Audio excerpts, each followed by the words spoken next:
Yeah. That's the best place for them, I think, right now. All right, let's get a seat. Get a seat. The contest is going to start in about 1 minute. Get in front of the radio.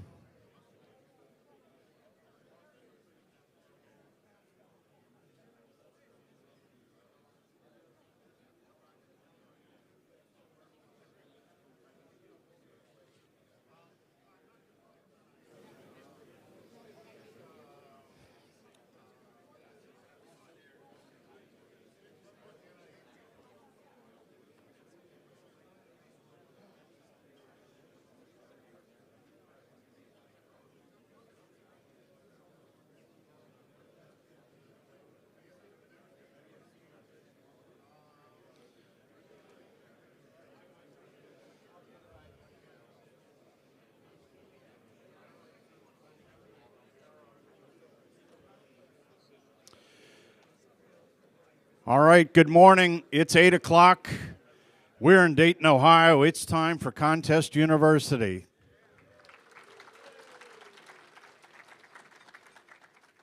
You know, there's some really good seats right up here in front. And don't be afraid. I mean, Father Mike is only back 3 rows, so if you have a problem sitting in the front seats at church, he'll give you a pass here. I want to thank our staff today. Geez, without Sandy, DL1QQ, thank you so much for all your help to make this happen. Amy, N8AMY, Amy has been sweating over all the details here. She has stepped in for Terry this time, so thank you, Amy.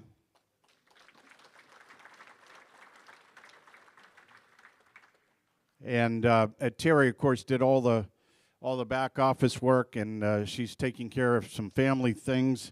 But you never know; she might show up. Let's talk about what's in the bag, your Contest University bag. And if you didn't get one of the programs to Hamvention, and thank you so much, Michael, WHCI, for bringing Hamvention programs are here. They're on the table. If you didn't get one, make sure you get one. Make sure you turn in the waiver release form that's inside the bag. Your vote sheet is in there for you're voting for the session that you didn't get to see and you want to see. So make sure you put that in there. The contest-related events are in there, our room layout, the eyeball sprint, very important. There is a $100 prize for the eyeball sprint winner. National Contest Journal is in there, you know, and it's the cover of the Rolling Stone. KDK at all QR, one of our youth professors, is on the cover.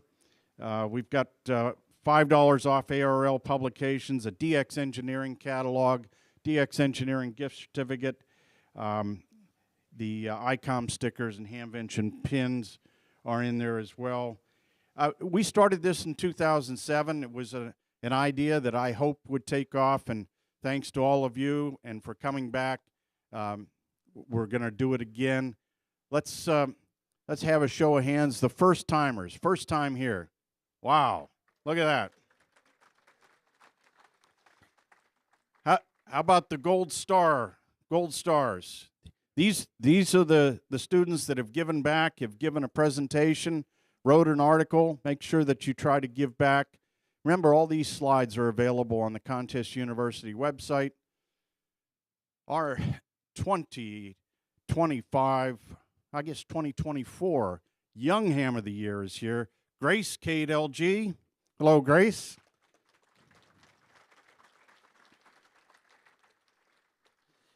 Our professors, if you're a professor this year or you have been a professor, stand up and be recognized, please.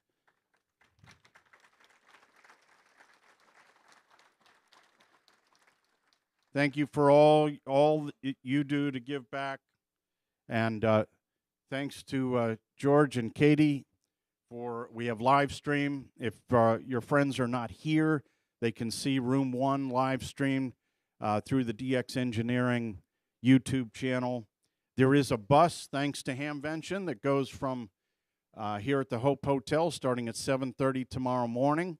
There were 1 or 2 buses will run a route right to the front door of Hamvention. Thank you, Michael, for that.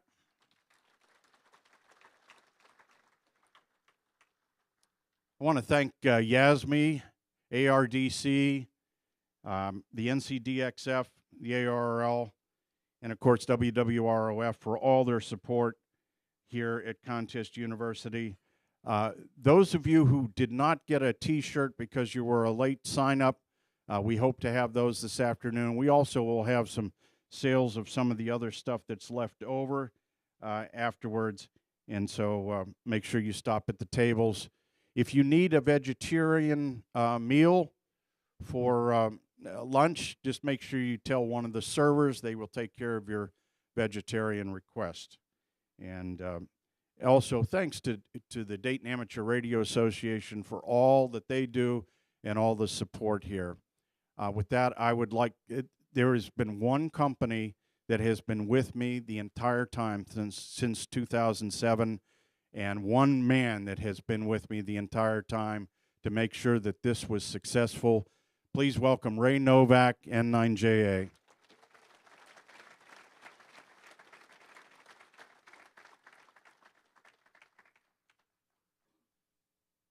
I love how you politely referred to me as being an old guy, being here since the beginning. It's great to see all the familiar faces as well as all the new faces. Greatly appreciate you guys that have been repeat offenders here, coming and attending this. And it's not repetitive information. You learn something new every time. And I want to thank Tim for this being his brainchild and coming up with this, and all the professors that really share their secrets with everybody to how to improve your score in the contest. So thank you very much for coming, and come by and see us in the booth.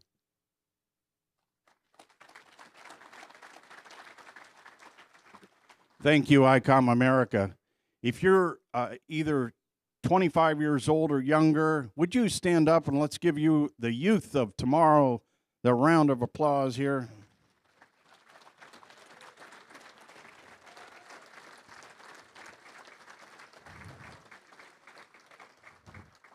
This is ham radio's future, so we need to take care of it.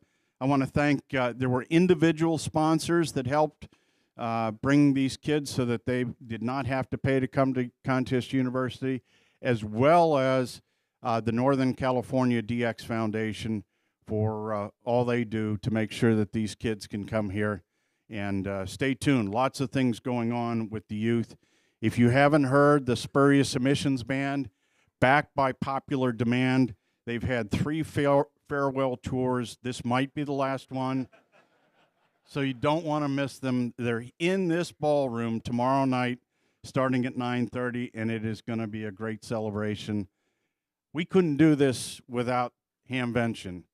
And the official voice of Hamvention and the Chief Financial Officer of DARA is here this morning. Please give a round of applause for Michael Coulter, WHCI.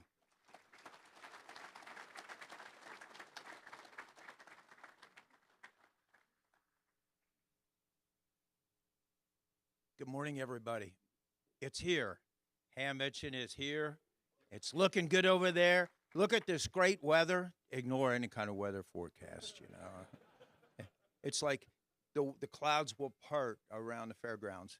Anyway, we at Hamvention, I only represent, I'm just a representative of all our volunteers, nearly 700 volunteers. So I have this fortunate job of doing a lot of talking and meeting people, but by no means am I the person of ham benching. It's a team effort, just like this event. You know, Tim is a face, but he's got so many people working on it. And you know, volunteers are important, and our organization is 100% volunteer. Nobody gets paid. You know, I should, but I don't. No, I'm just kidding. I'm just kidding about that. It's a labor of love, you know, and it just like you all want to give back in some way or another to amateur radio. We have to continue to do that, you know, in some small way. If you keep giving back. And the other thing that I want to mention is our theme this year is radio independence. You know, and that theme, if you think about it, it means a lot of things. But we want to protect this, the amateur radio service, protect what we do, and protect especially our bands that we have out there, all the frequencies and that, because who knows, the government might say we need to raise some money. Let's sell off 20 meters or 40 meters. We get a lot of money for it. We got to stay vigilant with that. And also, we have to all work together. And, you know, kind of if you feel like it won't be negative about this person or that person, you know, check it, because we have to figure out how we can understand each other and work together. This is too important, what we do. Anyway, I could go on for a little while, and I want to thank Tim. I want to thank everybody here, and especially all my Frosted Flake friends out there, you know, from as we all move on a little bit with our gray hair. But thank you, and have a great ham benching, and say hi to me when you're out there. 7-3, and have a great Contest University. Thank you. Thank you, Michael. Make sure that Michael talked about those 700 volunteers. It's very important. Every time you see a volunteer, thank them for what they're doing. They're giving up their time to make it really nice for the rest of us. I do want to recognize another guy who has really been impactful when it comes to youth, but not in the U.S. From Malawi, it's Don Jones, 7Q6 Mike. Thank you, Don. Thank you for all you do. It's really great. Contest University has a board of directors. I'm very proud of that board. Ray Novak serves on the board, as well as John Dorr, K1AR, and gives me great pleasure to kick off 2025 Contest University with another one of our board members, our vice president, Doug Grant, K1DG.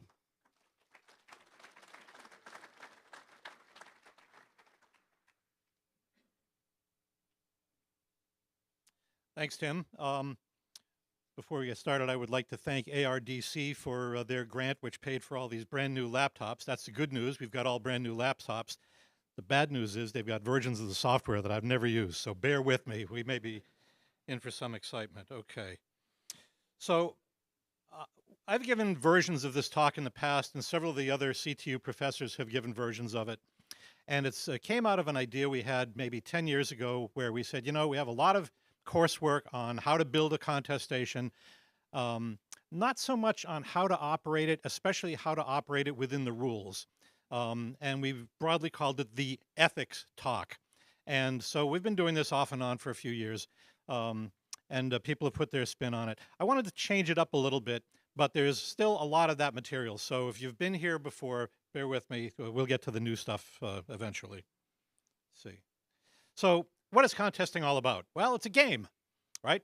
It's a game to see who can make the most two-way contacts accurately, getting the calls and the exchanges right, in the most states, grids, whatever, in a time period.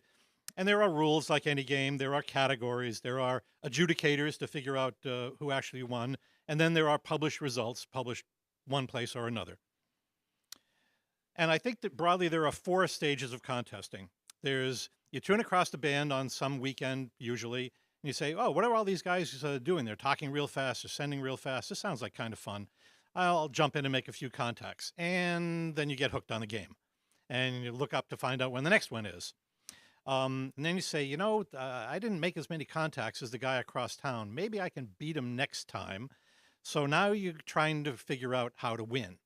And this is where you have to decide if you're going to do it the right way, playing by the rules and having fun, or the wrong way by figuring out how you can bend the rules, or in some cases even break the rules.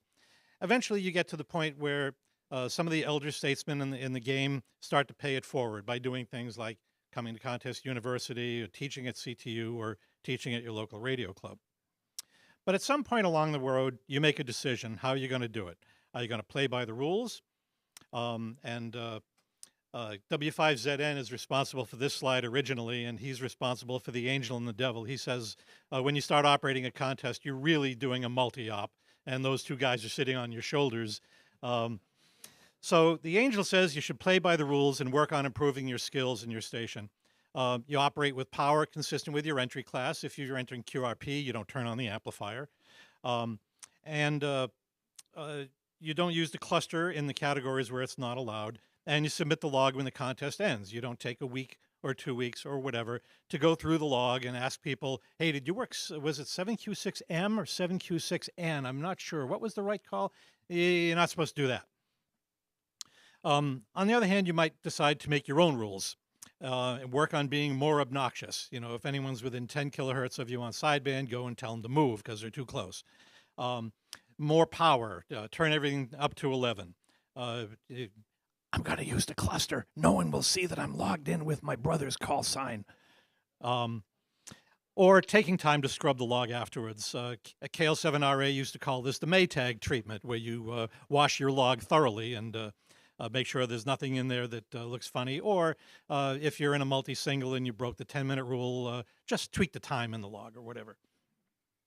Excessive power is the one that is sort of the most egregious of all these things. Don't exceed the power limits. Just because all the knobs go to 11 on your amplifier, don't turn them up there. And that applies to all the power categories. By the way, that reference to things going to 11 is from the movie This Was Spinal Tap. How many people have seen that movie? Wow, a lot of you. Those of you who haven't seen it, go find it. And there's a new one coming out, a sequel to Spinal Tap. I guess they're having another farewell tour like the Spurs. Okay, so in the past, this presentation has basically said there are some people who cheat in contests. Cheating's a bad thing. Don't do it. Okay, so if that's all you take away from this talk, that's a pretty good start. But there's some other stuff we're going to talk about. You need to obey the written rules and the unwritten rules of the contest.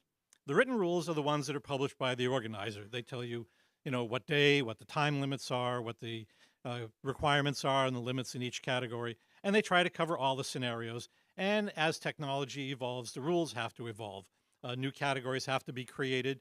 You know, at one point in time, there was no multi-op category.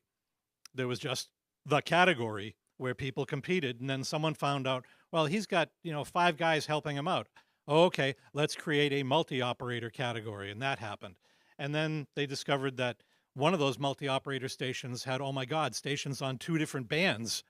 So now we had to have a multi-transmitter category. So the rules evolve over time. So things like the assisted categories and all that stuff have showed up. Then there are the unwritten rules. These are sort of the gray area. These are things that are generally accepted by the community, and sometimes they have to be added to the written rules. So some of the unwritten rules. Most of the contest rules don't explicitly say that you can't make prearranged schedules, but that's generally considered to be often foul ball territory. You should identify frequently. Some contests say that, but some don't. But, you know, if a guy goes for 5 minutes without signing his call sign, just saying QRZ, that's an unwritten rule, so he should identify more frequently. Don't ask your friends to work you and only you. Yes, people do that. It's an unwritten rule that we don't want to see people breaking. Encourage your club members to work everyone. Don't get on and help your buddy out by working him with your call, your brother's call, your sister's call, your father's call, your cousin's call, every call in your radio club. That's not written in the rules, but we really don't like to see that. Work and spot stations equally. Don't just spot your friends either.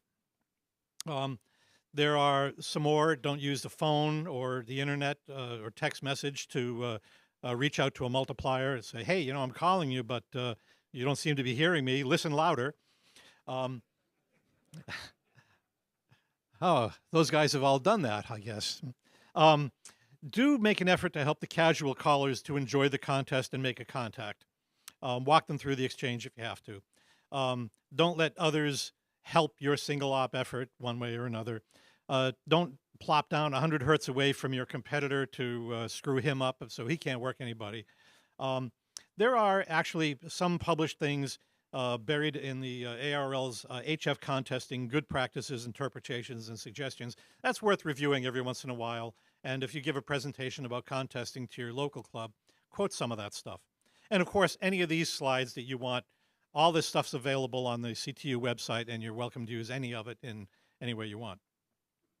Sometimes in this game of Radiosport, new techniques cross an ethical line, like using remote receivers, self-spotting, CQing on 2 frequencies on a band, using a very remote station to work that new band country, all this kind of stuff. Sometimes that results in a rule change, and sometimes the contest sponsors feel like they're playing whack-a-mole, trying to keep up with all these new things and come up with rules.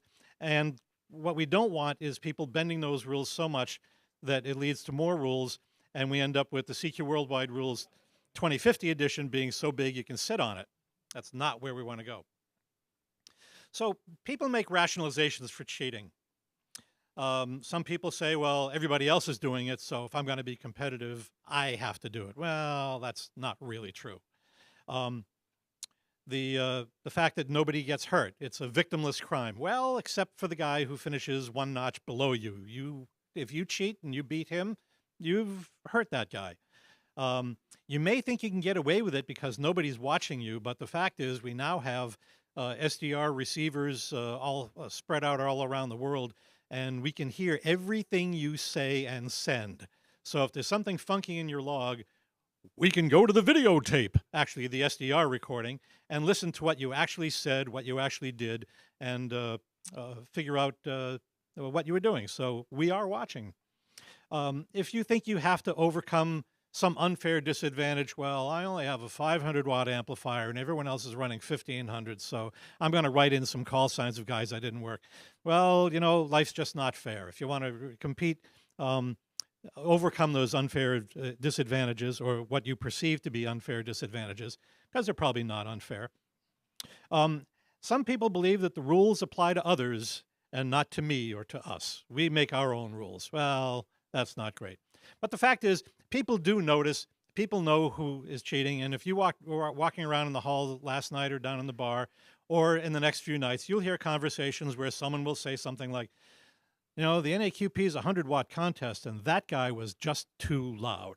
Or in the DX contest, I know why that guy always gets through first. He's running a pair of 8877s. Or all these other things.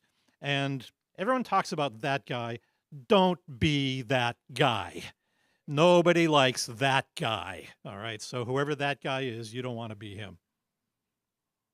Cheating is really just another word for another way of saying rudeness. You might break a written rule, like the guy in the checkout line at the supermarket standing under the sign that's written there that says 12 items or less, and he's got a full basket because he likes short lines, and that's where he wants to be. Thank you. There are also unwritten rules. There's nothing written in a parking lot where those stripes are. It's sort of implied that you park between the lines. If you were here last year, I think it was last year I did it, I showed a bunch of pictures of people parking badly. It's easy to find on the internet. There are lots of pictures of people parking badly.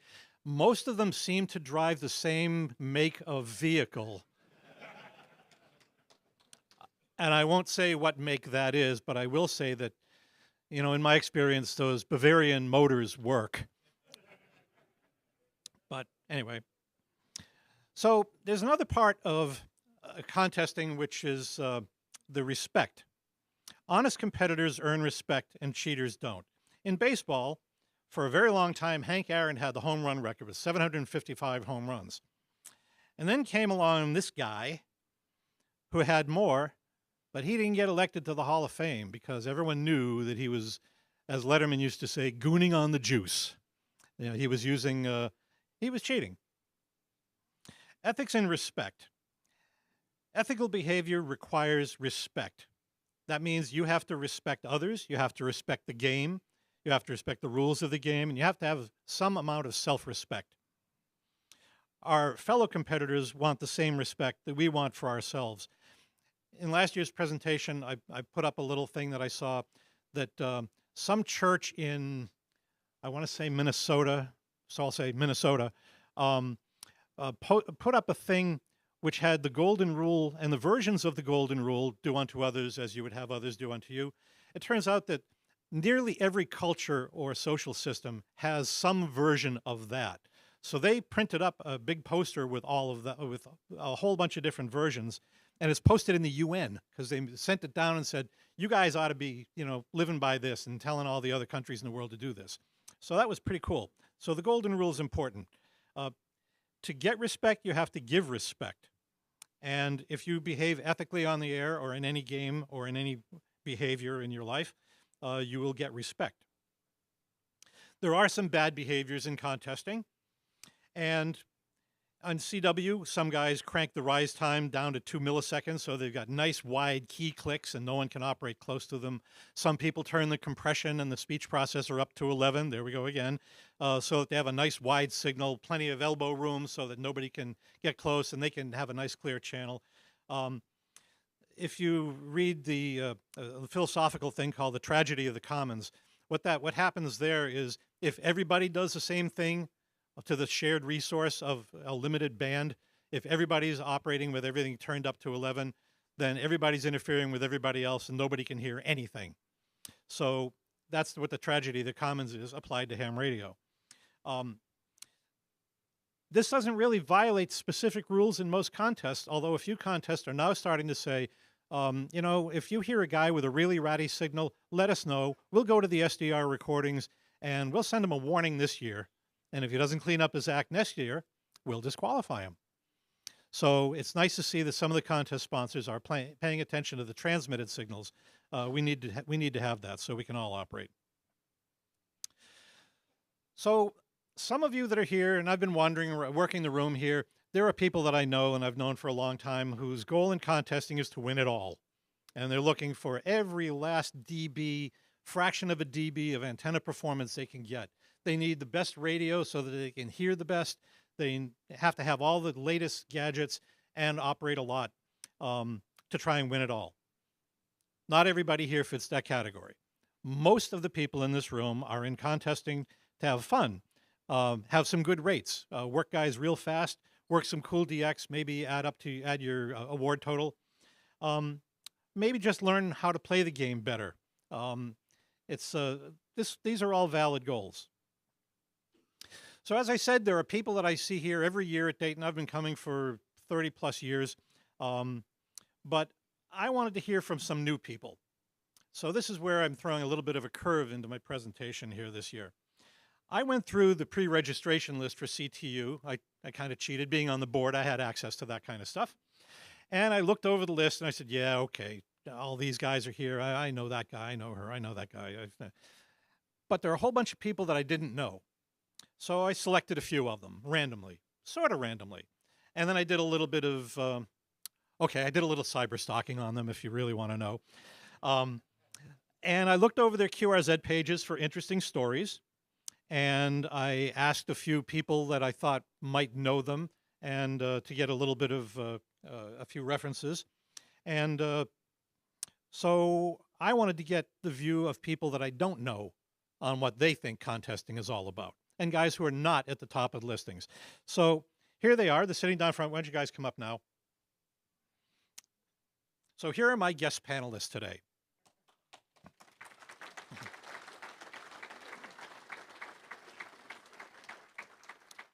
And if I actually wrote up a few things that I want to talk to these guys about, and I wrote the questions, which I can't really read because we don't have much light up here. That's okay. I'll figure it out. So I'm going to start with Steven, K2EJ. Now, I looked at his QRZ page, and he's involved in a lot of different segments of ham radio. He does traffic handling. He's the emergency coordinator for his county. He runs 2 repeaters.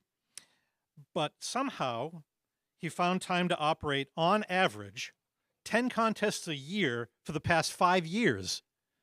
So when I stalked him to find out if he actually does operate contests, he's all over the place. That's 50 contests in the last 5 years. That's more than I've operated. So I figured this is an interesting guy, and I wanted to find out. And it's not all the same contest. He does sweepstakes, CQ Worldwide RIDI, ARL VHF, and even the 10-meter contest. And none of his scores are in the top 10, but I think they're probably we ought to start an award Tim for guys who operate more contests than anybody else. This guy is on all the time. So, Steve, why don't you come over here? Tell us what your favorite contest is and why.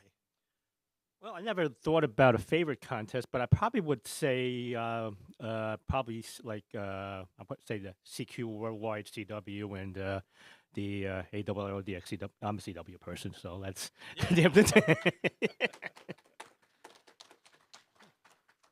All right. So, the title of this whole presentation is Contesting, What's It All About?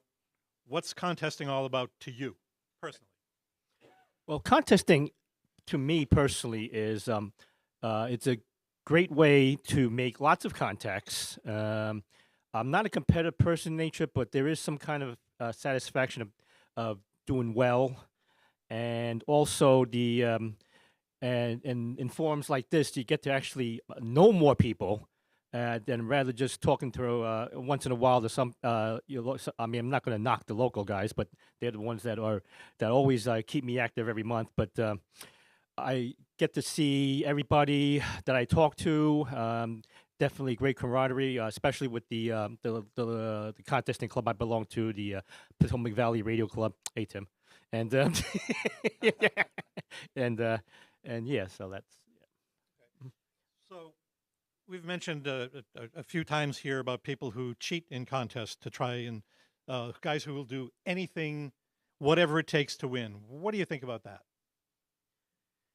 Okay, I have a personal beef with people who cheat. And whether I mean, okay, I understand if you're ignorant and haven't read the rules, which I don't want to get there. But anyway, I don't know what the point is. To be honest with you.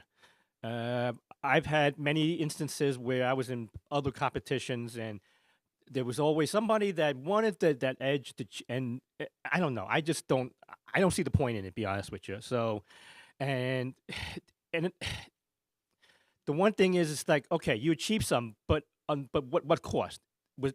Are you really being true to yourself? So that's how I feel about it, and basically, I just wish that. People who are persistent cheaters to rethink about what they're doing. It's not only hurting. It's not really helping you, but you're also hurting others, and whether intentionally or unintentionally, it's just not good for the whole thing. For contesting as a whole. We want people to respect us, and if we have people cheating, who's going to respect us? And so that's how I feel. Okay. Is this? Yeah. He said it better than I did. You can do this talk next year. So is this your first time at CTU? I don't remember if you've been here before or not.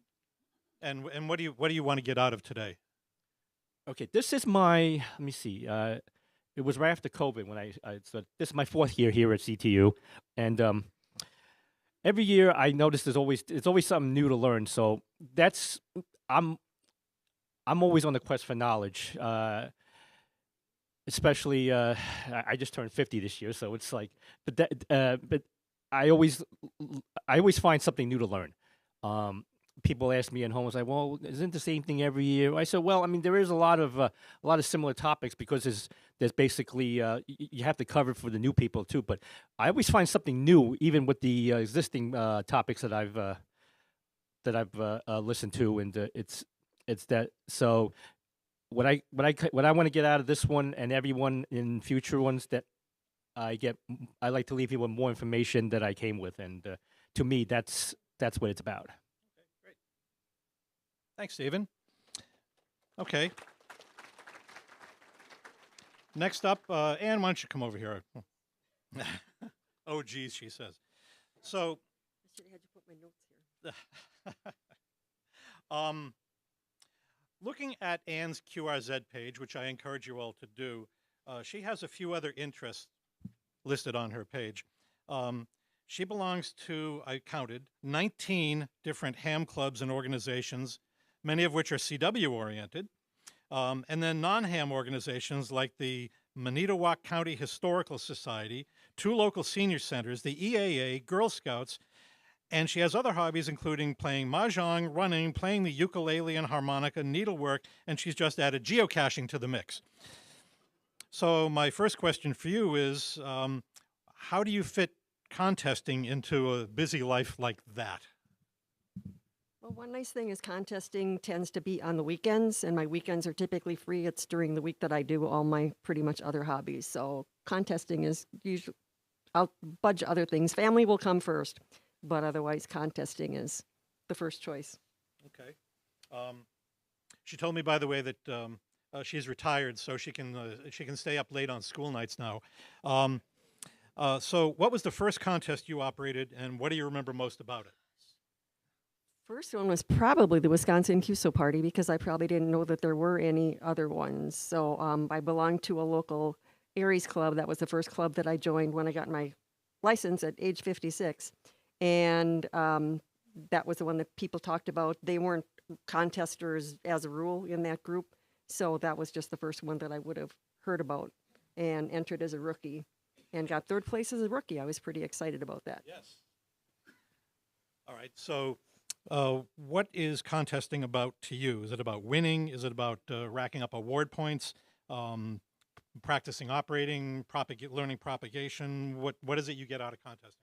Okay, for me, I have a real modest station, so I don't ever expect to be a contender. What I always try to do is beat my own scores. And when I first started out taking contesting a little bit more seriously, I would try to beat my previous score by 50%.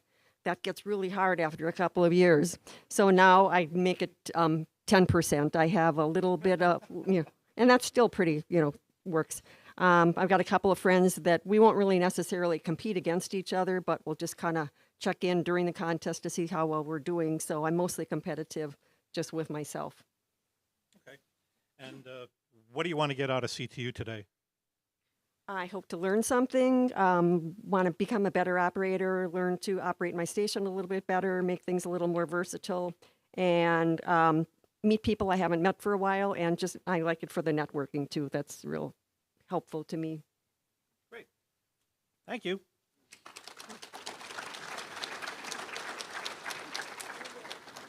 And she said she got her license when she was 56. So you've only been licensed a year, I guess.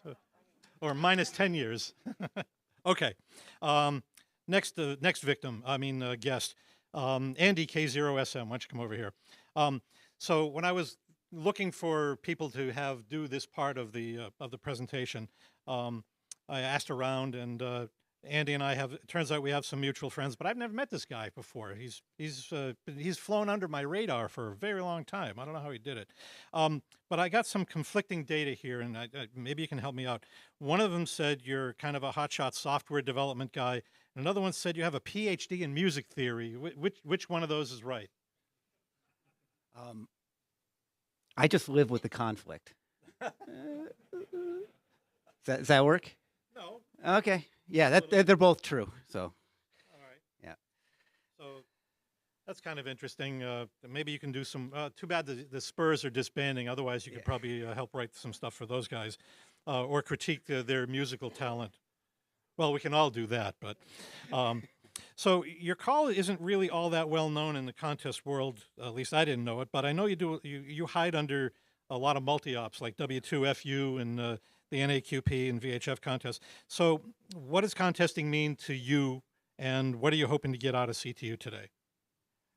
Okay, so when I do contesting, depending on what version we're talking, if I'm by myself, it's usually about just getting on, having fun. I don't even watch the score box. It's usually not even up. It's if it's just a weekend and a QSO party, it's just go through, find, run through the band, whoever you hear, work them, and then maybe. Like Ann, I've got lots of things to do too. I have a large family and things that have to happen at the house. I still work, so there's that. And then the major contests.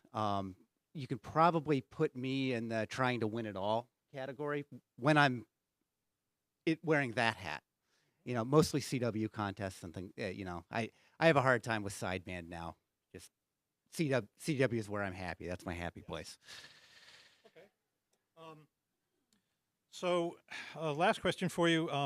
we talk a lot about getting more kids involved in contesting, but I think you have kind of a unique and some might say very extreme approach to increasing the number of kids in contesting. Can you tell us about that? Yeah, and I can actually answer the other question I didn't answer from the last one about being here at Contest University. So I have a large family. So far, all 4 of the older children now have their licenses. They're sitting back there. You can meet them. You'll stand up. Alana, Toby, Dora, and Maggie, please stand up. So now you all know what they look like for the eyeball contest. So, actually, I haven't been to Contest University before. The reason I'm really here is I have other people to come here with me. They've experienced some contesting. Maybe they'll see some of how crazy the rest of you are. You know, and maybe it'll be fun for them. You know, there's a lot to do in amateur radio. Contesting is one of many, many, many things, right, Ann? Yeah. So, yeah, every one of us kind of found what it is that we do. This is one thing that you can do at Hamvention. That's why we're here. They'll probably learn. I'm expecting that they'll learn a lot more than me, just because I've been doing this for 35 years. But I'm going to learn something. I really love seeing the youth in the contest. They had a lot of fun, and you know, the Yoda contest. There's stuff that's youth oriented that kind of I think really encourages them. So, great. Okay. Thanks very much to all 3 of my panelists here.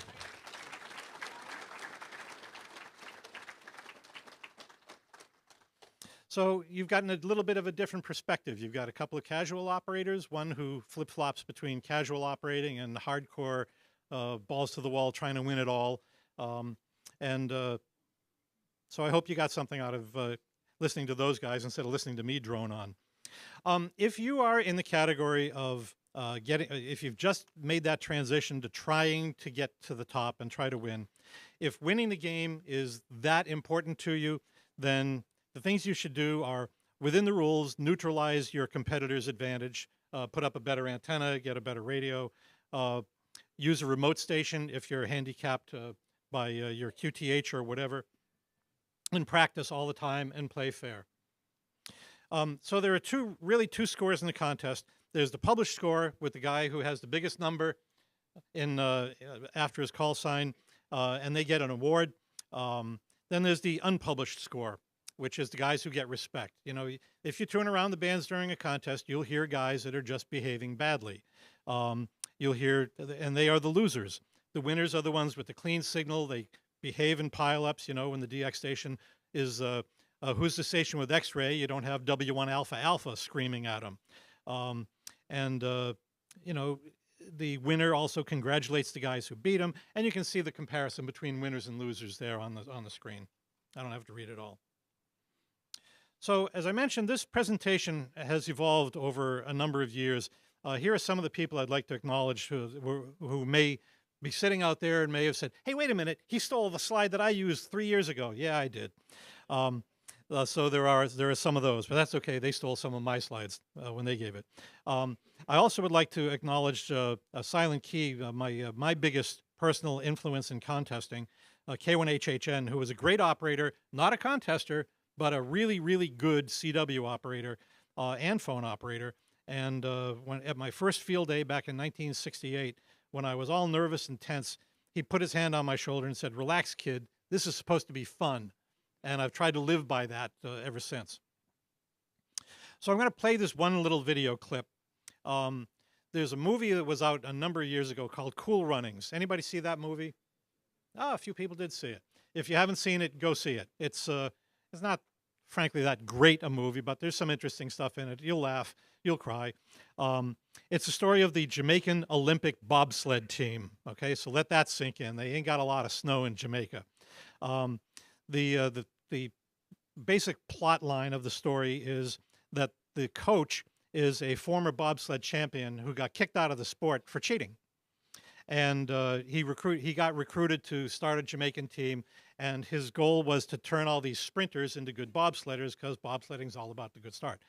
Anyway, there's a scene near the end where Well, I'll just let it speak for itself. Whoops, wait a minute. Oh, man. Bill, come up here. Help. There's a great video clip here that I want to play, and it was embedded in the slides, and now it's not. Oh, my gosh.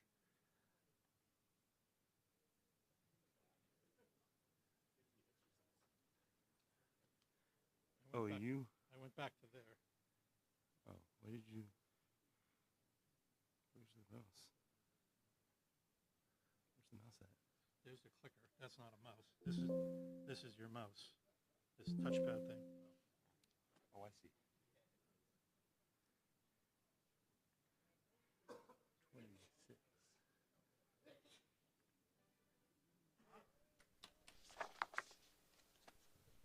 All set. I hope.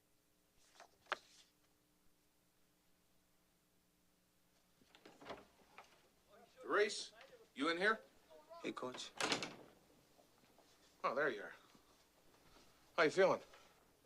All right? Good, good. You all set to follow in your father's footsteps? I think so. You think so? All right. I know so. That's more like it. We're gonna go grab a bite to eat. You wanna join us? Nah. I didn't think so. I'll pick you something up. Hey, Coach. Yeah. I have to ask you a question. Sure. But you don't have to answer if you don't want to. I mean, I want you to, but if you can't, I understand. You wanna know why I cheated, right? Yes, I do.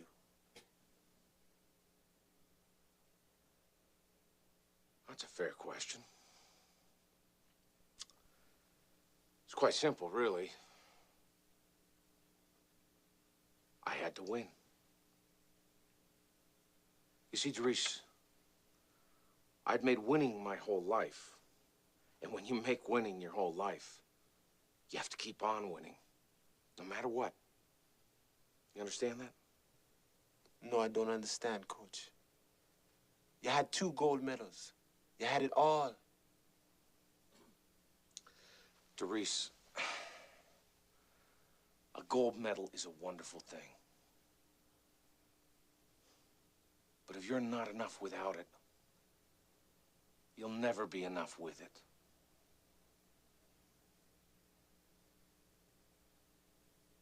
Hey, Coach. How will I know if I'm enough? When you cross that finish line, you'll know.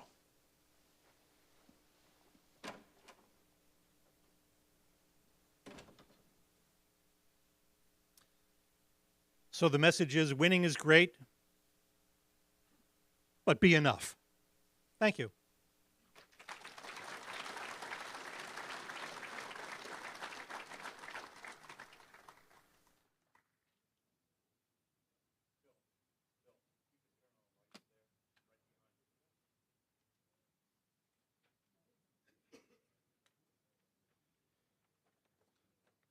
All right. Now is the time of decision. And boy, do you have a tough decision here this morning. We have 4 excellent presentations that are going to occur simultaneously. And they're going to start dividing the room here into 3 rooms. So let's go over where room 1 is, which is right here, right to the right of me, your left. This is room 1. And room 2 over here, room 3 in the back, 2 and 3 in the back. So 2 is right where W3LPL will be. Room 2 in the back. And also then room 3, which is where you'll find W6SX, is over here on your right-hand side, my left, all right? So room 1 up close, room 2, room 3, room 4 is right across the hall. And hopefully Phil and his group, come on, Phil, let's start moving the walls here. Turn on the lights back there and get set for your 9 o'clock topic. AB9YC here in room 1 looking for Alpha Bravo 5 Kilo Mike. Alpha Bravo 5 Kilo Mike. I have your envelope.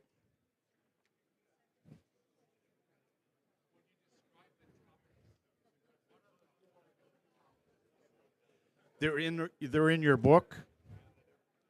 The topics are in your book, the first few pages.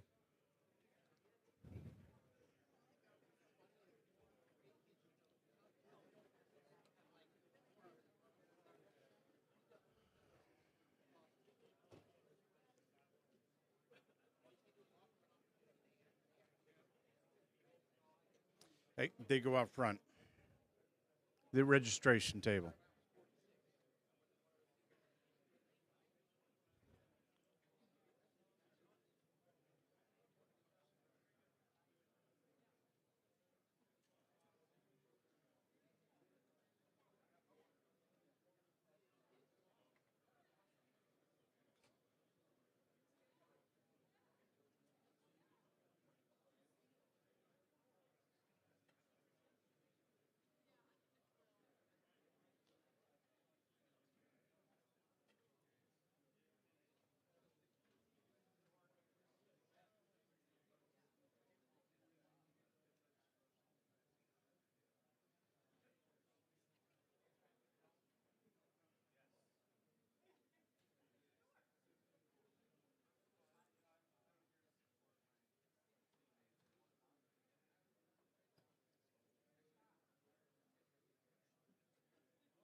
Can you see if he's out there?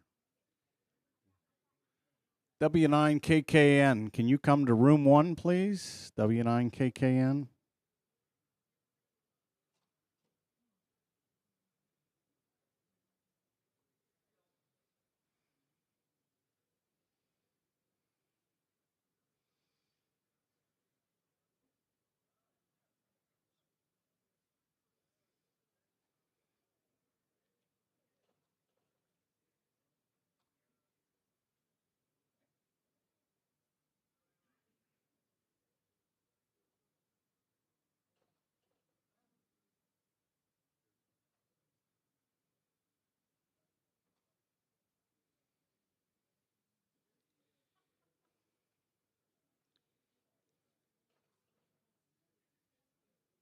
I can't, no mouse.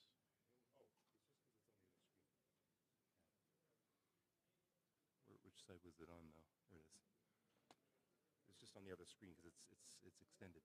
Yeah. Well, I'll get it back for you. Just exit out of this and let's bring this up. Well, that's not gonna. That's there you go. so bad. There you go. All right, we just need to get out of this. What do you? Oh, I see. You're trying to open another one. Yes. Okay. Okay. Which room am I in? This one. I can't remember. There you go. Okay. There you go. Anthony, there you go. You can get started. Are we showing? It's the same. It's not in preview mode. It's parallel. It's parallel. It's not in preview mode. No, it isn't preview mode. And Oh, turning it that is. off was just more work. Oh, okay. All right. So it is. All right. Great. That's excellent. Thank you.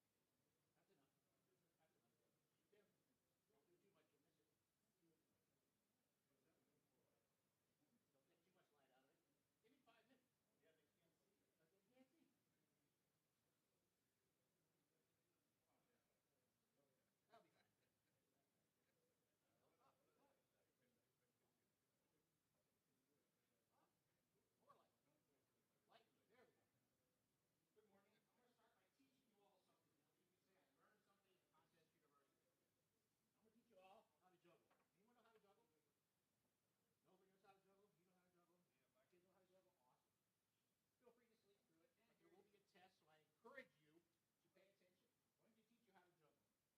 Normally when I juggle, I use balls. But the reality is learning to juggle when you use balls is they roll across the floor when you drop them.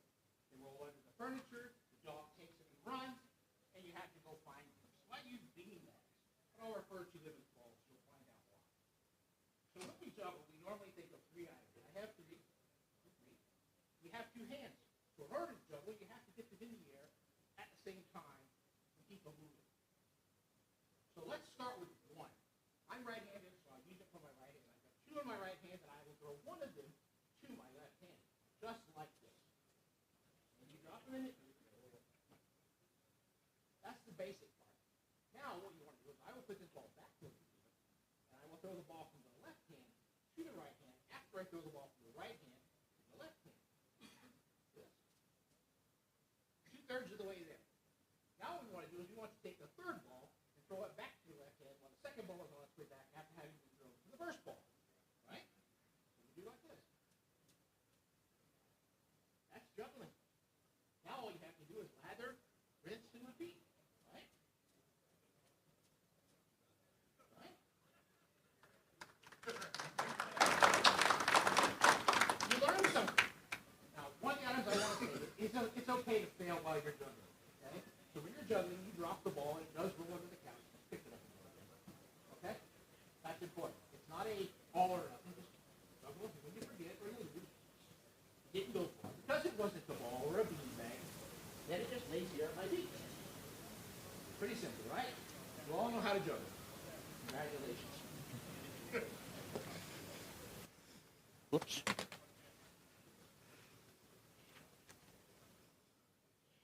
Good morning, everyone. My name is Anthony, and I'm the DXer.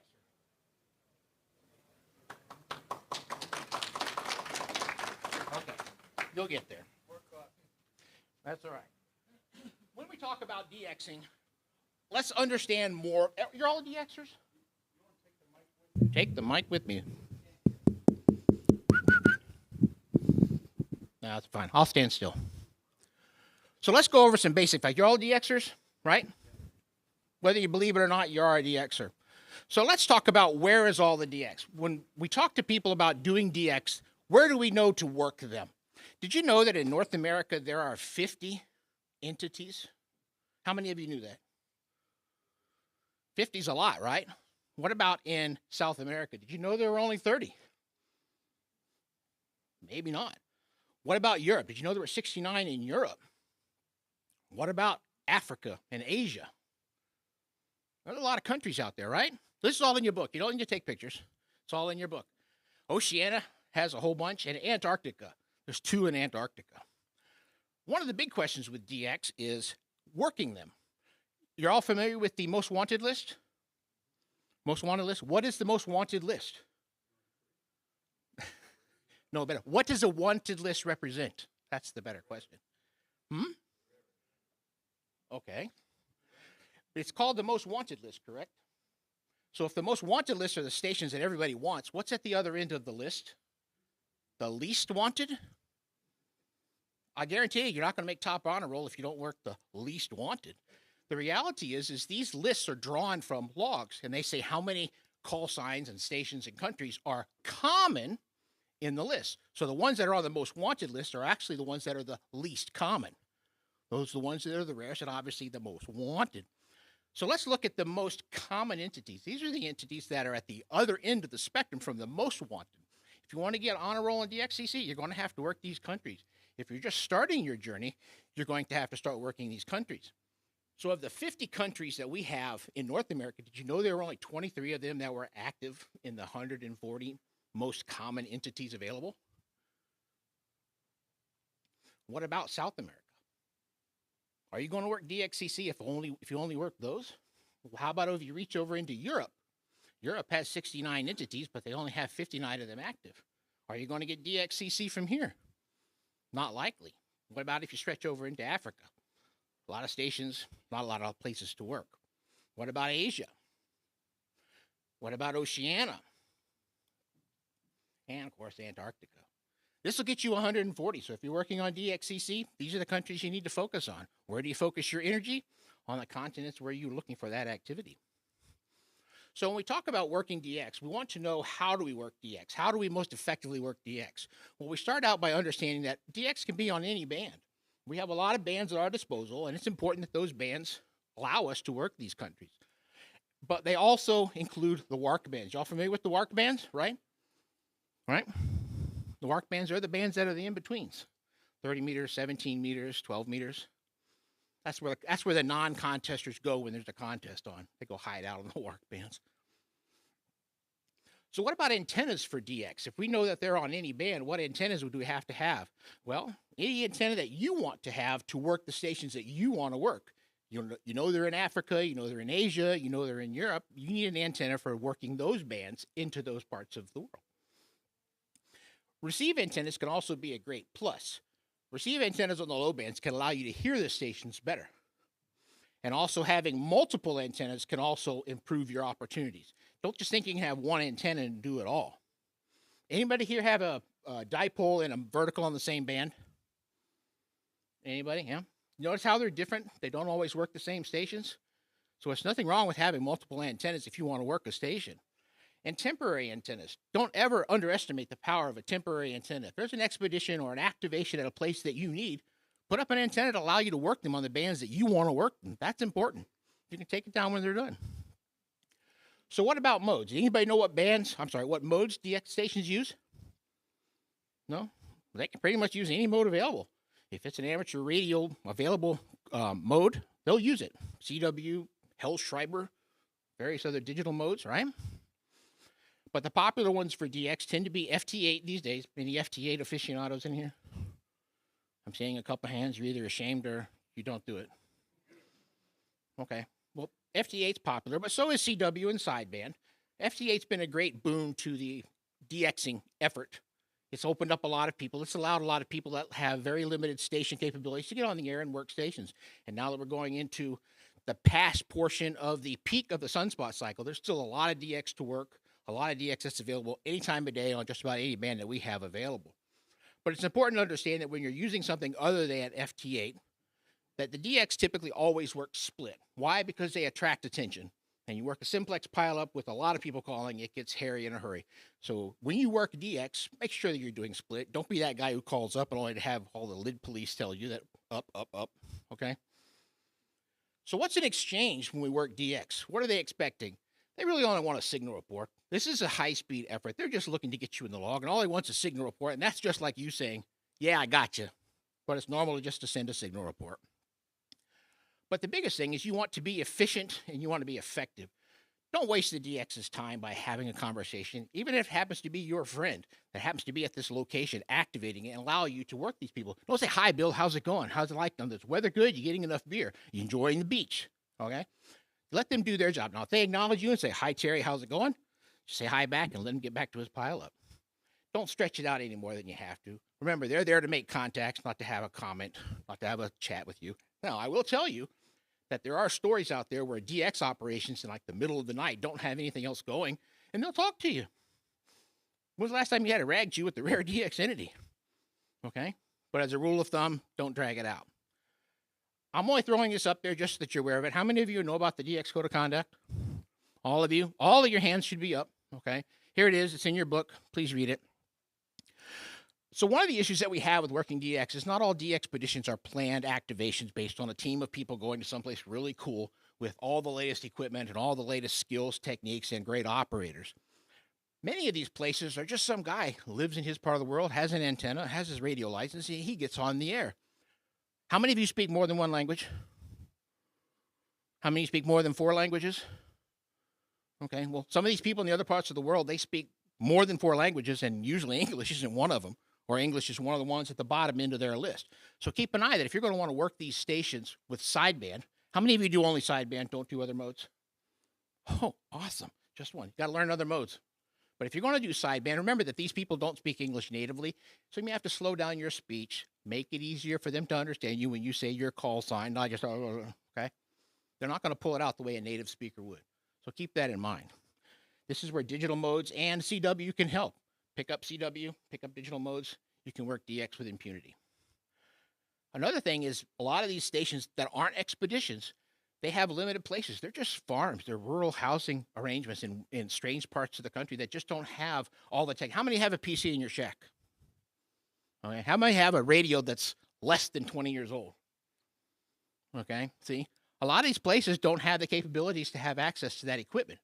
So that sometimes can rule out digital modes, which means now you're stuck to the analog modes like sideband or CW.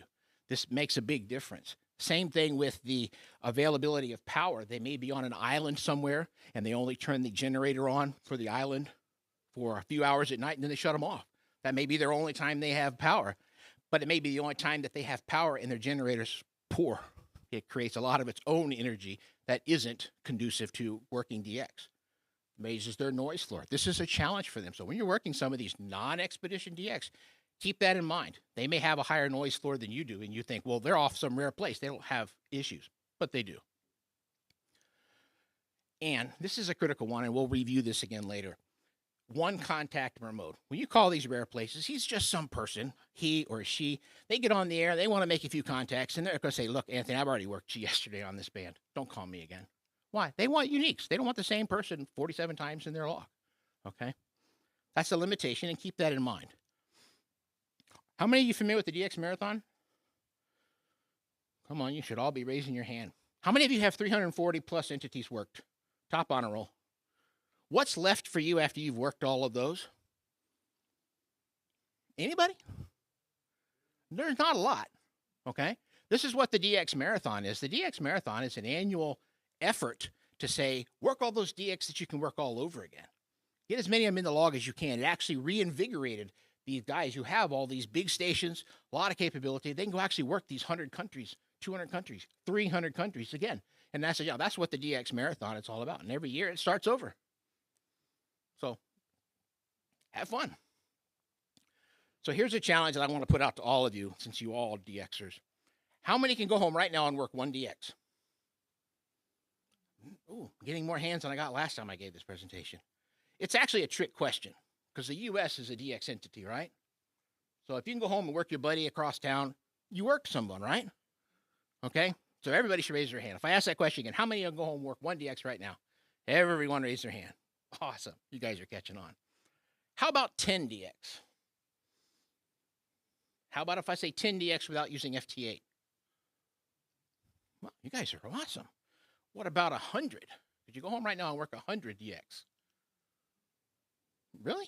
Nobody's confident that they can work 100 DX without using FT8? Did FT8 just like scuttle the whole thing?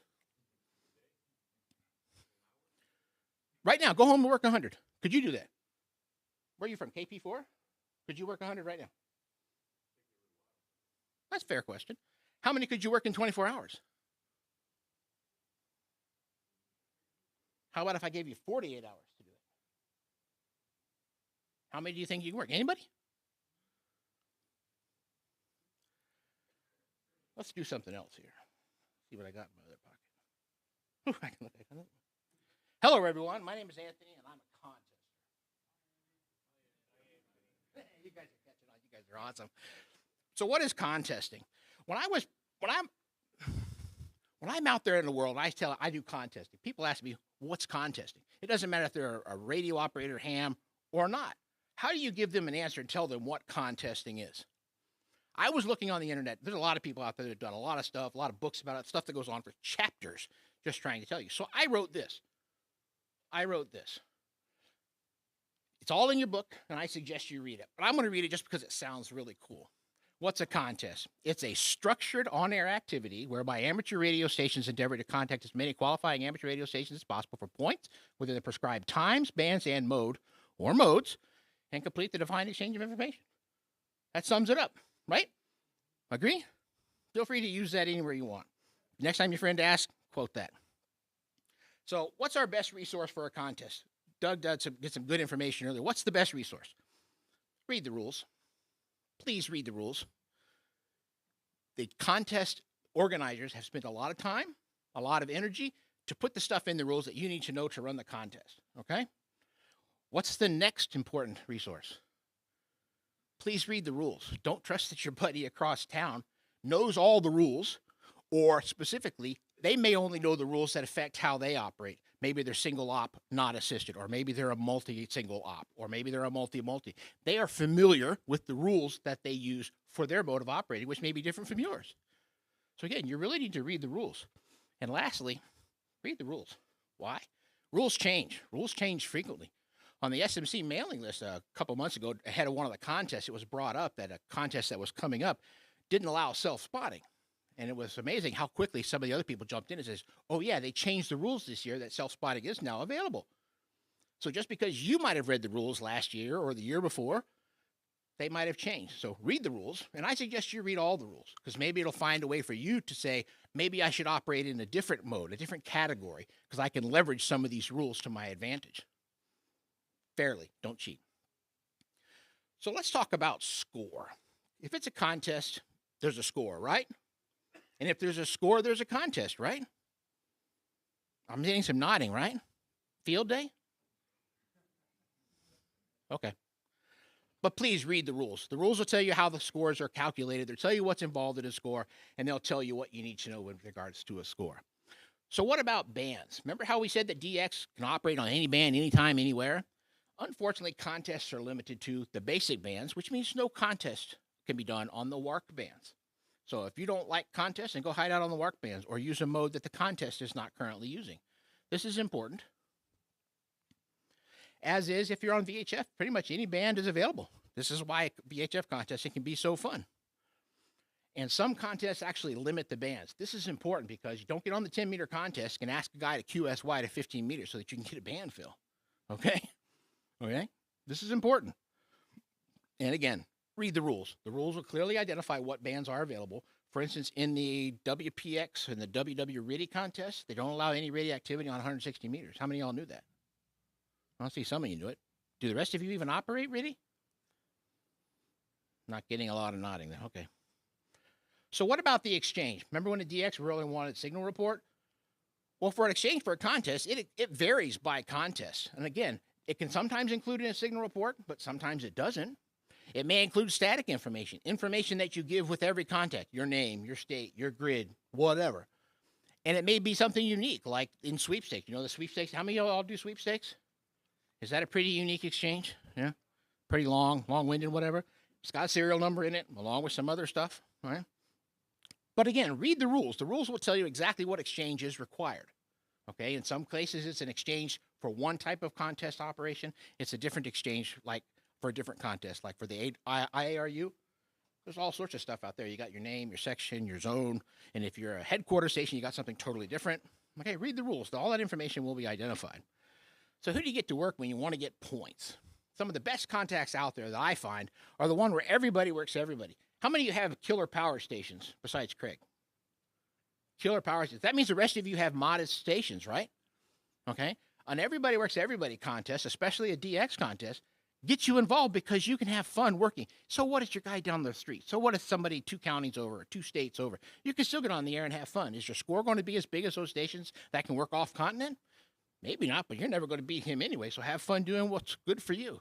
Everybody works everybody is a great contest. You're talking the CQWPX. Those are great contests. The NAQPs are fun. But some of the stations are limited depending on where you are. For instance, how many North America stations can you work during the CQ Worldwide and get points for them? You can work all the U.S. stations you want. But they're only going to be worth 0 points. You can get zone multipliers, but you don't get points for them. Okay, I'm sorry. That's the way those contests work. It's important to know that. Same thing with state QSO parties. If you're in the state, you can work anybody that calls in. But if you're not in the state and you call in, that's all you can work. You can't hear some other guy from West Virginia on 15 meters. You say, oh, I need a band fill on 15 meters. You call that guy to ask him for a QSO. Can we QSY somewhere else and get another fill? It's like, no, it doesn't work that way. It's not going to count. Yeah, he might oblige you, but he might not log you either. So keep that in mind. This is the one that makes it hard to understand is when points are fixed, you know what to expect, but when points are variable, it makes it difficult to calculate. When you're in a contest and the points are different, say like in the CQWPX, where you get 1 point for working somebody in your same country, you get 2 points for working another country on your same continent, or 3 points for working somebody on a totally different continent. That's really cool. So if you want to have a good score, you got to work off continent. The real challenging thing is all those scores points double when you go to the low bands. So if you've only got a limited amount of time, where should you concentrate your effort if you want to put up a score and beat your buddy down the street? You got to find a way to work off continent. But if you just want to get on and have fun, then by all means do that. Here again, read the rules. You're seeing a theme here? Seeing a theme? Okay, awesome. So what are multipliers? Let's talk briefly about multipliers. They're just an item that multiplies your score. Multipliers count for a whole lot in a contest. Some contests have a lot of multipliers, like the CQWPX, which is the call sign prefix, whereas other ones like sweepstakes, you can only work Illinois 1 time. You can only work Ohio 1 time. Doesn't matter how many of your friends are in there, you're only going to get the 1 multiplier. There may also be special stations, like headquarters stations in the IARU contest, or special stations if there's a special event contest, or special stations for a state QSO party where they've designated something that they're celebrating in their state. And multipliers might be anything from by band, by location, or continent, which means every time you go to a new band, you can work them again for credit as a multiplier, which can really make your score really go up fast. Or they might be once for a contest, like sweepstake, where once you work Ohio, you've worked Ohio. There's no more multipliers coming out of Ohio. That means you got to work a lot of QSOs if you really want to have a final good score. So again, read the rules, right? Right? Are y'all staying awake? So how does a contest work? Basically, a contest breaks down into 2 modes. You're running, calling CQ, or you're searching and pouncing. You're looking around. So let's take a brief moment and talk about running. How many of you all run? You comfortable running? It's fun, right? It's basically calling CQ. You're parked on one frequency, and you just say, look, here I am, come work me. The challenging part is it's simplex. So if a lot of people call you at once, what do you hear? If you're on CW, what do you hear? Beep, right? You don't get anything out of there. That's a challenge, and we have to work through that. So what is search and pounce, SMP? That's where you're roaming around. How many of y'all SMP? How many of you only SMP? Because you're afraid to run. You're not comfortable running, okay? That's basically moving around the bands and calling all the guys who are comfortable running. You should really try to do that. But it's also simplex. So don't expect to hit them and move 5 up and expect to work the guy. The vast majority of all contests, a split operation is not allowed. Now, there are weird exceptions like band allocations, like 40 meters on sideband. We have a different allocation than the folks in Europe, so you got to kind of work around that, and sometimes you can listen around and get that to work. But for the most part, it's all simplex. The one thing I want to really talk about is rate. And you all know what rate is? It's a long-winded version of how many QSOs you make in an hour. This is important because you talk to any contesters and they'll tell you, I had a really killer rate the other day. Well, what was the rate? It was whatever it was. It was 120, it was 150, it was 180. Is that a good rate? Well, if you understand what it is, you know if it's a good rate or not. The best rate usually comes from running. Why? Because you're in control of the people you're working. They're calling you on your cadence, on your sequence, on your timing. But sometimes that doesn't always work, and you need to S&P to fill in the gaps when it gets slow. You really need to do both. How many of you only CQ during a contest? Only CQ during a contest. Well, that's good, because if you're only CQing, you're not working the people who are also only CQing. Those might be multipliers. Those might be valuable points. How many of you only S&P? A lot of small stations just S&P. They don't have a big enough signal to attract attention. But I'll tell you right now, if you're only S&P, you're missing the other people who are only S&P. How many of you have worked a multiplier because they called you? Okay? A lot of those stations get on the air for a short while. They say, I don't want the headache of a pileup, so I'm just going to search and pounce. So if you're not running, you're not going to get some of those rare stations. Okay? So you really need to be able to do that. And the real challenge is to learn to be efficient, learn to be effective. Your rate will go up as you learn to be more efficient with your time. Like saying a lot of stuff on sideband doesn't add value if you just want the next person in line. So saying, hi, how's it going? Please copy this, that, and the other. You're just wasting time. Say what they need to say. Be efficient with your communication and work. How many are only sideband contesters when you're running? I'll tell you a hint right now. Well, 2 hints. 2 of them are really good. The first one is when you're working DX, remember, most of these people don't speak English as their first language. So when they call in, slow down your cadence just a tad. You may talk as fast as you want to your buddy down the street or for other stations in the U.S. Slow it down just a tick, and you'll amazing how many times you'll work those stations more effectively. The second one, when you're operating sideband, make sure you sit up straight. How many pictures do you see of a guy hunched over the radio like this? Okay, it's hard to go rate. It's hard to get fast pace when you're talking, when your lungs are compressed. So sit up straight, speak clearly, and you'll have a fun time. So what about some of the limitations of a contest? Contests have limits, right? The first one is time. Contests can be anything from an hour, 2 hours, to 48 hours. And that's all the time you've got to work them. That's important because if you need to work a station, then you need to work them within that time frame. And they only have a limited number of bands. Some contests have more bands, some contests have fewer bands, but those are the only bands you can use. This is all in your book. You don't need to take pictures. Read your book. Your book's good. And they also may have limited modes. Maybe you want to work them on sideband, but it's a CW contest. You're not going to work them. That's the way it goes. That's a limitation.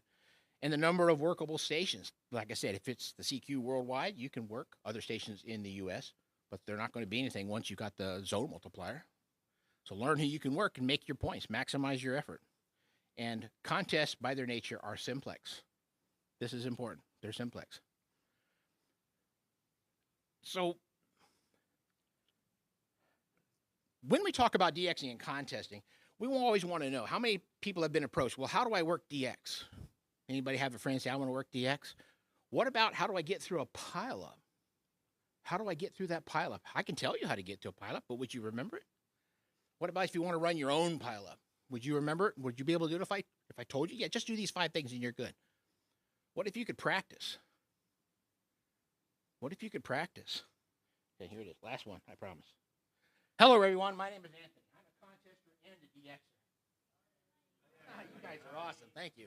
Thank you. So when we talk about DXing and contesting, you have to realize that they're basically the same pursuit. They just have different motives, different goals. You could practice your pileup technique all day long on a contest. But how many of you have said, I want to work through this guy's got a pileup. This DX station is going to be on the air. He got a pileup a mile wide. How are you going to get through? How do you practice? Well, so-and-so said do this. Well, you might do it. You might get through. Then what? You wait till the next time a DX comes on the air before you do it again? So let's use contesting. Contests, especially the ones that span multiple hours, especially the ones that span 48 hours, give you an opportunity to experience what propagation is like. Propagation is very important, and if you don't have propagation in your favor, trying to work the stations that are outside of your ability is going to be challenging. Also helps with contest development. When you're trying to work in a contest, you do stuff to your station to make it better in the contest. When it comes time to work that DX, you've got a station that is now effective for working that DX, all right? So use contesting in that way. And also, if you want to have a good rate in a contest, you got to be efficient. You got to be effective. Well, you'll learn to be efficient and effective. So when it comes time to work the DX, you're in and out. You got them in the log, and life is good, right? Everybody should be nodding, right? All right. So when you're getting into a contest and you're trying to do a DX contest, one of the things I always suggest to people is just leverage your strengths. You may only have a limited antenna. Say you only have a 20-meter dipole. Everybody has a 20-meter dipole, right? Right? You have a 20-meter dipole, use it. Work 20 meters. Do a single band entry. Work just on 20 meters. Focus on 20 meters. Work every station you can hear. Same thing with your operating time. If you don't have antennas for the low bands, that means you can sleep at night, right? All right? Say you want to work on your 80-meter DXCC. That means you better be up in the middle of the night working that contest, okay? So you can forego the daytime bands. Now you can actually spend time with your family, paint the fence, mow the yard, whatever you got to do. And when it comes time to work some of those stations on the low band, never overlook the opportunity to prime the pump, get your call in the log ahead of time. Anybody know what that is? Nobody knows what that is? Mike knows what it is.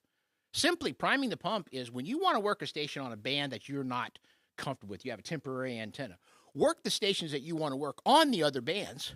You don't care about it, but you want to work them. Why? Because you get in the log. When they're working you later on and your signal is weak, your signal is on the edge of them being able to copy it, they'll start typing in and they go, oh, wait, AB9, I bet it's that YC guy. They'll come back with YC and you get them in the log. I didn't have to have a killer signal to get through, but he knew who I was. Yeah, they probably knows who I was anyway. But the point is I worked him just 20 minutes ago on a different band, or I worked him earlier in the contest on several other bands. He knows I'm in there. He knows I'm in the contest. He can make a good guess and say, yep, that's AB9YC. And I'll come back, give him his exchange, and I'm happy. Woohoo, got through. Okay? This can be very important when you want to try to work stations for completing things like 80-meter DXCC. Trust me. So what about propagation? This is not going to be one of those cool presentations that you'll see somewhere else. So during a 48-hour contest, did you know you get 2 sunrises? You all knew that, right? Right? Good opportunity to work some gray line propagation as the sun comes up. Did you ever think about it that you also get 2 sunrises everywhere else in the world?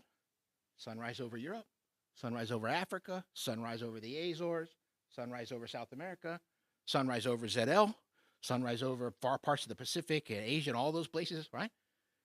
There's sunrises all over the place all the time.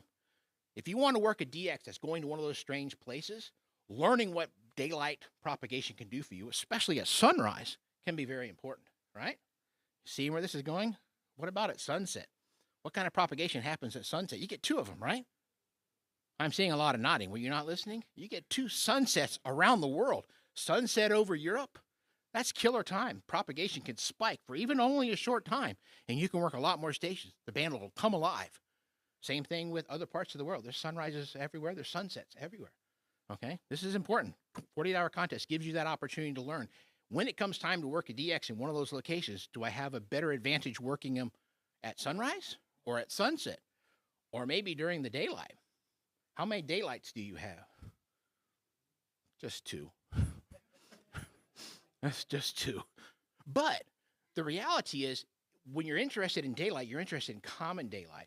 When it's daylight over North America and daylight over Europe, that means you have a good probability to work the high bands during the daylight hours, right? Same thing during the nighttime. You want to work 80 meters? Areas of common darkness are important.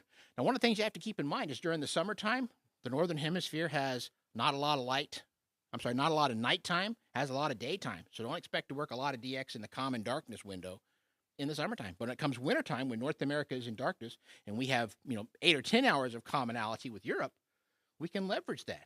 So time of year is also important. So when a DX goes to some strange place in the fall, you're going to have an opportunity to work them on lower bands than you might normally think. So here's an interesting one. How many of you want to go on a DXpedition? Even if it's just a pipe dream. We all know it's on your bucket list, right? Did you know that most of the contesters are on these expeditions? And if they say, I want to join an expedition, the first thing they're going to figure out is, can you handle a pileup? How many of you have gotten into pileups listening to a DX? They're nice and small, right? Nice, compact, orderly, whatever. Okay? These aren't going to work if you can't handle a simple pileup at your own station. So getting on the air, working pileups of your own, calling CQ, developing the skills that it's necessary to actually work through the pileup, okay? By posting a decent score. Imagine how you're going to feel. He says, hi, so-and-so, I want to join your expedition. He goes, okay, can you work a pileup? Yeah, I can work a pileup. Okay, what's your biggest score? And say, sweepstakes. Well, I made 50 contacts last year. Is that proving yourself? Is that proving that you can do it? What if they ask the question, were you on during the CQ WPX? That's a 48-hour contest. And you say, I operated for 36 hours and I made 1,200 Qs. What does that say? I say, you stretched your ass in the chair. You worked. You operated. You stuck it out. You're not going to go on these DXpeditions and like lounge by the pool. Okay? They go there to work, especially these ones that organize, spend lots and lots of money to go to these places. And by working a contest where you're putting up 1,100, 1,200, 1,300 Qs in the course of a contest, you've demonstrated that you have what it takes. You may not be the most efficient operator yet, but you will get better. You will put up more contacts. You will put up more contacts next year with less time spent. Why? Because you're more efficient. You're more effective. Multi-ops. Get a chance to work in a multi-op any chance you can. They're fun. How many of you have been to field day? Okay. Field day, for the most part, the organized events is one of the most common exposure to A, contesting, B, multi-op contesting. Nobody sits at field day and does it all by themselves in the hot, right? How many of you got your experience or your exposure to wanting to do contests because you went to field day?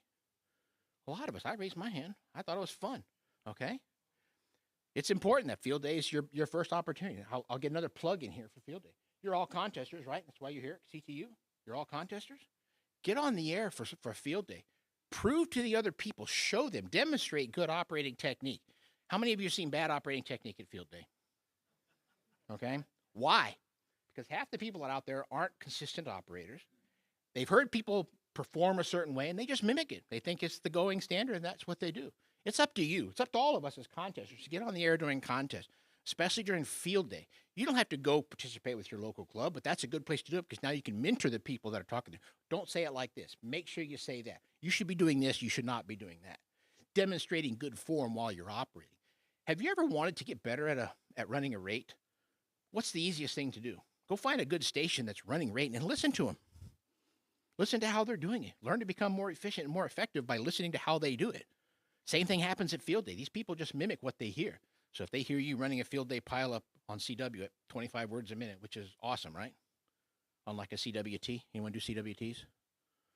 Yeah, those aren't 25 words a minute, right? Yeah, well, field day kind of is. Okay? So it's important to get on there and demonstrate good technique. And like I said at the beginning, many of the DX operators are contesters. Keep this in mind because when they go to these far-off places and there's a myriad, their band scope is full of stations, who are they going to work? Whoever they want. But if they roll across that guy, I thought I heard a 9YC. That's probably Anthony. I'll work him. Why? Because they're familiar with my call. Doesn't mean they owe me anything, but they're familiar. A lot of these people that call DXpeditions only call DX. But by getting on in a contest, I work these stations. I've met so many people here today that I never met before, but they know me because we worked in contests. When those people go on a DXpedition and say, yeah, I know that call sign. It's in the pileup. They're not cheating. They're not giving me something for free. But they heard me and they pulled me out because they worked me. And the more stations you work in a contest, the more you recognize call signs, the easier it is to get through a pileup. The easier it is to get them in the law. Be efficient, be effective. Say hi to them when you come to CTU and hand bitch next year. That's a blast, right? So what about DXpeditions in contesting? Did you know that sometimes DXpeditions go out to parts of the world and they say there's a contest on at that same time? They plan that. They say, well, we're happen to be there during, like, say, the CQ WPX sideband or something. They plan. It says we're not going to do any sideband until the contest. Why? Because they want unique stations in their log. They don't want all these big power stations working them. They work them again in the contest. So they'll say something like, we're not going to work any sideband. No, we're just working other modes, even though people complain, well, I need you on sideband. Yeah, I'm sure you do. Wait till the contest. Okay? That allows them not to have any wasted QSOs by having a lot of dupes. That's basically what I was just saying there. So when you're saying changes for DX operators, because remember contests are simplex only. Many DXpeditions only work split. Why? Because it's easier to handle a pileup of 500 callers when you've got several hundred kilohertz of space to work with.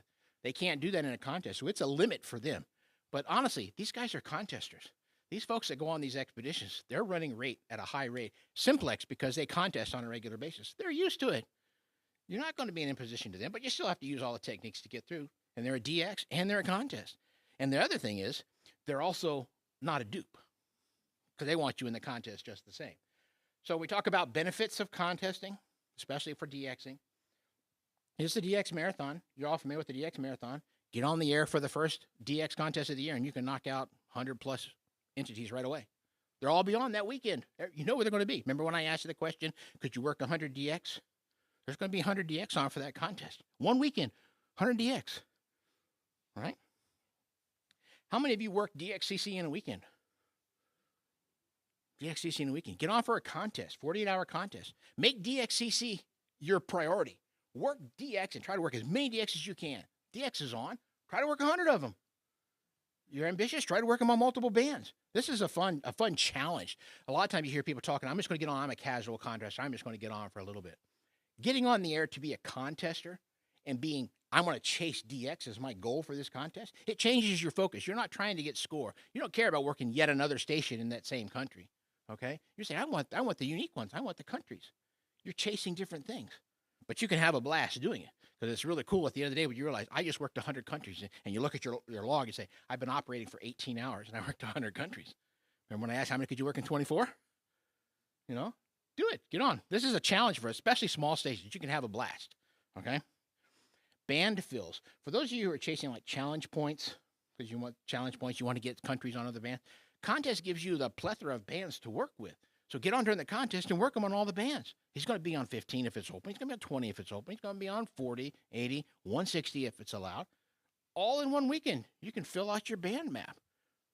That's important if you're chasing challenge points. And dupes. Remember how I said in the beginning when a non-expedition DX doesn't want you in his log repeatedly? Well, if he's in the contest, he doesn't care because you're points to him, and he wants points. Well, you're in the contest, and you're a contester, so you want points. So you work him too. Okay, you're not a dupe in his log because the contest is all it's cared about. You may have worked the guy 17 times in the last month, but it's okay because it's a different contest. How many POTA activators? Any soda, mountain goat activators? Anyway, mostly POTA. Did you all have fun on your first POTA activation? Was it challenging? I mean, y'all are nodding. Why? Because it's a pileup. The easiest way to get better at pileups is to do pileups. And the easiest way to do those is get into a contest. Get used to doing a pileup. You will learn to hear what you're hearing. You will learn to be able to discern all the stations that are calling you. This is important. Same thing if you're a POTA chaser. You want to be able to work these stations efficiently and effectively. Learn how to get through a pileup. Well, because you've been contesting, you know how to work through a pileup. It's just some POTA operation, okay? And what I suggest, and this is just me personally, I'm not a real soda or a POTA chaser, but it's really frustrating when you see a video of some guy, he made his requisite 10 or 12 QSOs, and he went QRT. Dude, stay there, draw a crowd, work people, have fun, okay? You can do that during a contest. Another aspect of contesting that really drags out the issue. How many emergency communication personnel do we have in here? Awesome, awesome. You can imagine activating for an emergency, like a hurricane in North Carolina or something. Do you want somebody who can't figure out, oh, if the band's just noisy, I can't do it? Okay, as a contester, you learn. It's noisy. Okay, I deal with it. I got 5 people calling me. Okay, I'll pick this guy. Those are the people you want running your MCOM operations. Those are the people you wanting to run your nets. Why? Because they're used to it. They're not going to get frazzled or frustrated by the fact that, oh, 2 people are calling me at once. How many of you get on nets on like your local repeater? Yeah, when you have check-ins for your net and the net control is not very proficient at doing it, net control is another opportunity. Hear the calls, work them, get them in the log, move on. Okay? So contesting is important. Wow. We went a long way, didn't we? We learned how to juggle, right? Imagine if you were trying to do a contest and all I told you was go do this. Imagine if I told you how to work DX. Just go do that. Would you be able to do it? I told you how to juggle. Can all of you juggle now? You need to practice, right? This is where contesting helps us out. So we explored DX, we explored contesting, and we covered how much. They're pretty much all the same thing, right? Any questions? No questions. I told you everything you wanted to know. Yes, question.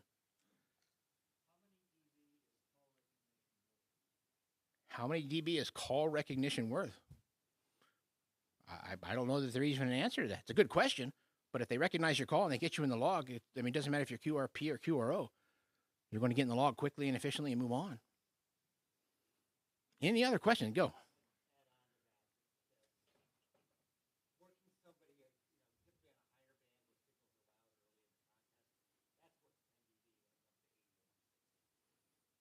Very possible. Very possible. if you have a unique call or something that's difficult to translate, they've heard you before.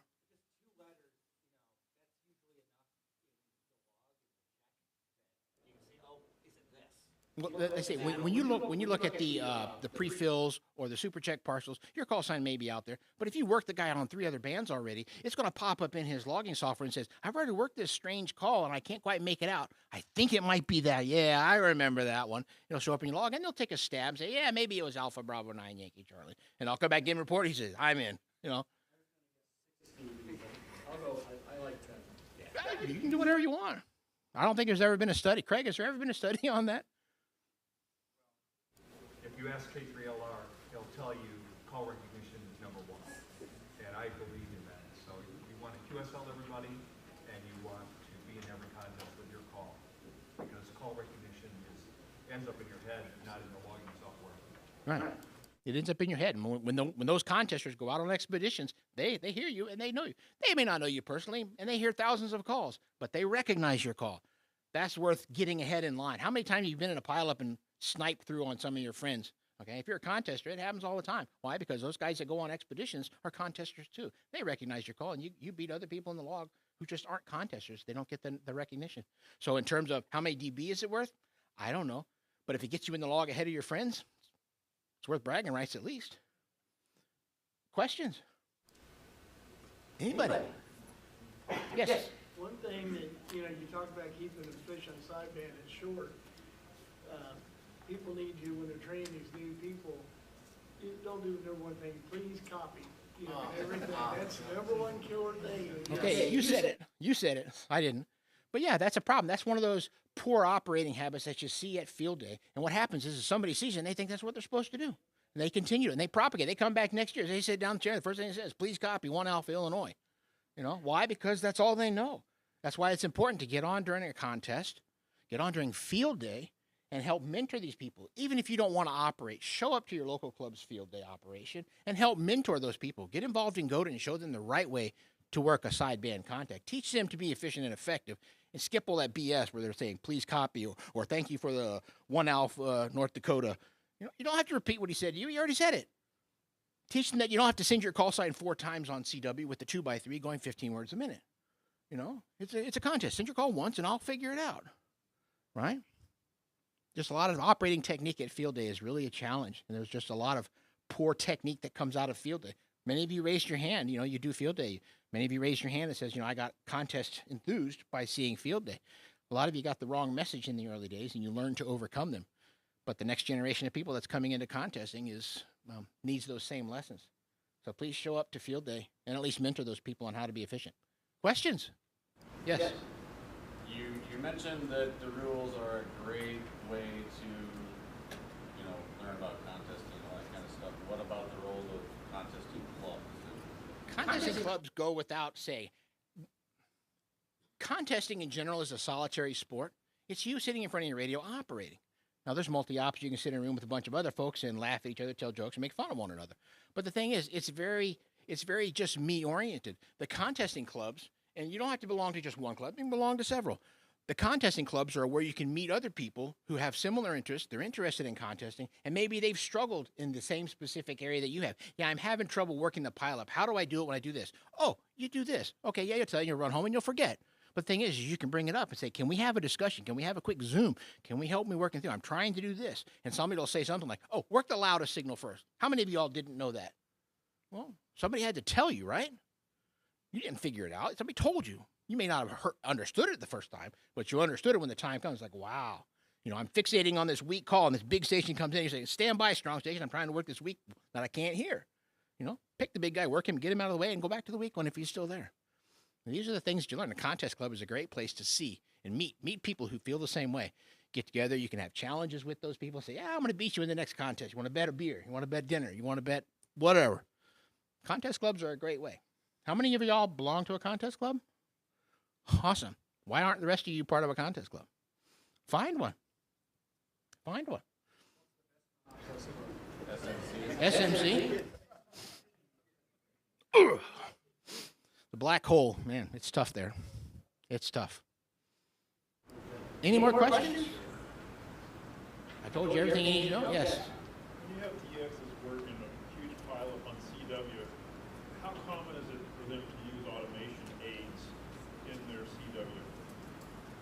I don't know. That's a loaded question. How many people use automated CW readers when we're operating a contest and they don't know a lick of CW? That happens now. But I can probably guarantee you, Craig might be able to chime in differently. These people don't go to the island to read a reader. You know, they're flicking through the pile up. They're flicking through the up portion of the spectrum that they're listening to. These guys know what they're doing because they understand CW. They got the best decoder in their head right now. Okay, they're listening for call signs. They're plucking that stuff out. Are they using aids to do that?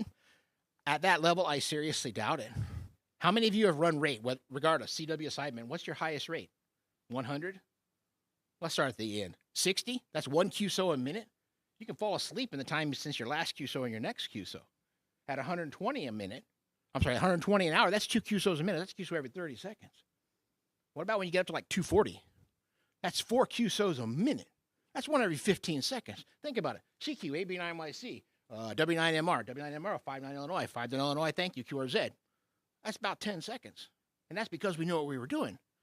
Okay? If you want to go high, like some of these expeditions are up as high as 300 an hour, start doing the math on that. That's a QSO every 6 to 8 seconds. You don't do that if you're adding a lot of stuff to the exchange, wasting a lot of time. Now, I will tell you from experience, if you have a disciplined pileup, it makes it easier. But sometimes your pileup isn't disciplined. It gets unruly. It gets unruly because you're not efficient and you're not effective. It's your pileup. Control it. Okay? Control the pileup. If it's getting out of control, stop for a minute. Everybody will stop talking and they'll say, oh, wait, here he is. Go back to calling CQ and work the next station line. People will get the picture that it's your pileup. It's your frequency. It's your run frequency. So control it. That's a whole different topic. More questions. Come on. We got time, right? Just a comment about the automated thing. When I'm the DX and people are calling in, I can find out and tell you're automated because there's always a lag. You're waiting for the decoder. But you should know your own call. We laugh, but true. Call. Because if you're waiting to read it, it's too late. Because we're going to work somebody else. So you please just know your own call. Did you all heard that? What Craig was saying is know your own call. Because when you're working on CW, you can't wait for the reader to come back and say, because by the time it decodes, he's already sent your call sign again. It's like, dude, come on. I'm trying to work you. I'm trying to be efficient and effective, and I can't. I'm waiting for you to send your call that I already sent you twice.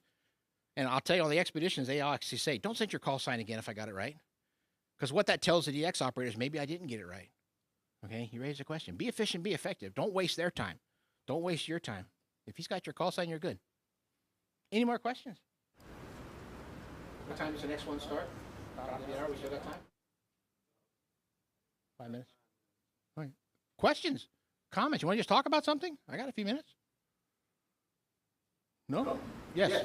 Just to point out that contesting is great fun, but the basic reasons that we do it is to get better at radio communications, and number two, to make sure we keep the spectrum.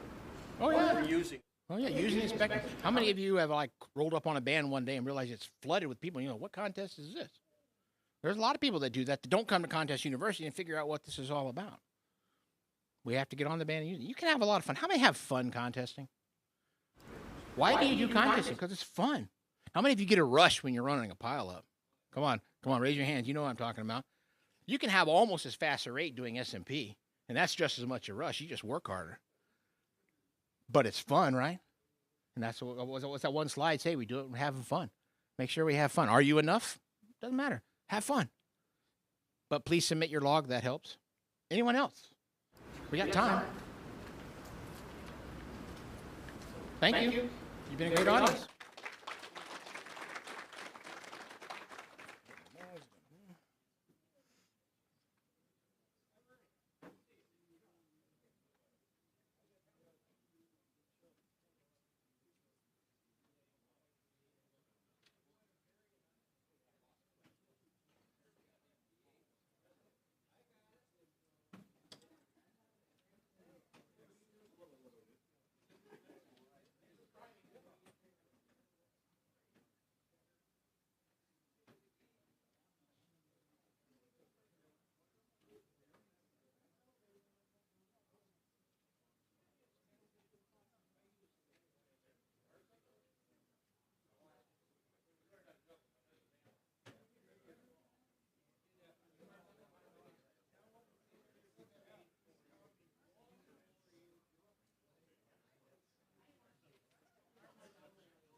thing. I don't know what PowerPoint's next, but literally, Oh, well, shoot, I can just use this then. yeah. So if you want to just throw your PowerPoint onto this, or if it's already sent to Tim, you could do Yeah, that. well, I got it on a thumb drive in my pocket. Let me make sure about this. Radiosport, that's me, room 1. Yeah. Okay. So you're in here. Well, that makes it real easy. Let's go ahead and give it a quick test, if you don't mind. Is that somebody else's Somebody else's what? thumb drive? No, that's for a clicker. Okay. That's all that is. That's to advance slides. It's live audio here, huh? Yeah. That's good. It's in the documents folder on the C drive. This is what's on. That's it right there. Yeah. Oh, that's right, 19C. And then F5 should put it up on the screen. Yeah. Just like that. Yep. So you should be good then. I got an audio file.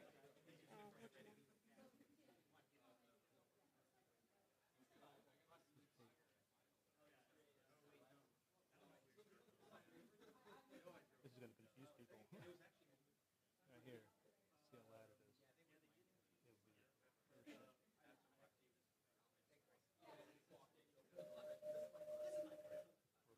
Thank you very much. Yeah, no I'm all problem. set. Okay. Appreciate your help. I won't bug you anymore.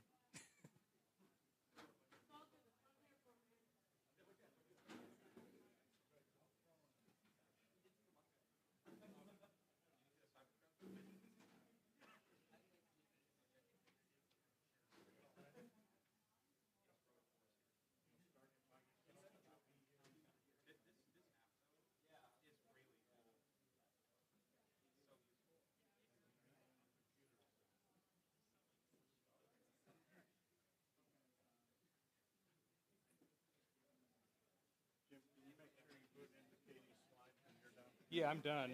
Okay. How do I get out of this thing? I'm going to Do that, and then just click over there.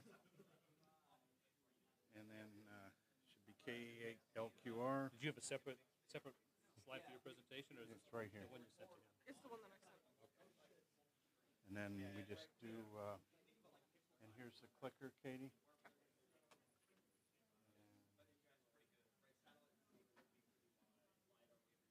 There you go. Thank you. You're in business.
Okay, so we're going to get started.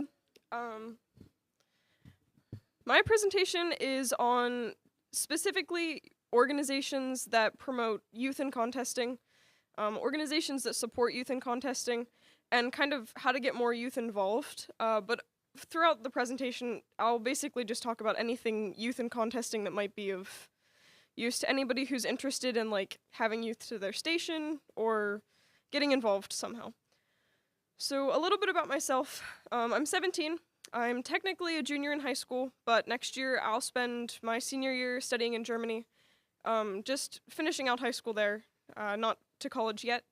When I come back, I'll go to college. Not sure what I'm going to major in yet or what I want to do for a career, but I'll figure that out.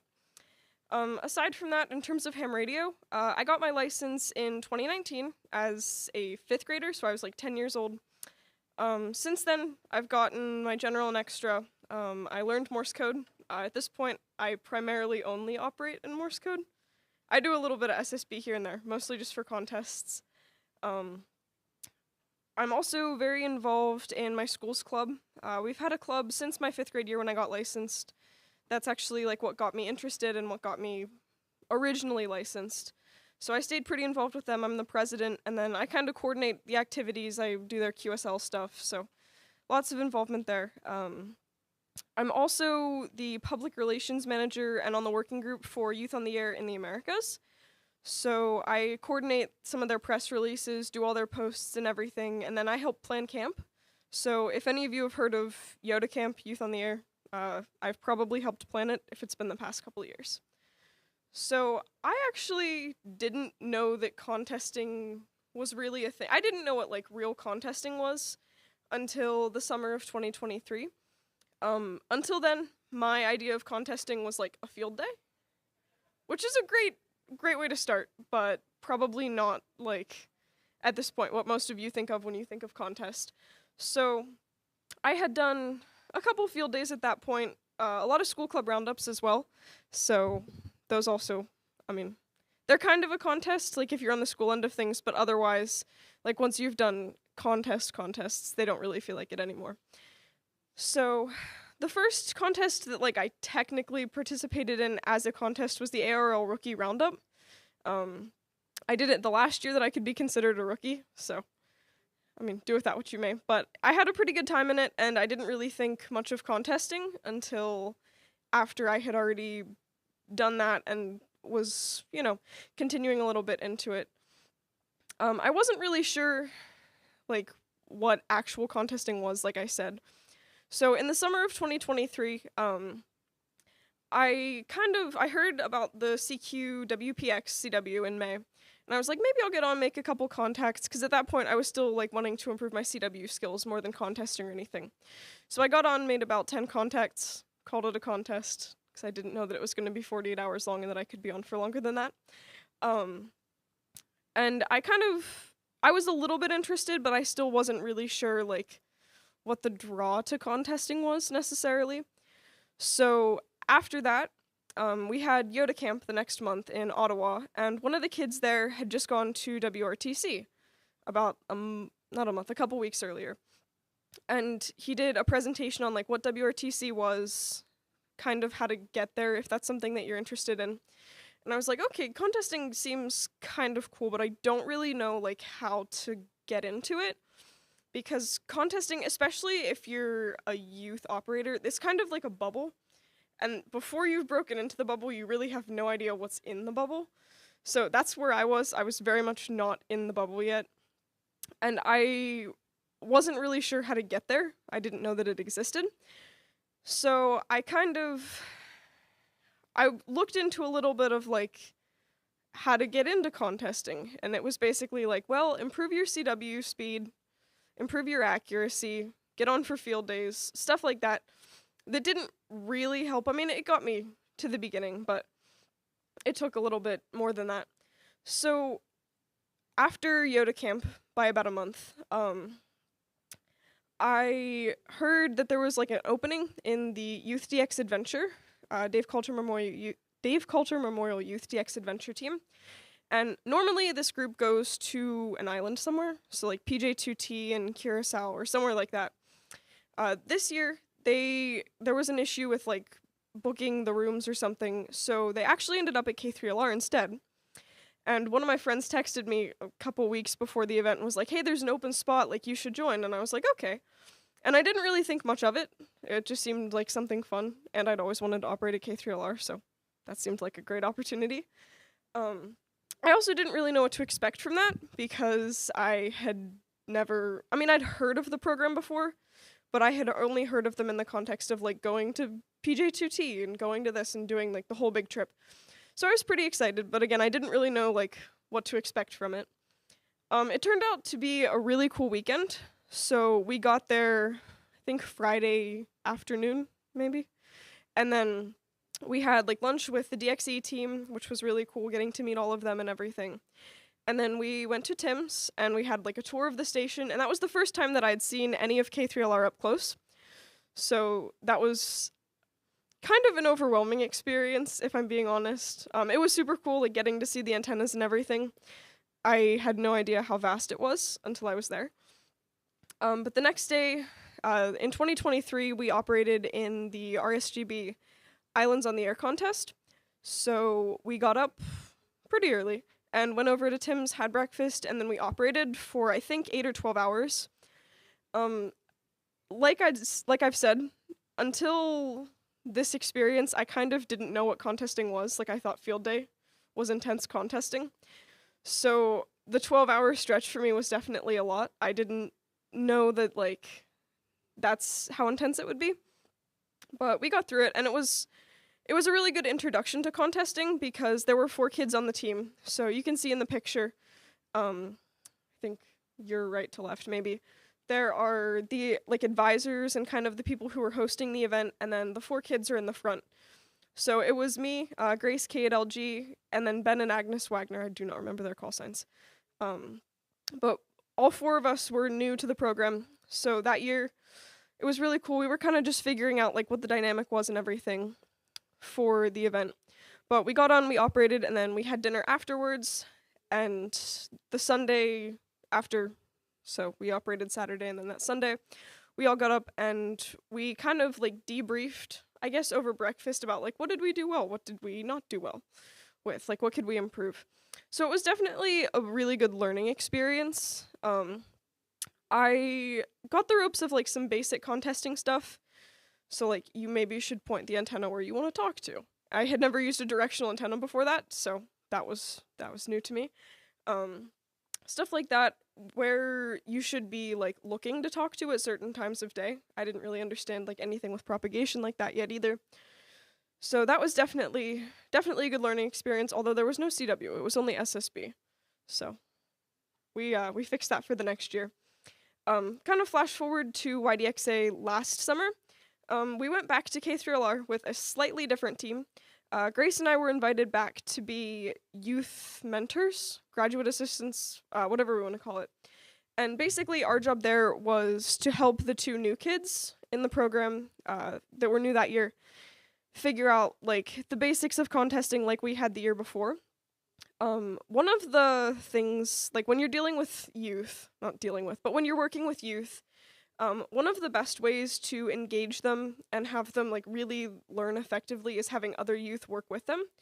So like when we go to Yoda camp, most of the sessions are led by people under 25 or 30. Sometimes we can't get all under 25.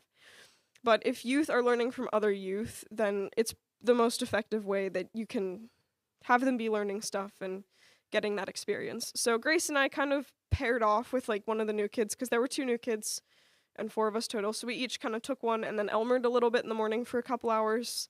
You can see I was on 40 meters with Lily and kind of her dad. The parents get headphone splitters, but they don't get to operate. So I kind of walked her through like, this is how you run a pileup, because she had never run like a contesting pileup before.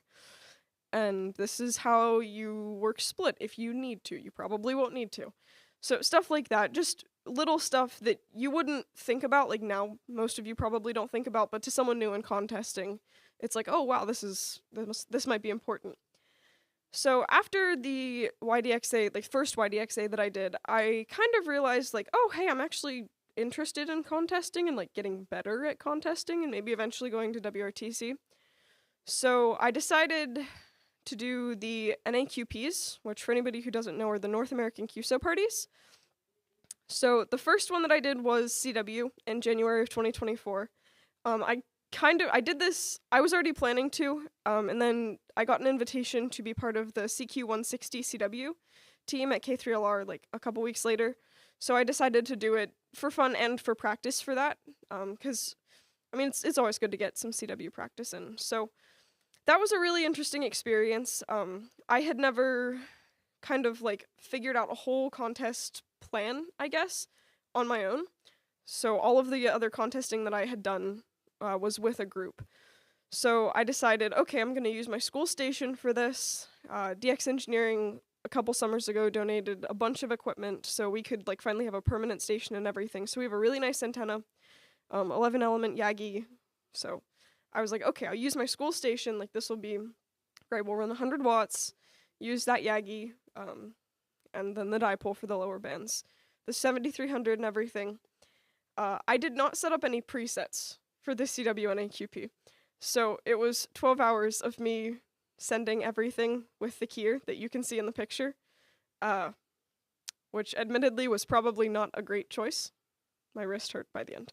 But I very quickly learned that presets were probably something I should set up if I did more CW contests. So after that one, I got on the presets game. But for that one, I had no idea what I was doing. I started calling probably like 35 words a minute, which is a little faster than perhaps I should have been calling in that.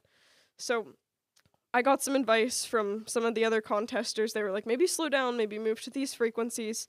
So this contest for me was very much like a figuring things out kind of contest. Eventually, I got the hang of it by the end, but it was still all very new for me in the beginning. A couple weeks later, I did the SSB NAQP, which wasn't really like in preparation for anything. I just did this one for fun. Usually I don't do SSB contests like that, but I figured it couldn't hurt. This one was really cool because after I had kind of figured everything out, I still had not figured out the recordings situation. So again, it was 12 hours of me talking. But after the CW one, I had a little bit more of a grasp on like how everything worked in the school station and stuff like that. So I kind of started being a little bit competitive with it. I was like, okay, I can like see other people's theoretical scores on like the online scoreboards and stuff. So I would challenge myself to like beat this person and beat the next person, and that was really fun. But both of the NAQPs are nice if you're trying to get youth involved because they're relatively short in the grand scheme of contests. Like for a very new contester, it would probably be a challenge to sit through an entire 48-hour contest awake the whole time. So the NAQPs are a really good way to kind of break them into contesting and be like, okay, this is like a taste of what it would be, because you still get the thrill of the contesting and the decently high rates and everything. Both of those contests and the CQ 160 CW at K3LR kind of led me into looking for more opportunities to contest. I decided after the NAQPs that while I did like single op, multi-op was a lot more fun, because I was kind of reflecting on the YDXAs versus the single ops that I'd done, and I was like, yeah, I think I have more fun when I talk to people that are also sitting with me. So I was at like a local club meeting in Mercer County, and Tim was like, hey, have you heard of like K8AZ? And I was like, no. And he was like, well, he has a pretty good station. Like, do you have plans for the weekend? And I was like, no, I'm a nerd. I have no plans for the weekend. So I ended up going to K8AZ for the first time for the ARL DX contest, the SSB one, in 2024. And again, I kind of had no idea what I was walking into. I didn't really have any idea of like how the team functioned, because every multi-multi is a little bit different. So I went in a little bit nervous, did not leave nervous. The group was very, very welcoming. And since then, I've gone back for a couple contests at K8AZ. It's nice because we can work around my school schedule and everything, because that's kind of a holdup. But I went there for that ARL DX and then the IRUHF and a couple more since then. And that was really good because it's kind of, they're a very low stress contest team. Like they're very much there to have fun. So those were all very good opportunities. And then that kind of led into me doing a couple contests at K3LR. Last October, I was invited to be part of the CQ Worldwide SSB team. So that was my first like big multi-multi. K8AZ, everything is multi-single or multi-2. So I had never really been a part of like a very intense multi-multi.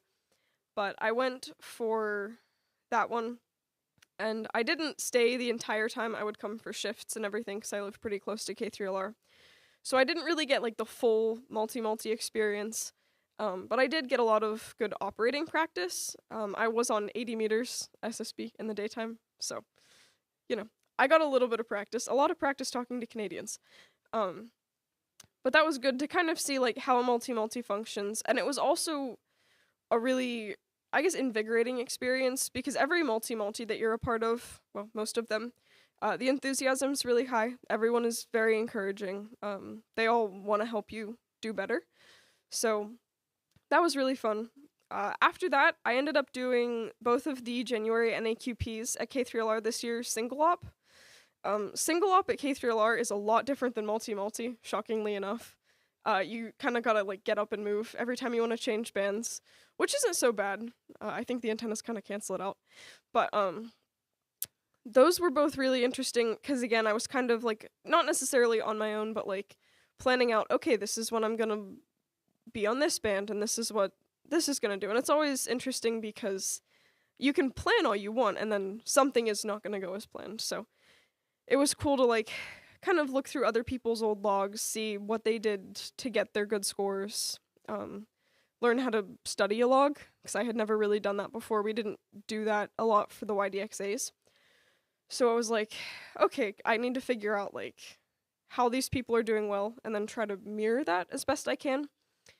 So both very, very big learning experiences, but they were also a lot of fun. I do love single op, so it's kind of the challenge of like, okay, just you're only working with yourself. So those are both, well, those K3LR and K8AZ are both huge ambassadors. Well, not necessarily ambassadors, but huge supporters of youth and amateur radio, and especially youth in contesting. They've kind of set, like, not necessarily the gold standard, but they set an impeccable example for how to involve youth in contesting. It's a lot less complicated than a lot of people think. Sometimes people, especially like older hams, look at involving youth as like this big kind of monster that needs tamed. But like I said, it's pretty simple. In these two pictures, you can see me with the multi-multi teams, or the multi-single team in the one case. And kind of the constant with both of the groups is that I'm very much like not necessarily an integral part of the group, but I am part of the group. It's not like, here's the contest team and then the kid over there. Like, they are very inclusive and make sure that like I know what's going on and help me with everything that they can. So that's the most important thing if you're looking to involve youth in contesting, because a lot of times they're not going to know how to get started. So you need to give them a little push, and including them in the team is a great way to do that. So the first thing you have to do is invite them.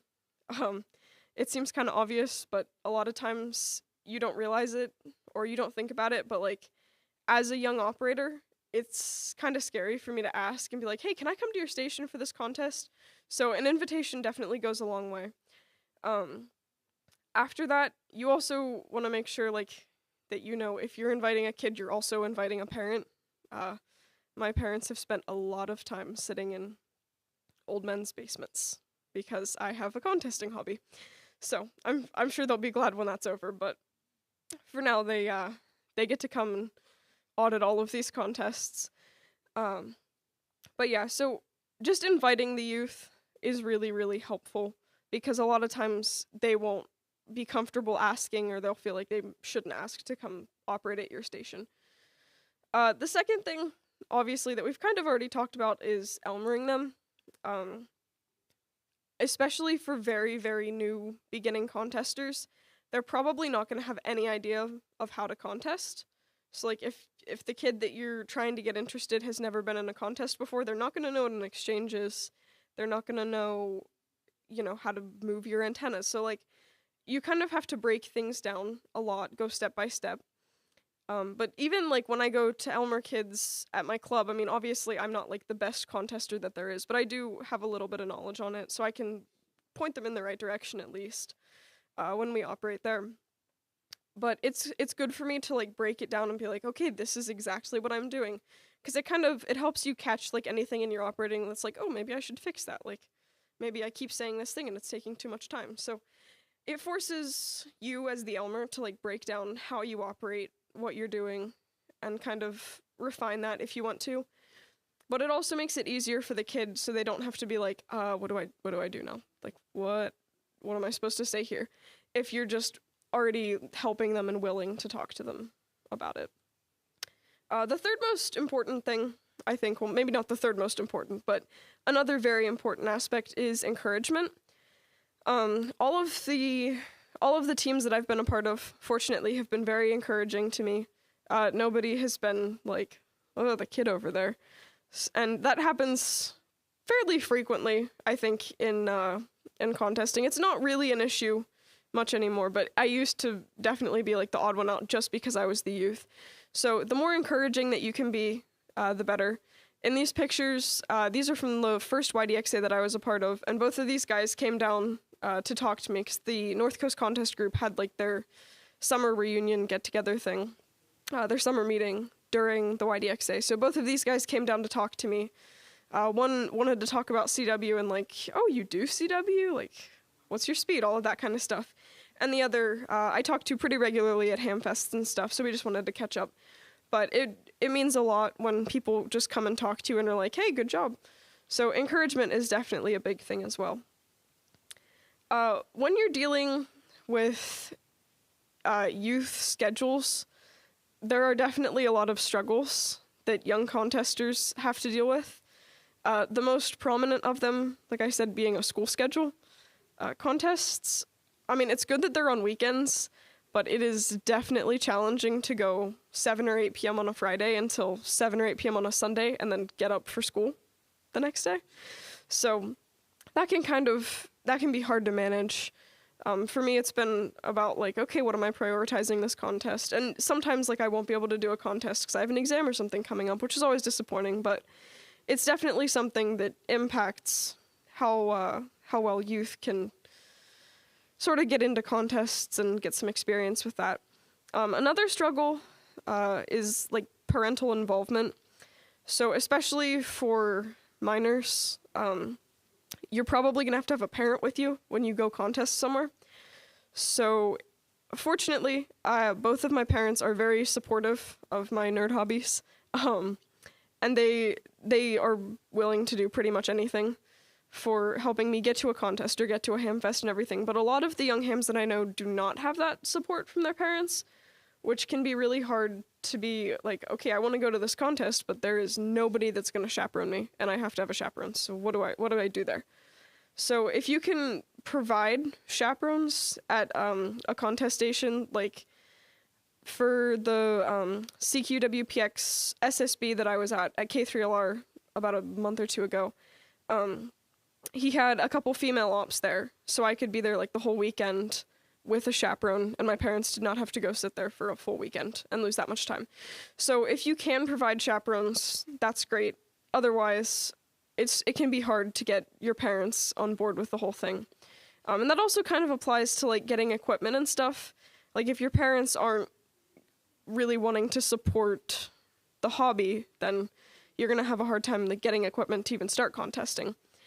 And then the last struggle is kind of like sometimes you're gonna face not necessarily like discrimination and stereotypes, but like I've had a lot of experiences where I'll be calling CQ and then someone will be like, you need to move when I was there first and I'm not really doing anything wrong. And a lot of times, like if I just use like one of the pre-recorded CQs of one of the guys on the team, then they go away. So it's kind of like, you're a girl, so you can move. That's not how this works, unfortunately. And then people can obviously, like, people can tell that I'm a kid if I'm on SSB, so they'll be like, you need to move. I'm like, no, this is my frequency. So just being respectful of all of the operators on the band is really important, especially for the kids and the YLs kind of that are there, because they're probably going to get a lot of guys being like, you need to move, this is my frequency now. So that's something that I've definitely had to deal with pretty frequently. So moving into different like organizations and programs rather than individuals who can help you become more involved in contesting. Obviously, the YDXA, Dave Coulter Memorial Youth DX Adventure, has been pretty impactful in getting me involved with contesting. Youth on the Air and Yacht, Young Amateur Communication Ham Team, are not like directly focused on getting kids into contesting, but they can help. Both of those organizations kind of aim to just connect young operators and be like, here, these are children that you might have something in common with. Talk to each other and Elmer each other.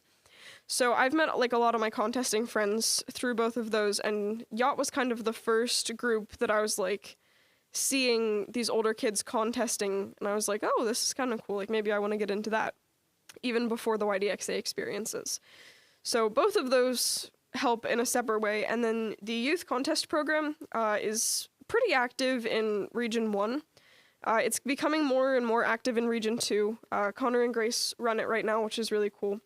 So in terms of the Dave Coulter Memorial Youth DX Adventure, I kind of talked about like the structure of it. I know this year they're planning to go back to the Caribbean, so that one, I think they're also having one at K3LR this year. Maybe. I'm not entirely sure, so don't quote me on that, but they're definitely a really good way to get started if you don't have a lot of experience, because it's not necessarily, like for the ones at K3LR, it's not necessarily a super busy contest where you're going to have to run these huge pileups. So you kind of get used to like using a contest station before you're in the middle of a contest trying to figure out what all the buttons and knobs do. And then on the island, usually it's just like a week, give or take, of operating, but I mean, you're the DX, so at that point you're getting some of the bigger pileups, but it's still in a semi-low stress environment because it's not like a contest that we are, you know, like we need to be first, we need to win. So that's a really good way to get involved, and it's also almost one-on-one with the Elmers or mentors and the kids, which is really, really helpful. So the YCP, how this works is kind of like a bunch of kids will get together and go operate from a host station.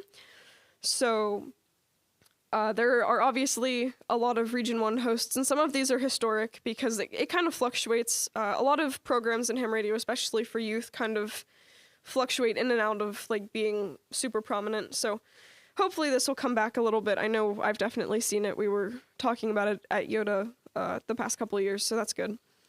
But some of these hosts are a little outdated, but it's a non-comprehensive list of stations that have hosted in the past, and some are still hosting. In Region 2, we've had a couple new stations start hosting the past couple years. So J62K, which is in St. Lucia, put out, I think last year for the first time, it was like hey, we have an open spot for an operator on our team. If there are any youth who want to come do that, that would be great. Like, we'll Elmer you and everything, and then you can be part of the team on this island. So I think Grace was the first one to go do that, which was really cool, to kind of like establish, I guess, that program. I think they're doing it again this year, and they're kind of making a bigger thing out of it, which is really nice. So they're kind of looking for kids to come operate. And then HQ9X, I'm not 100% sure, like, how solidified they are with everything, but they'll also be willing to host, and hopefully we have some more stations. The YCP is definitely always looking for host stations to come like have a group of kids. So if you have a station that you could host kids at, maybe reach out to them. And then they're also kind of partnered with Youth on the Air, so we can like at our camps and everything be like, hey, there's this opportunity, you should definitely look into it and sign up. So they kind of have partners like that and everything, so the word gets around a little bit better. Like I mentioned earlier, Yacht, or Young Amateur Communication Ham Team, is not directly correlated with like youth and contesting and everything. They are just, they have a net every night of the week except for Sunday, I think, where whoever wants to, youth or adult, can check in. But they get a pretty good number of youth check-ins. And so it's a really good way to meet other youth that are interested in contesting and know maybe how you can get started, because everybody's sort of path into contesting is different. But they definitely have a lot of people as resources there for that. So kind of moving into how we can increase interest in contesting among young hams. It's kind of hard to get young hams interested in like different aspects of amateur radio sometimes. Like a lot of times they won't know that something is even an option. Like you get your license and you're like, okay, what do I do now? Like I have a tech and I don't know what to do with it. So there have been a bunch of different ways that I've found out about different aspects of ham radio.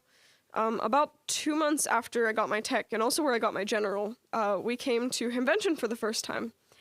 And it was definitely overwhelming. We did not make a plan of what to do, so we showed up here Friday or Saturday, and we're like, okay, we're gonna go to some forums and stuff. And I kind of lucked out where the first forum that we stumbled across was the youth forum. So I think it was Violetta, KN2P, talking about like a fox hunt that she did with her school club and everything. And it's always cool for like young female amateur radio operators to see other YLs as role models and everything. But there were a couple kids talking about contesting in that forum, and I kind of got like the initial exposure there. So there's definitely a lot of different ways to like make kids aware. One of the most prominent ones are school clubs. While they're kind of hard to establish, if you've ever worked in a school with a school, you know that there are a ton of hoops to jump through for everything. You have to get in the school and tell them that you want to have a club. And then that's a hoop, and then there's other stuff, and then you want to get a permanent station. For us, that took probably 3 or 4 years of going to school board meetings and explaining what exactly we want to do, because they don't really understand, and also they don't see the value in it. So we kind of are like, well, it can do this, this, this, and this for us. It can help with public service. Like, you have to really explain to people how it's going to benefit the school. But after you've done that, most schools are pretty receptive to it. But once you get that started and get a couple kids coming and everything, school clubs are a really great way to get kids interested in amateur radio and contesting. My school club does the school club roundups every October and February, which probably if I asked the kids in the club what their favorite things that we did are, it would be fox hunts and then school club roundup. All of the kids really love fox hunts, but I think the school club roundup is pretty good too. Usually we do, we'll have classes get on the air during the day. So the last one that we had was actually in February, and in my physics class, because my mom teaches physics there and engineering design, which really works out well with the Radio Shack in her room. But she was like, okay, extra credit if you make a physics-themed Valentine's Day box, and one of the kids made the 7300 because he didn't know what else to do. So that was kind of cool. But usually we have it structured so that physics can get on the air for school club roundup, engineering design, and then we'll stay after school for a couple of hours because our club right now has a lot of middle schoolers in it. And when it's not like herding cats, they're actually super receptive to kind of what you're telling them. So it's like, yeah, you maybe don't want to say please copy, and they'll listen and kind of try and fix it. So they're all super interested, partially because there are no other clubs and extracurriculars that you can do as a 5th grader. We get a lot of 5th graders because of that. But they have that open to them. So a lot of them come and will stay after school for a couple hours and get on the air. And it's always fun because in 5th grade, it's like, you really have not had a geography class yet of any sort. So they'll talk to someone and be like, where's that person? Where's that person? And we'll pull up the map, and it's always exciting. Every DX contact, and even a lot of the ones in the US, is a huge deal to them. So school club roundups are definitely a great way to get the kids a taste of what operating is like in a contest. Not really in a contest, but they get to be on the air, which is what matters. Local clubs are also a really great way to get kids interested in contesting. I started going to the Mercer County Amateur Radio Club probably November, December of 2023. And since then, I've met a lot of people very involved in contesting. Tim, K3LR, and some of the guys that he contests with, used to contest with. and they've had a lot of good advice there. The club is also very supportive, so anytime I'm like, I kind of want to try this out, they're like, we have these resources for this, like we can make it happen. So local clubs are definitely a great way to get kids into contesting, especially if you have some pretty avid contesters. They also usually will offer, most of them will have like a field day set up. So if they have a field day set up, or they set up a station for like a QSO party in your state or something like that, that can also be a really valuable resource, because then you're not trying to set up your whole station and everything. Like, you just go there, they help mentor you, teach you how to operate in that event, basically. So those can both be very, very beneficial. In these two pictures, you can see my sisters, both of whom are now licensed and sitting in the back of this room, getting on the air. One of them at this point had her tech, the other did not. We fixed that at Huntsville last year. But it's good to be able to get like the whole family involved and on the air. Youth-focused groups are also a really good way to get kids into contesting. Like I've mentioned, Yacht and Yoda, and then on this slide you can see a picture of Violetta and I think 4 years after I saw her present for the first time in the youth forum. So obviously we were both a little bit older, but it was still really cool getting to tell her, like, hey, you inspired me to like stay doing amateur radio things and get into contesting too. So that was really exciting. And then the other picture is of like one of the shacks from Yoda Camp. It was a very, very tight squeeze of a shack, but we all got in, got some operating time, which was good. But that was the camp where I kind of learned like what contesting was, how to get into it, how to get better at it, what opportunities there would be within it. So youth-focused groups are definitely a really good way to do that. Getting youth involved in contesting also has some pretty interesting impacts. Like I already sort of mentioned, when you're Elmering a youth, or anyone, but like particularly kids, as you break things down, you're kind of seeing like how you operate very, very much up close and figuring out, okay, maybe I want to fix this or I want to refine this. So that's interesting. But you're also, when you get youth into contesting, you're kind of helping make sure that contesting stays a thing for more than the next like 10 years. Because if we don't get youth into contesting, eventually there will be nobody to work in a contest. So if we can keep numbers of contesters up, that's obviously desirable. But it's interesting, even like if I look at it when we have younger kids from the school club on a school club roundup team, everybody has a different point of view that they bring, and they'll point out different things. So it's always good to be able to see like what everybody's thinking about stuff like that. Finally, there's definitely a very prominent youth contesting community. While sometimes it kind of like breaks off into groups, overall there's very much a sense of camaraderie amongst contesters, but particularly youth. I remember last year at Friedrichshafen, the Region 1 Yoda directors, I guess, had like a little sign that was like, what's your favorite part of amateur radio? And there was a spot for contesting and a spot for friends and a spot, other stuff like that. And so 2 of my friends in contesting and I were there. One wasn't looking well. The one and I like put our little dots in which one. But she and I both put ours in friends because like, we were all excited to see each other again and everything. And then he just turns around, sticks his in contesting, and we both look at him and are like, excuse me, do you value this? So there's definitely a lot of opportunity to make friends with people who probably share similar interests with you in contesting. And that's probably been my favorite part, is getting to go to different contests. Even if I'm the only youth or the only girl on the team, it's still really fun to be able to spend basically 48 hours with people who understand why you love amateur radio and everything. And it's kind of nice to take just a 48-hour break from like normal life. But the youth contesting community is definitely probably like my favorite part of contesting and why I stay there. I kind of wanted to end this with some of the major sponsors of youth and contesting, and there are a lot, so they are not all on this slide. But these ones have all contributed to Yoda or YDXA or something like that, so definitely huge thank yous to all of them.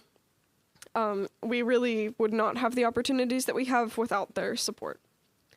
And does anybody have questions? Yeah? So the question for anybody like watching the live stream was, how many youth contesting operators do you think there are in the US? That is a very hard number to estimate. If we're thinking like serious youth contesters, probably not a ton. I've noticed in the US, I think there's slightly less of a youth contesting presence than in Europe, maybe. But overall, the number is not very high. So anything that we can do to bring that number up is really good. Any other questions? Maggie. What's your favorite contest? My favorite contest. Something in CW. Anything in CW. I do like SSB contests too, but CW is definitely... I prefer CW because A, people can't tell that I'm a female, and also that I'm a child. So that's really nice. CW for me is kind of a challenge, and I get a lot more worn out doing CW than I do SSB, because it's like a whole nother step of processing. So anything in CW. We'll go with CW WPX. Other questions? Yes?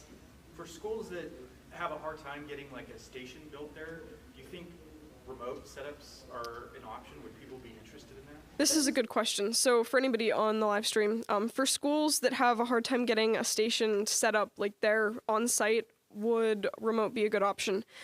So we've actually looked into remote at our school because we've started having a lot of kids get licensed. Last week we had 7 kids in the physics class get licensed, which does not seem like a big number, but considering how big my school is, we probably have like less than 100 kids per graduating class.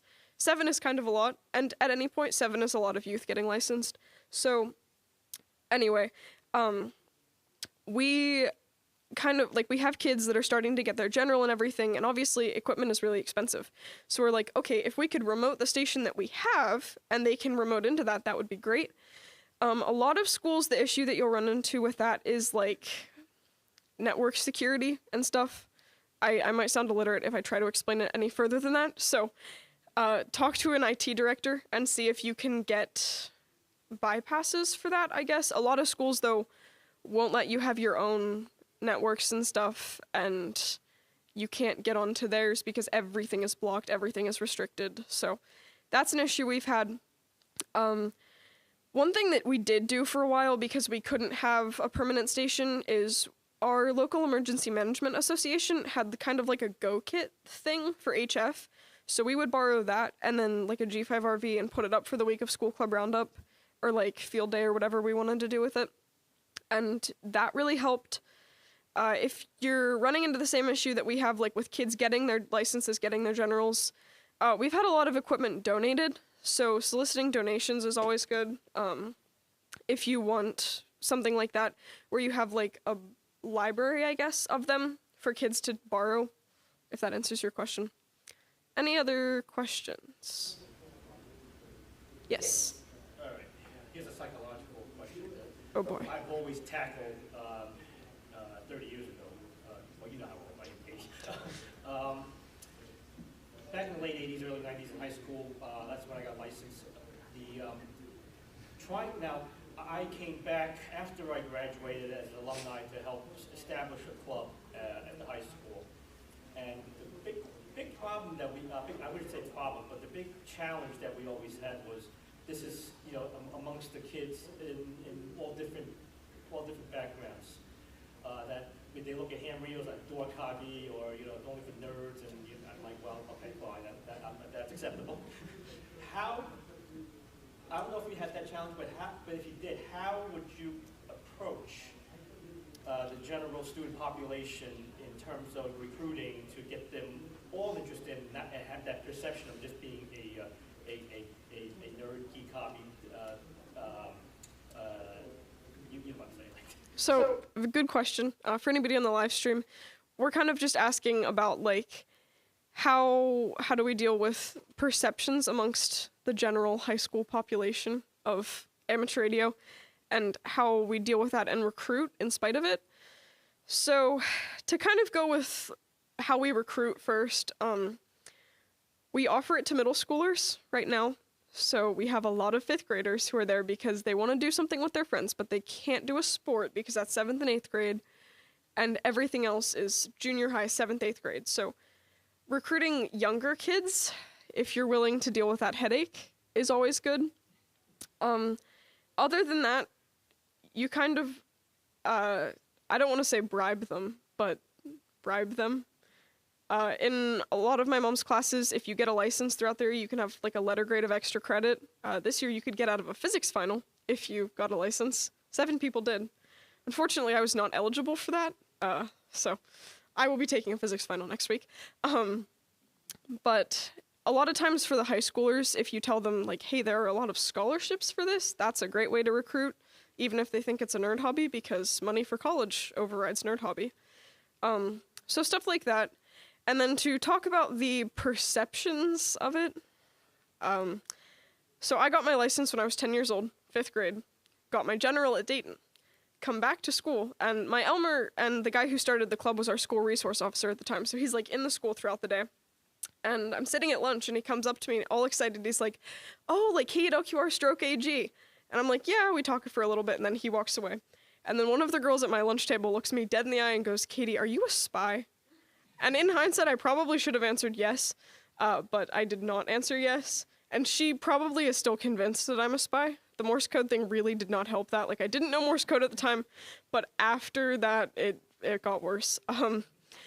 So we can have that perception. There, like you mentioned, there's definitely a perception that this is a nerd hobby. Why are you doing this? Like, you are actively making yourself unpopular. It's like that. Some kids think it's cool. That's definitely a minority. Anyone who's been in a high school lately would know that. So for me personally, I just started ignoring it, which really was not as hard as I thought it was going to be. If they care enough to say something snarky about it, I probably don't care to be friends with them. And also, I like my nerd hobbies, and there are also other people that like my nerd hobbies. So for anybody who can, like, finding a community of young hams is really good for that. Like, I just spent a lot more time on Yacht and a lot less time talking to friends from school. And that seemed to work. That also kind of works for Yoda. So at this point, a lot of my closest friends at school, not at school, are hams. And I don't really mind it because I'm probably going to be happier talking to them than I am someone who's judging me. Any other questions? Yes. Yeah, so as coming from very far away in Europe, I see all these super cool programs for promoting youth and contesting in Region 2 and all this, which is super cool. It's a great opportunity, as you said. But I have a feeling that they're doing their own thing on their own side. And it's, a bit of a shame that there's no sharing between them, and there's this barrier even especially between Region 1 and Region 2. We have that problem, and the main problematic being yes, so this big guns are all looking for youth, and the youth are looking for big guns, but there's nothing in between. So here my question is, do you have any suggestions on how can we facilitate this link? So for anyone on the live stream, the question is kind of just asking about like how we should cope with the disconnect between the stations that want the kids to come operate there and the kids that want to go operate there but don't know how to get there. If I had to give advice to these people, and I'm probably not the most qualified person for this, but I can give something, it would be for both parties to go to things like local club meetings and go places where you'll put yourself in contact with those. A lot of ham radio and contesting especially is being able to network with people and meet people and talk to people, hopefully the right people. And that's kind of how you'll get yourself an invitation to go contest somewhere, or you'll be able to tell other kids like, hey, there's this opportunity. So going to stuff is probably your best bet. A good second would be getting on the air with what you have. If people notice that there is someone entering in this youth category, and they're like, I need a youth team, they're gonna go look at who has submitted youth logs in contests. So submit a log, get on the air.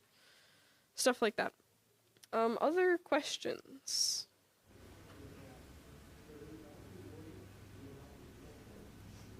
Okay. Thank you very much.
Pardon?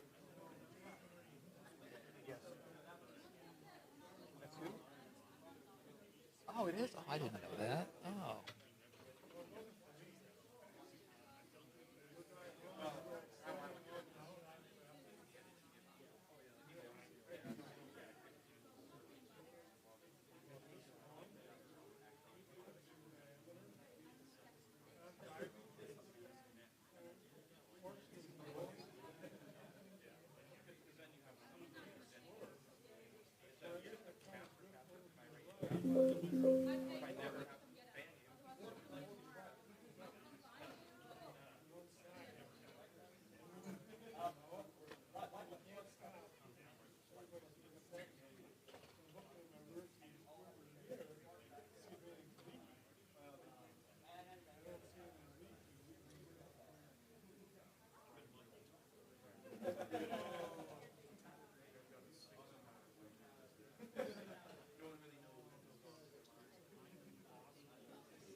Hello.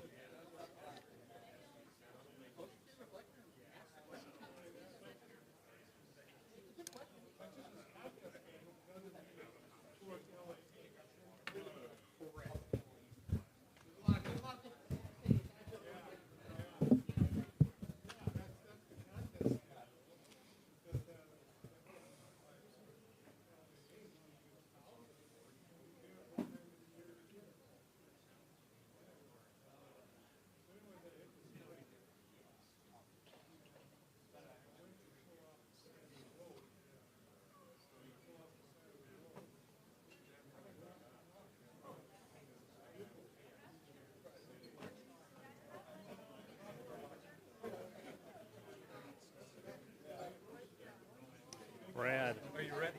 I am ready. I'm prepared. Awesome. I know it'll be great. I'll be sitting over here heckling you. Okay. I'll look over your way once in a while. Where's Make sure you're sleeping. Sitting next to Vic. Oh, yeah. YT. She's not going to be up there with you? No, she's going to stay right there. I'm just. It's a miracle she's here. Well, you better She's call her out. I'll mention her name at the end. That's like. I don't want to scare her. No, okay. I'll meet her. She's pretty shy. Yeah. I'll tell you what. When it's a less scary environment, Yeah. I want to meet her. Yeah, please. Yeah. Please do. Yeah. I was going to have her come up here when I take questions, but she said no, she'd rather stay in the background. That's the way she is. You haven't answered my question. I just saw it. Okay. Do I sing? Do you?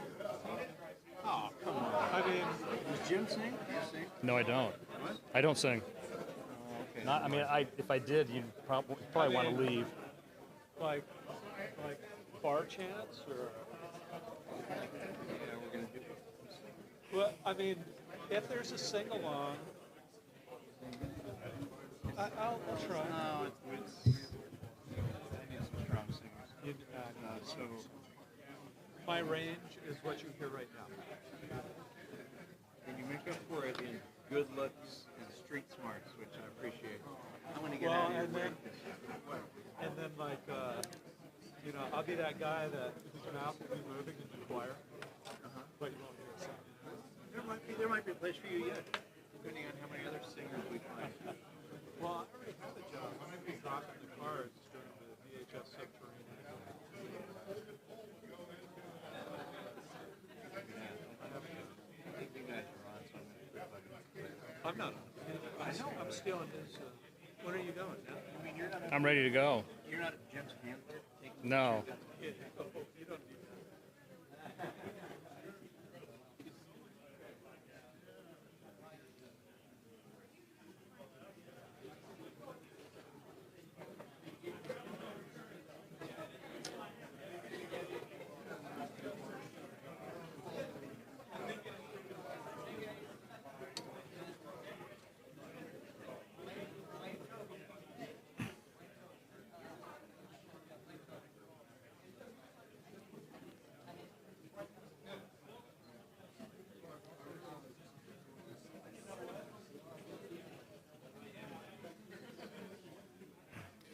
All right, everybody. Can you hear me okay? Is this still working? Oh.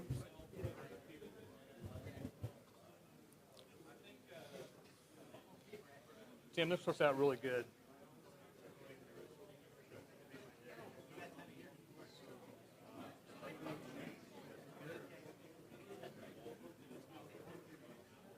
We're going to start in about 2 minutes.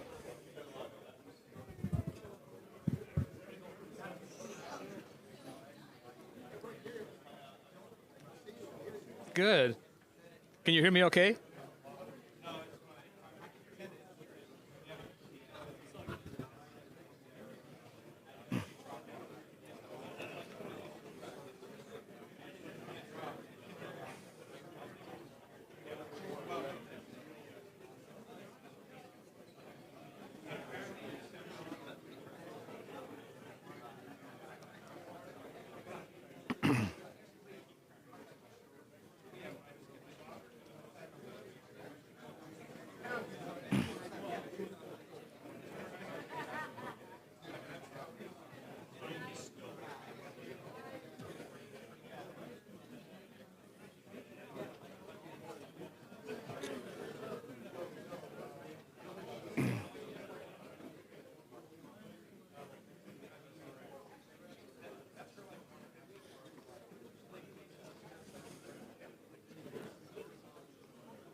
Okay, everybody, I'm getting ready to start.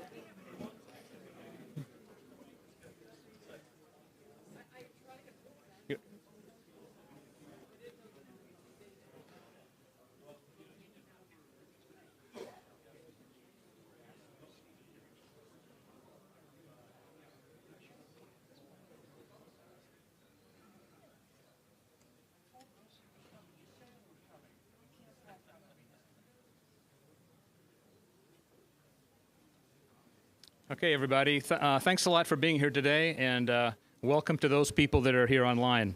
Is the volume okay, or you want to turn? Can you?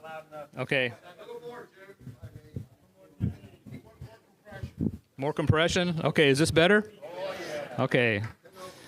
Okay, my name's Jim Hall, AD4EB, and this presentation is called Radiosport, Take It on the Road. Before I begin, please raise your hand if you've ever done mobile contesting before. Ah, a lot more than I thought. I'd say about maybe 20 or 25. Well, hopefully... Worship at the shrine. Yeah.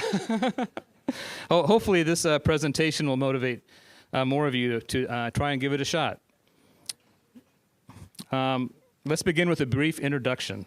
I got started in radio contesting about 25 years ago from my home station in Middle Tennessee.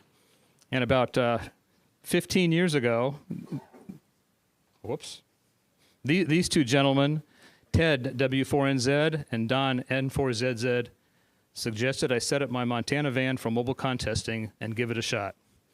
I took their suggestion, and for me, contesting has never been the same. It's been the most fun I've ever had in ham radio. This is our Kia Carnival MPV. MPV stands for multi-purpose vehicle because Kia considers it much more than just a van.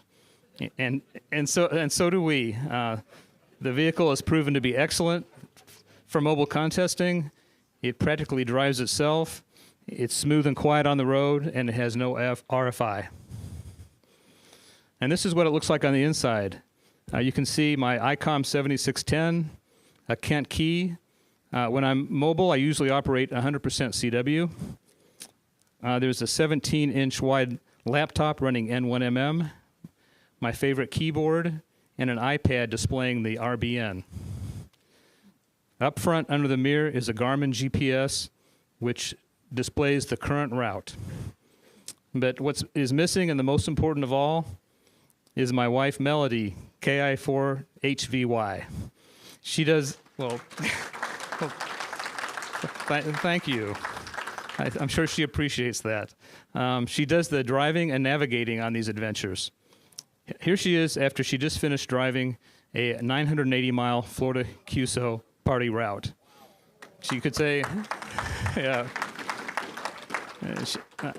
she's a driving machine. We started doing mobile contesting 16 years ago in 2009. And to date, we've done 45. Most have been single op with Melody driving, and some have been multi-op with Don N4ZZ, Juan AC6ZM, Kirk K4RO, and in Ohio with Tom KV8Q, and my nephew, Tim Logan, doing all the driving. We've covered 27,000 miles for a total of 80,000 QSOs. It's probably more like 88,000 now. And so far, we've operated in these 7 states: Texas, Alabama, Georgia, Illinois, Texas, Florida, and Ohio. A lot of effort is put into planning our routes, like this year's Florida QSO party, which covered 3/4 of its counties. You can see the Saturday route is in red, and Sunday is in blue. We had a claim score of over 4,000 QSOs, which was a new record for us. That's an average of 200 QSOs per hour over the 20-hour contest. And the yeah, yeah. Well, it's yeah. It's actually exactly 4 QSOs per mile. Yeah. And the slowest hour was 1:32. Smaller QSOs can be just as much fun, like this 8-hour contest in Illinois. There's only enough time to cover 23 of its 102 counties, but we ended up with over 1,400 QSOs, averaging about 180 per hour. So you may wonder, why do we do it? Well, first of all, there's those fantastic rates, and there's the adrenaline rush from the pileups that occur when entering each county. The best way to show you what it's like is to play a recording of how it sounds on my end. Here's a 40-second clip from the Florida QSO party while we were in Santa Rosa County, which is abbreviated SAN.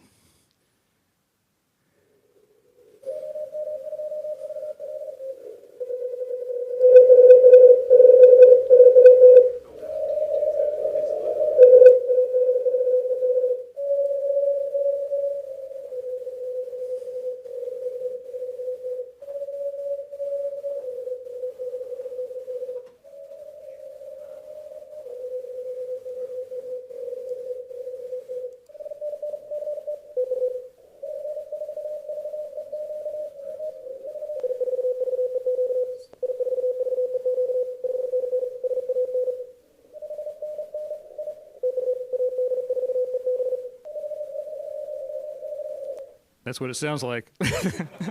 Yeah. The key is picking up partial calls, because you usually don't get a full call when it's like that. Being able to work the world from a vehicle with just 100 watts still continues to amaze me.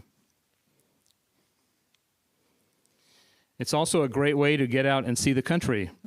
Melody really enjoys the scenery, but I'm usually just a little bit too busy. Yeah. And we enjoy the challenge of finding ways to improve our performance each year. Before we dig in, I want to make a few suggestions. If you live in an HOA neighborhood and enjoy contesting, this could be your ticket to some really great activity. And if you've done Parks on the Air, then you already are most of the way there. Our setup and planning has been years in the making, so please don't feel like you need to do and follow exactly what we've done. You certainly don't. My suggestion is to start out with something basic, like a simple mag mount, antenna, a radio on the seat next to you, and a PC in your lap. You could take a short drive and operate a few nearby counties, and you'll be totally amazed at what you can stir up. Now on to the presentation. These are the 5 main topics: antennas, inside the vehicle, planning the route, contest prep, and some operating tips.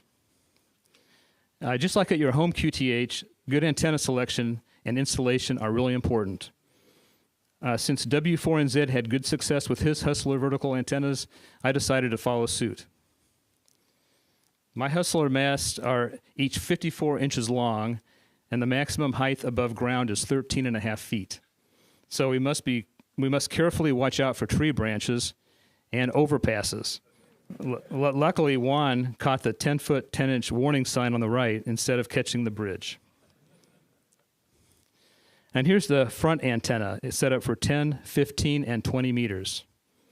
It uses 3 Hustler resonators, one for each band, and they are attached to the mast using this multi-adapter plate. And by the way, all these Hustler antenna components were purchased from who else but DX Engineering.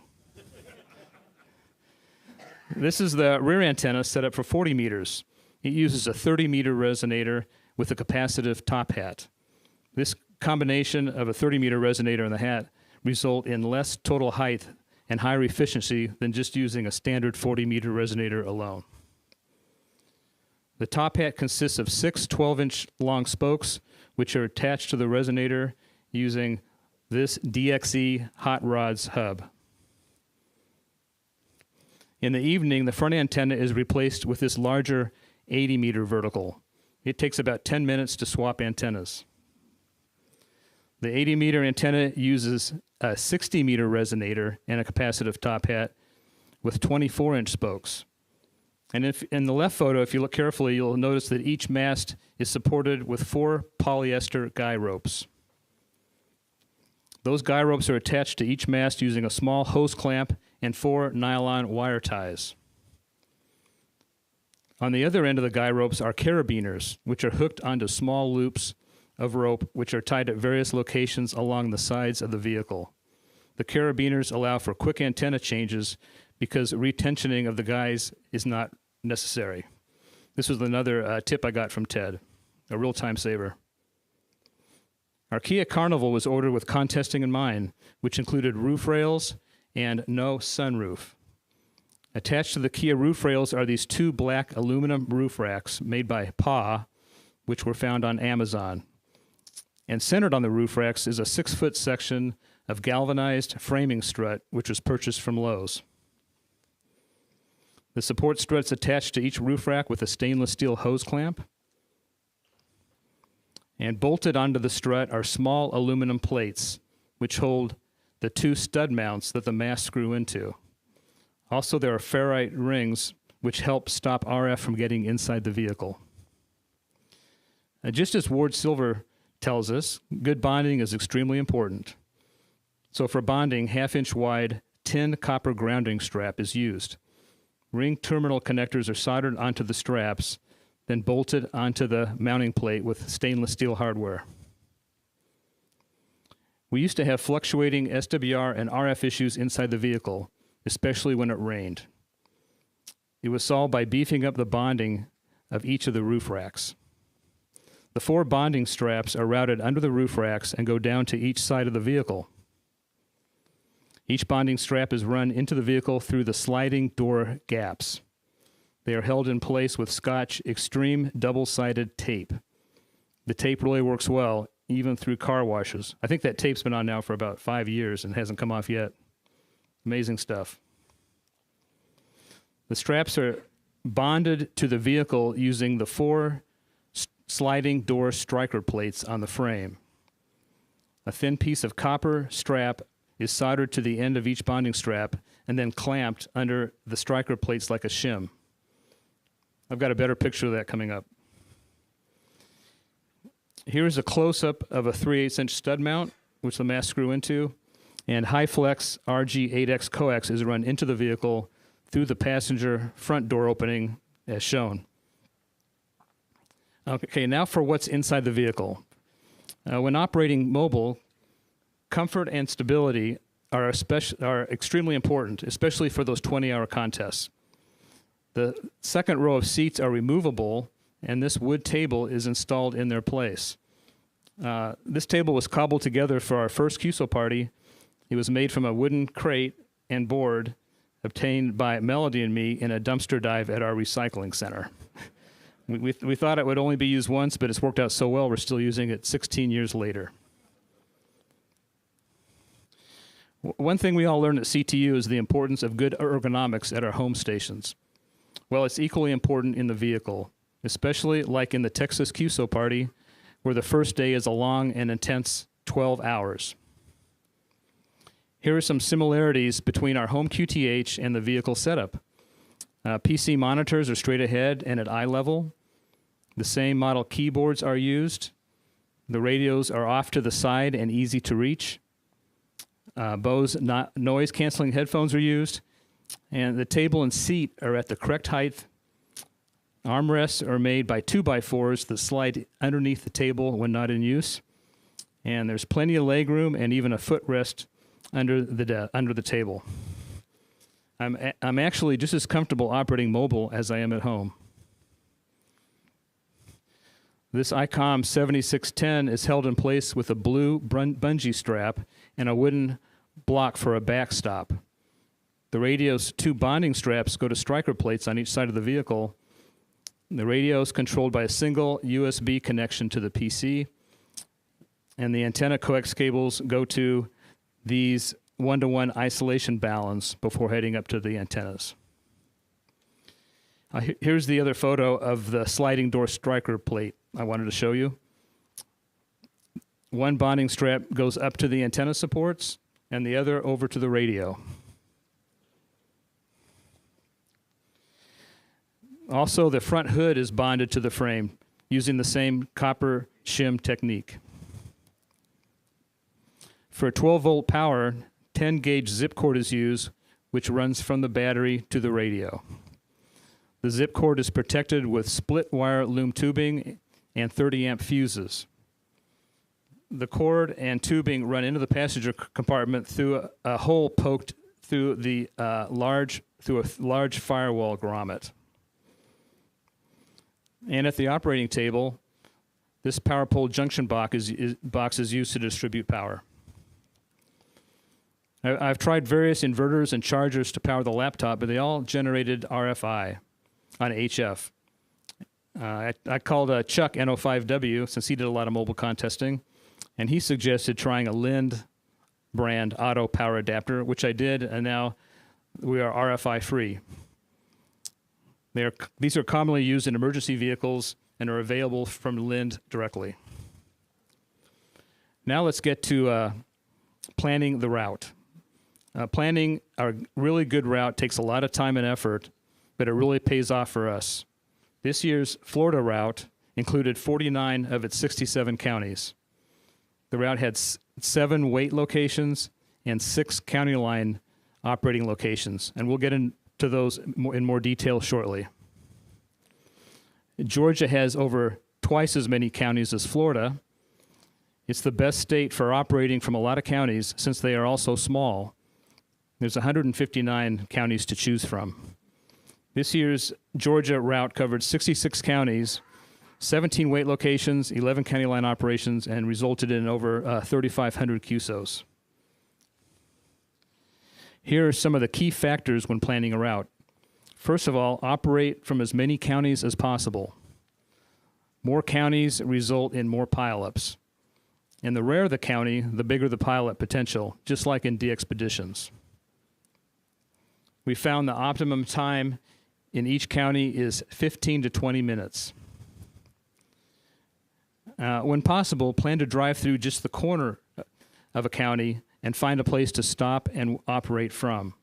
Our highest rates are often obtained while we're stopped at a good and quiet location. Here's an example of what we call a wait location. This route takes us through just a very small corner of Williamson County. It only takes 5 minutes to pass directly through it, so that leaves 10 minutes to stop and operate from a wait location. Another benefit of waits is when we find ourselves behind schedule, we can shorten the wait time to help us catch back up. And they also give the driver a rest, and it also saves on fuel. Google Earth Street View is helpful in finding good wait locations. The street view on the right looks like a good remote and noise-free location. That's in Illinois. Some QSO parties allow mobiles to operate on county lines, which then allow you to log 2 or more QSOs at a time. Short-term rates of well over 300 QSOs per hour are possible this way. Here's an example of a good county line to operate from. First, Google Earth is used to verify that there actually is a county line at that proposed location. And in this example, plenty of operating time will be possible because it's a short distance getting to and from that stop locations. If you have to drive a long ways to get to a county line location, it's not worth the time. While on the line, our exchange will be, for example, 599 Hood/John. And the most productive band will be saved and used at the line, since I'm working 2 at a time, and I'll use other bands for getting to that line and back out. That helps prevent duplicate QSOs. Some logging software like N1MM correctly take care of the sending and logging of multiple counties. Rules for county line operations vary among QSO parties. Some are very strict and require following the official Mobile Amateur Radio Award Club rules. And those rules state that, first of all, a maximum of 2 counties are allowed at a time. Some states you can operate 4 if you want to. And part of the vehicle must physically be in each county, as shown in this vehicle where we are parked adjacent to the sign.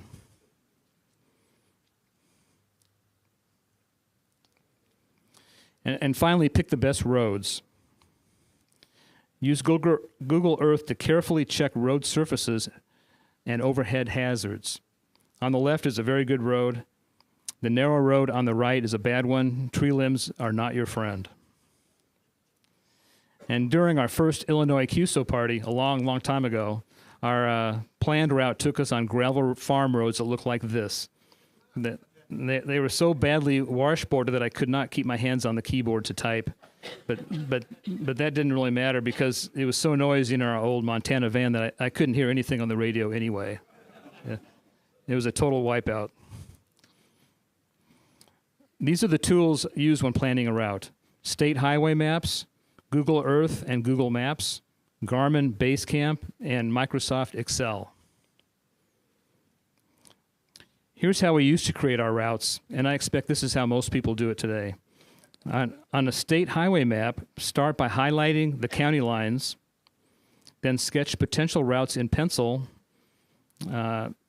Google Maps can then be used to estimate the travel times between each county, and then ink is used for the final route. The driver can use this map during the contest. It's pretty simple and can work out very well. As you will see, we have taken our route planning to a higher level. Google Earth and Google Maps are great tools for route planning, no matter how you do it. Unfortunately, they no longer display county lines. But fortunately, you can add county lines by importing county line overlay files. Chuck N05W provides these KML import files for every state, and they can be downloaded from his website. Using a GPS effectively is one of our keys to success. It helps Melody focus on driving and alerts her when we enter each county, even if the county line sign happens to be missing. It's very, very important not to miss a county line. Garmin makes some great GPS units for mobile contesting, like their Drive Smart and Drive Cam series. With these models, you can create a route on your PC, then easily download the route into your GPS. As shown, the GPS will display the next county waypoint by name, as well as how many minutes it will take to arrive there. The GPS also announces each waypoint, like in this case, it'll say, arriving at 25B Will. Melody will then tell me to change the county name in N1MM to Will.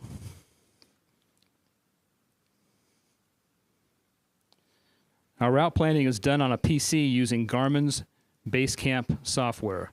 It's free with the GPS, and you can import the N05W county line overlays into it. Waypoints are placed along the proposed route at each county line crossing point, at the wait locations, and at any county line crossing locations. The waypoints are the small blue flags, which you probably can't see, which are circled, and they are listed in order on the left side of this screenshot. So they're laid out in route order. I name the waypoint starting with the serial number, followed by the official county abbreviation. Each county line and wait location is inspected using Google Earth Street View. This view shows the starting location for the Tennessee QSO party, and it even has a bathroom. Well, at least a blue porta-john there on the left. I don't think Melody's used that one yet. Here's an important hint. When placing waypoints in Basecamp, you have to zoom in all the way. On the right, the road looks like a typical 2-lane highway, but when you zoom in, you'll see it's actually a divided highway. And we found out the hard way that if you place the waypoint on the wrong side, the GPS will get you there, but it's going to take you way out of your way. Yeah. Basecamp lets you customize your driving speeds. We set the speeds a little bit low so that if we fall behind schedule, we will gradually catch back up automatically. After the waypoints are placed, Basecamp will generate the route, which is shown in magenta. And when completed, the waypoints and route can be transferred into the GPS from Basecamp. It is easy and only takes a few seconds. Basecamp also provides useful data about the calculated route, such as distances and travel times between wave points. You'll see how we use these shortly. Basecamp also lists the turn-by-turn directions. And another thing that's important is Garmin comes out with new map updates at least once a year. You have to make sure to download the updates to your GPS and also your PC for Basecamp to use. If you don't do that, the GPS may not exactly follow your planned route. Now on to contest preparation. Okay, so now we have a potentially good route created in Basecamp, but we're not done yet. We will carefully analyze the route to determine how to get the maximum possible score from it. This is where Excel comes in. A spreadsheet is created, which I call route and times spreadsheet. It is very time-consuming to create, but it provides a very detailed schedule for the entire contest. This spreadsheet is another one of our keys to success. Here's the beginning of the spreadsheet used in this year's Georgia QSO party. The waypoints are highlighted as follows. In gray are the county line crossings. In yellow are the weight locations. And in blue are the county line operations. Once the spreadsheet is created, it allows me to experiment with different timing scenarios, such as adding or adjusting wait times or county line times.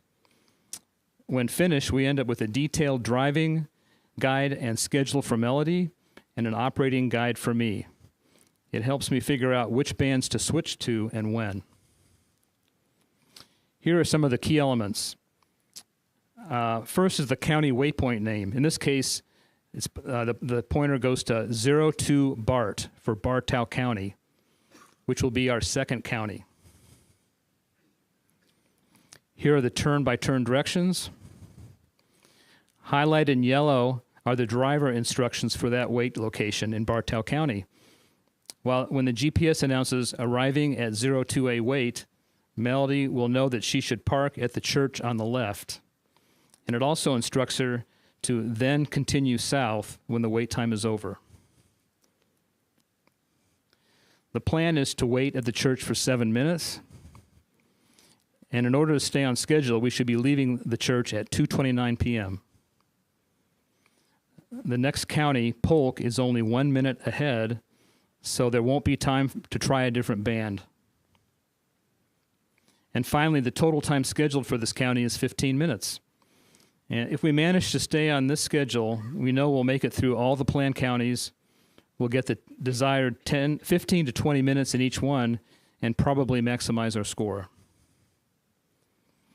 We use APRS to allow others to track our location live during the contest.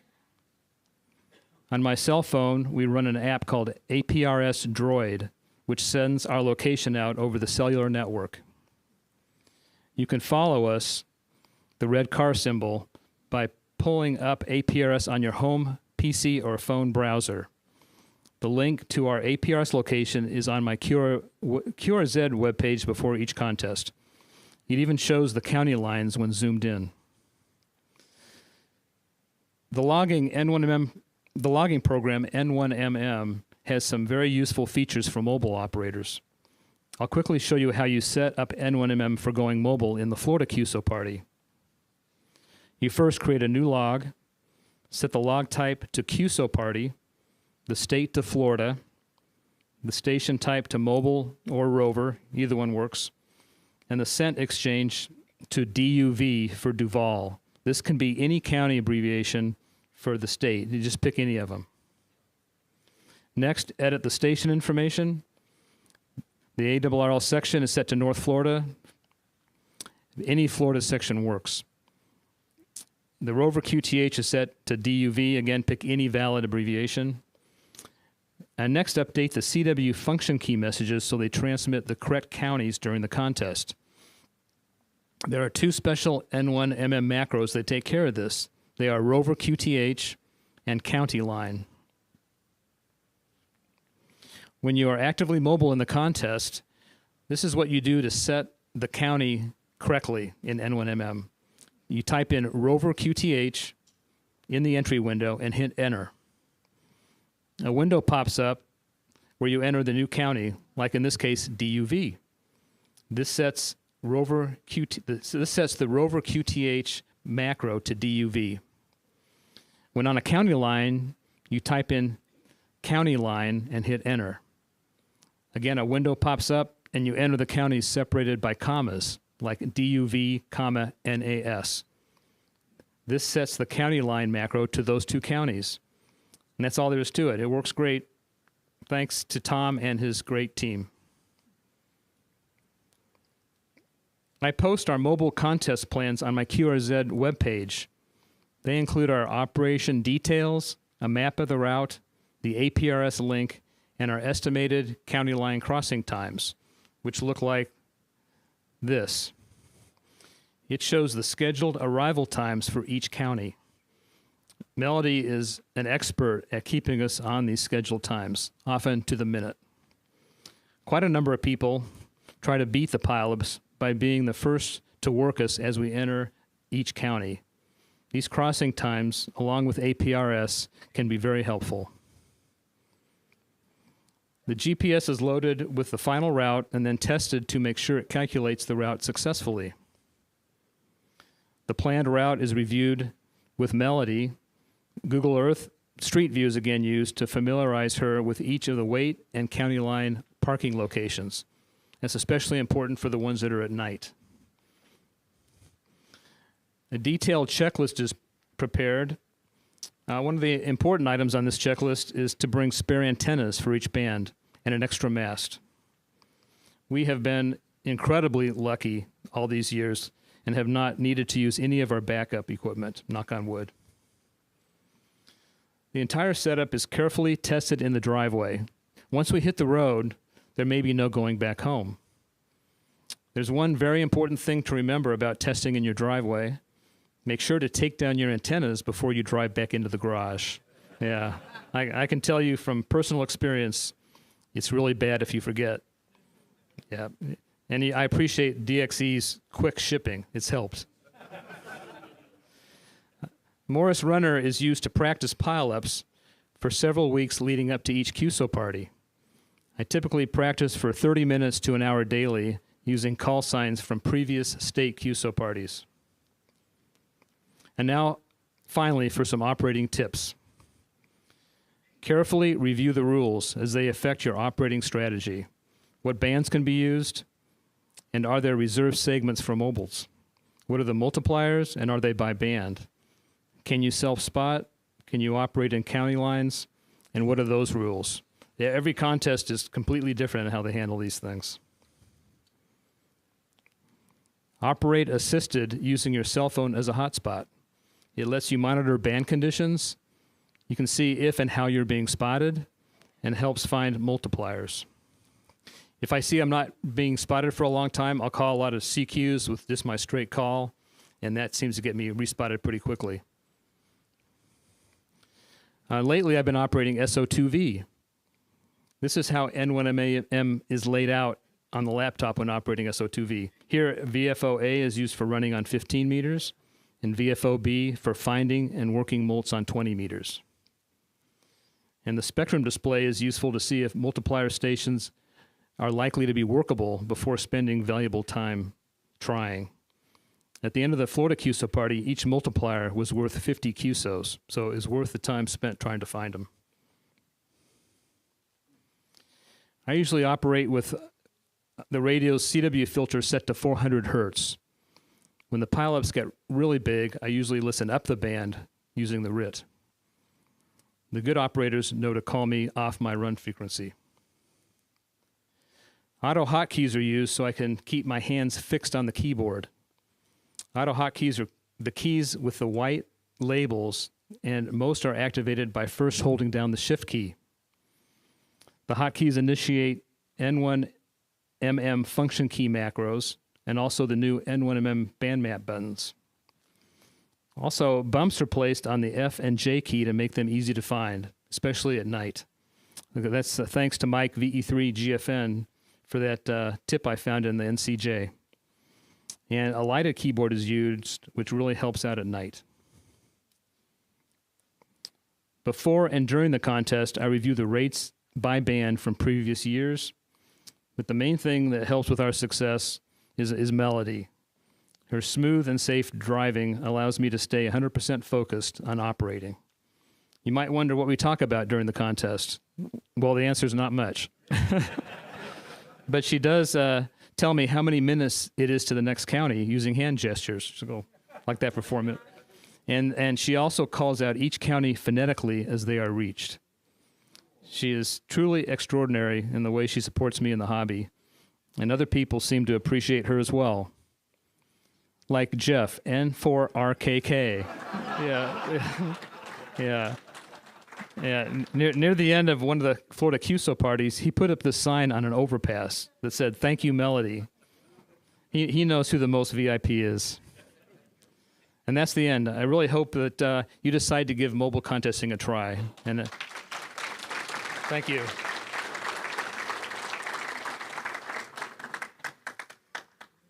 All right. Do I have any questions? Okay, I'll start over here. You mentioned county lines and the variation in definition of county lines. Do you have an opinion on Merrick versus vicinity? Well, the question was about county lines and if I have a personal opinion about which method I prefer. Florida and Tennessee require you to follow the rules and be adjacent to the sign. And that means that a lot of signs are placed real close to the road, so you can't really squeeze in there and park. So you pretty much have to abandon that one. In Texas, there's a lot of flexibility. It's all about being safe. And if you can see the sign, which means get as close as you possibly can, then that's acceptable. From a safety standpoint, I think that's key, and I really think that's the way it should be for mobile contests. But the people that really are chasing counties, they're free to ask me about that, and we keep track of which ones we parked and where we parked. Melody takes pictures at them, and we know exactly which county we were in. So I prefer a little bit on the loose side, but I'm okay either way. In Georgia, we probably couldn't work, I would say, 5 or 6 county lines because the sign was not in a favorable location. That's a good question. Go ahead. Go ahead. At least in Indiana, there's an awful lot of places that have multiple county signs based on the state puts one, the county puts one, and sometimes the Department of Natural Resources puts one, and a lot of times they're 10 to 100 foot apart. How would you deal with that? Oh boy, that's a really good question. He was saying that in Indiana, there's multiple signs by different organizations on the line, and how would I deal with that? Man, I don't really know. I have not seen that ever happen before. Yeah, pick the safest one. There you go. Yeah, that's that. Yeah. You're the expert. Yeah. No, I think that's exactly what I would do. I would pick whichever one's safest. Yeah. Yeah. At least you show you were showing some due care. Go ahead. Do you upload your log to log your Oh, that's a really, really good question, and the answer is no, I don't. It's incredibly time consuming to do that because I'd have to create a new identity for each county. Oh, uh-oh. Okay, here we go. Okay. This could You wanna be come through- you wanna about come through for a second? 2-minute thing, but basically. Yeah, come on up here for a second, Okay. because this is really important. If there was an easier way, I would upload thousands of Get your QSIPs. pencils ready, okay? Because Introduce yourself. I'm Ray Stevens, KB9LGS. Actually spent a great deal of time setting this up with Logbook of the World and a bunch of other people. Number one, N1MM supports this. You got to have the times just slightly off. It has to be at least 2 seconds off. And guess what? N1MM does it. Then there's a program, and you can find it. Basically, it's a ADIF county line conversion program. You run that, and it will put your county line, your counties and the county lines into the records properly into the ADIF file. And then when you go into, you have to create one new extra location file. It cannot have a grid relocation in it. You have to do one where you don't have a grid location. Ignore what the county is when you set it up, but then in the TQSL, you tell it to go by second, and then you tell it that to use the county from the ADIF and not from the location, and all magically will work. By the way, the other side works too. If you are receiving county line reports, and if you do it that way, then they will match. And as I said, I worked with a bunch of the programmers to make that happen. Okay, thank you. I think somebody had a question on that. The first one is 81C Jim Reisert on his webpage has a software where you Bingo! the files from N1MM into the appropriate file. Yeah, that's the program you have to use to make this work. That's 81C is what he said. Yeah, Jim Reisert, 81C. And the second comment is, what you copied as received data on counties or anything is irrelevant. It's what the guy who you worked, who's in the county, posts into his logbook of the world upload is what gets reflected when your QSO matches. So it doesn't really, so what you log the county that he's in is kind of irrelevant. He'll provide that information for you in the confirmation. Well, the thing is, you have to, when you upload the Logbook of the World, you have to also tell it to go by seconds, or Logbook of the World will only create one record and not two for county lines. Okay, very good. Okay, yes. How many counties have you been on at one time? The most I've been on is 3 at a time. 3 at one time. Yep. That was in Texas. Oh, I got some over here. Okay. Either one of you? So the attachment point of the door striker plate? Yes. You take copper, you lift up the plate, and you put it under there and clamp back down on it? That's correct. So it's a pressure contact? That's correct. Yes. Yep. There's bare metal. No, there's bare metal on the striker plate and bare metal where the screws in. Yes, you do. Yep. As a follow-up to that, another question.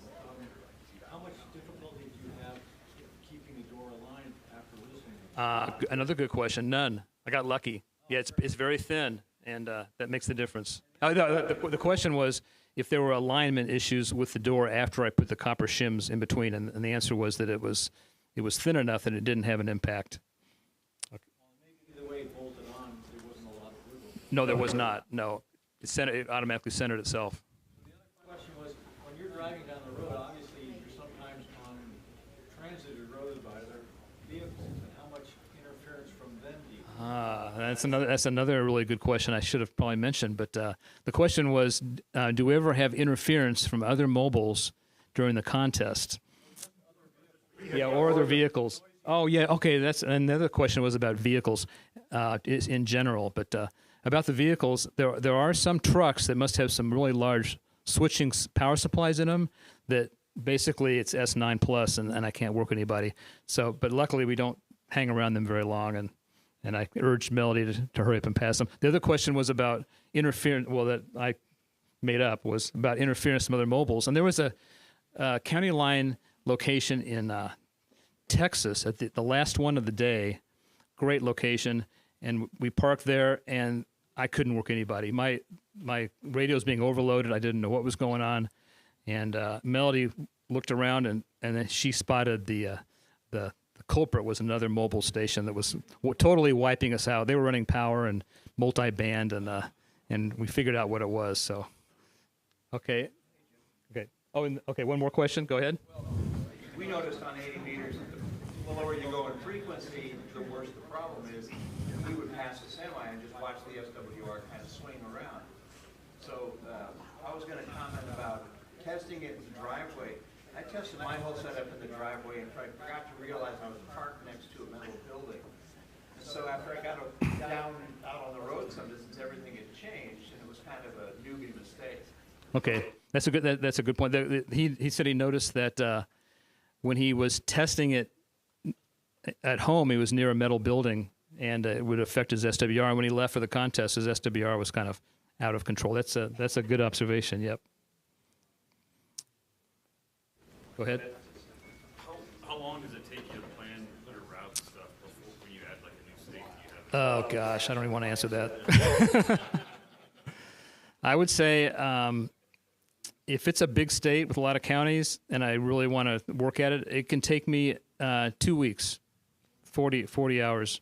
Some of that I've automated. I've written some VBA scripts to help take things out of Basecamp and do it. But it's very time consuming, and it's worth it. But I'm retired. Okay, go ahead. One more question. Okay. Are you going to add any more states? We need to ask the lady over here at the end of the. I hope so. I'd like to. Yeah, definitely. Okay, Vic. So do you manage to get away without using a mouse? And when you're sending AS as you're going over a county line, is the time that you spend, which I've heard, it's not very long. Is that the time you're entering Rover QTH and then the county? Where did that come from? Oh, another mobile. That's kind of obnoxious. Can you do you have control of that?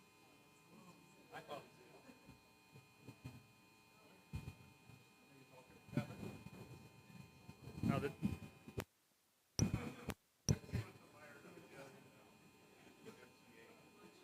I don't know where that's coming from.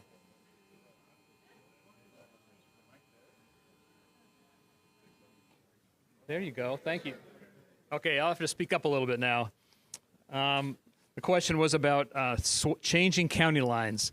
And I usually send AS to tell people to stop. And sometimes I can do that in 5 seconds, and sometimes it takes me 30 seconds. It depends on how rough the roads are.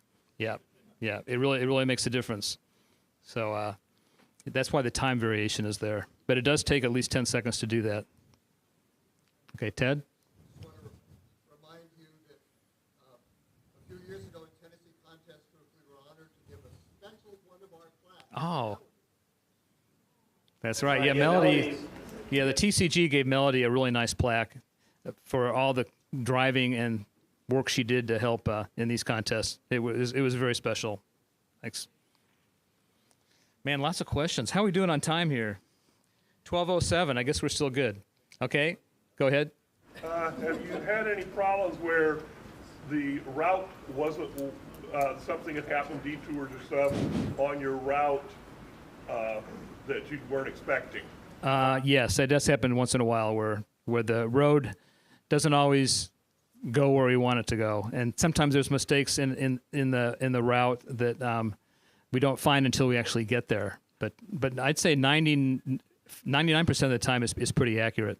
A lot of times, if it does take a different route for some reason, it usually stays within the same county, which is good. But the GPS and Basecamp have been a really good combination. Go ahead. Are you aware that the State QSO Party Challenge has added a new award this year. Yep. The State QSO Party Challenge has a mobile category now for mobiles. So oh, okay. I haven't looked, but it's based on how many QSOs you get in mobile QSO parties as the mobile, and also how many you do. So I'm only going to do 7 probably. I don't know if that's going to be enough. If somebody could go ahead and do 12 and a lot less QSOs and take the. Okay. All right. Good. Yes, that's good to mention. Yes. And by the way, the QSO Party Challenge has been really good for us mobiles. It's attracted a lot of interest that wouldn't have been there otherwise. Yep. First off, you and Melody, 4,000 views. Yep. In Florida QSO Party. Wow. Thank you, Brad. 4,000 Qs was quite an accomplishment. Yeah. Rover QTH and County Line QTH, when you essentially change those, if you were to go ahead and put an entry in County Line, does it clear out what would have been in Rover QTH? Yeah, yes, it does. Yeah. Yeah. He was asking if when you enter county line for the macro change, it does wipe out what is the standard one for a single county. Go ahead. Oh. Man, you. We have had only positive relationships with law enforcement, and once in Florida, actually a few weeks ago or last month, there was a guy that snuck up behind us and tapped on the window by Melody's head, and she about jumped out of her seat, and they asked if we were okay, because somehow they got alerted that there was a possibly broken down vehicle on the side of the road, and that gave Melody a heart attack. Yeah, could be. Yeah. All right. I assume that most of these ones you do have fairly simple changes. Like in Pennsylvania, you got a serial number. Ooh. Which would make it a bit more difficult. Yeah, yes. Yeah, I think you're about the only one that does a serial number. Well, maybe not. There might be a couple other ones, but yeah, all the ones I do don't require a serial number. It's just county and RSC. Okay. You had mentioned that you run into the power of your vehicle itself. Do you have any recommendation for any alternative, like having a dedicated power system that's permanently installed in the car? Yeah, you could use a separate battery, nickel metal hydride or something like that, that you could, I understand, you could probably use for the entire contest and not have to worry about charging it. I'm kind of giving that some thought myself. Yeah. Yeah. Nickel battery? Yes, I believe that's what I would use. Yeah. Yeah, why don't you shoot me an email sometime, and I'll do some digging on that myself, and we can compare notes. Okay, that's it. Thanks a lot, everybody. Appreciate it.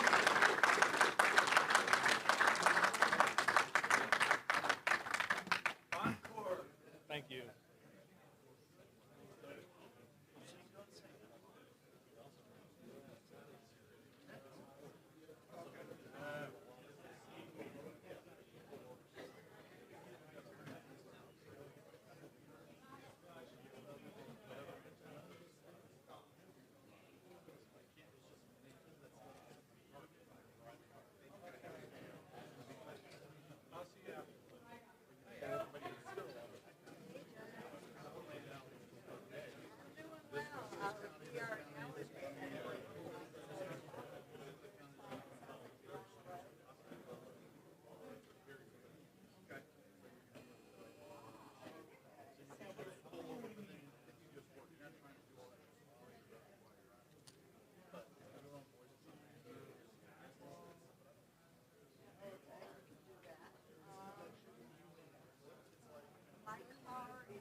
close the door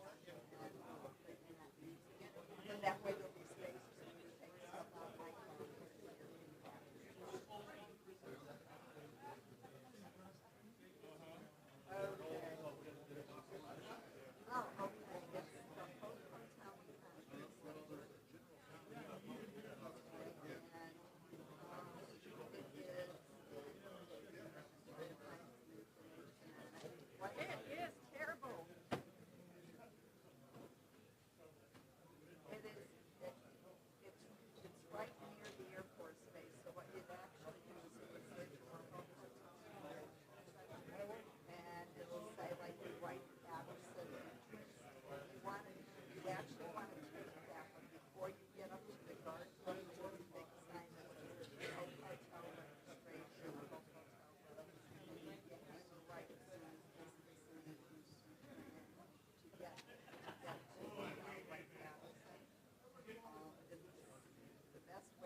right now they're breaking for lunch like he is done, so I need to be coming up sometime. And, you know, I'll skip the afternoon forums or get that and I'd grab a Yeah, you know what? Now the problem is getting power and all that. I mean, you okay there? Yeah, right, yeah. All right. Or we can try to. Yeah. You want to try it? Okay. Okay. Is it like the huge files probably? Huh? They're big files. Are they big files? Oh, you mean? Yeah, yeah. You want to just try to upload it? I might have to organize. Because that's the. Oh, it's not okay. You know what? Let's do. Now, do you need the? Let's just do it. Yeah. We had time. Fine. I do know one other person who wants to do it. All right. Oh, that's this. Is that the only one, or is there another? I think this is the only one here. We're just taking it out. That's how we're doing this. Okay. Yeah, I gotta find the cursor because it's on the other screen right now. There it is. I found it. Okay, and then let's get Exploder. Hi, sweet. You're welcome. Of course, I always have the extra stuff, so I always want to try to. You got just. If I can get this in here. Wait, that is. That is the right one. Is it T-Bud? I think so. This is a European stick. No, So it's- it's a little bit tough. It's too fast. No, I for sure. I think just push harder. There you go. You're good. It does not want to go in. No, but it did. Hope so. Okay, and then these are all your files. Okay. Wait. I was just gonna take the whole directory. You have a directory No, here, just and this you one, have. just directory. Oh, just a directory. Because Okay. open the directory. Okay. Make sure it's in there. Yeah. Okay. Yeah, Cool. the thumb drive was moved or something. It's- No, wait. So Where's the thumb one. drive? That was just in here that we. It's in my hand. Oh, there you go. No problem, Joe. So you're gonna play these videos just straight I up? think it's embedded. If you want to just move. Oh, I move see. It's the whole embedded. It's folder. embedded into the PowerPoint, and it's linked. But Okay. it's also, yes, it's embedded in the power. Just move the folder Yeah. straight to the desktop. No, not just the folder. Just the folder. Okay. Just the folder, because I have a thing inside the folder. Okay. Oh, the actual deck's in the folder. Yes, the Gotcha. deck's in the folder. That's an old deck. I didn't realize it copied that too.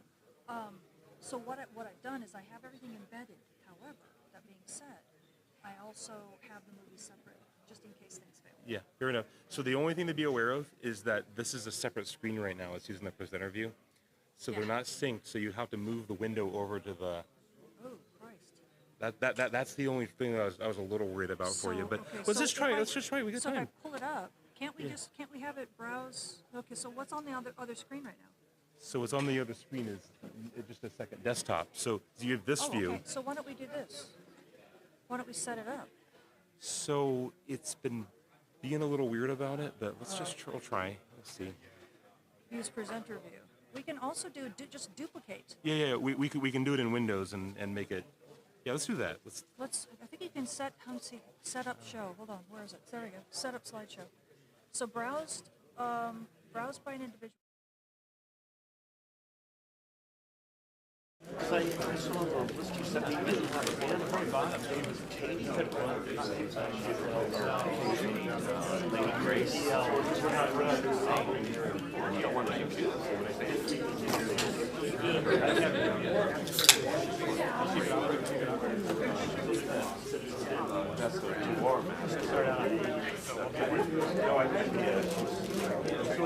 Okay, so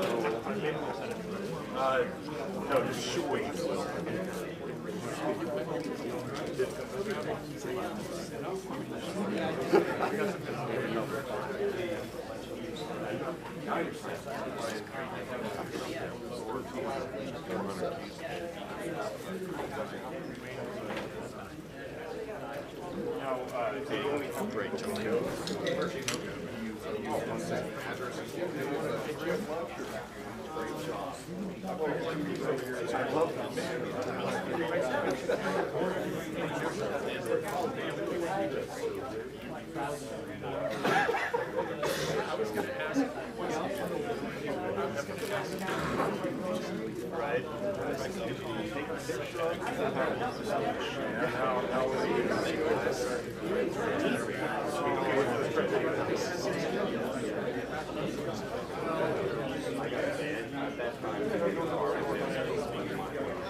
There's a ground lift like there is on that.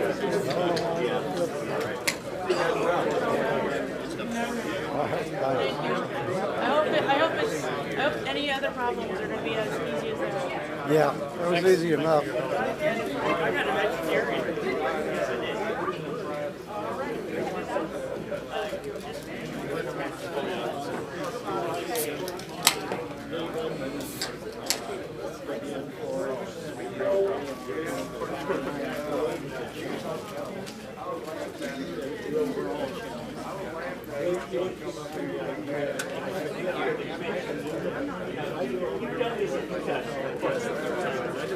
So are you in charge of the food to break down?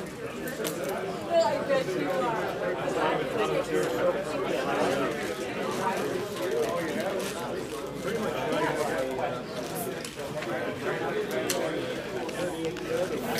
Do you hear any buzz?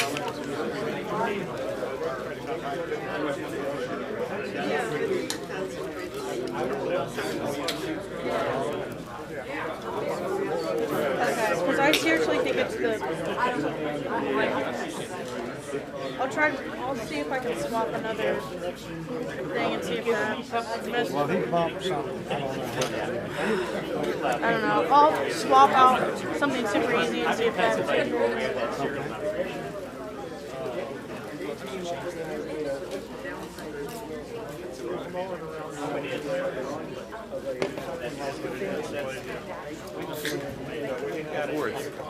How's it going, George? Going good. Hey, Hey, good to see you.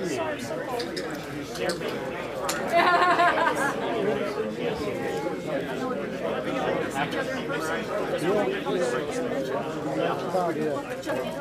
Same with a lot of people.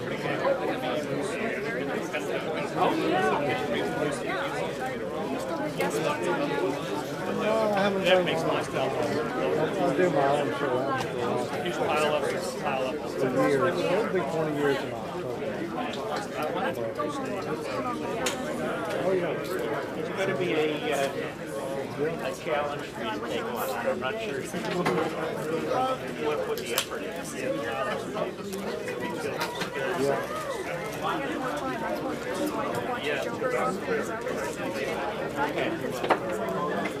Okay, thank you. I'll just start changing. I couldn't keep doing both.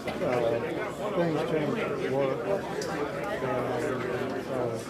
Yeah, back during COVID, we had some people get laid off, and one guy died, and they got taken over the responsibility. It's gotta be nice for job security. Well, it is. I'm hoping to retire in another year or so. No, they're That's not. because of that corporate memory. Yeah. I'm sure I'll see you on Saturday morning. Don Wilbanks wants me to come in. You gonna come too? Is Don here? No. He doesn't travel except for Huntsville. Can you come to say hi or you're still part of the... Yeah, well, I haven't heard anything from anybody. Oh yeah, Saturday morning. Okay. So please come. You're Christian emeritus. So, come on. Once a family, always a family, right? Oh yeah. Very, you just see if you're getting it, I swapped them. Sorry.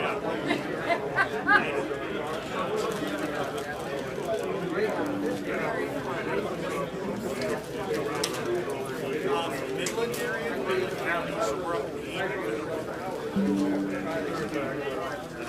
It's good. Thank you, I appreciate it, yeah. Swap the info and see if that helps.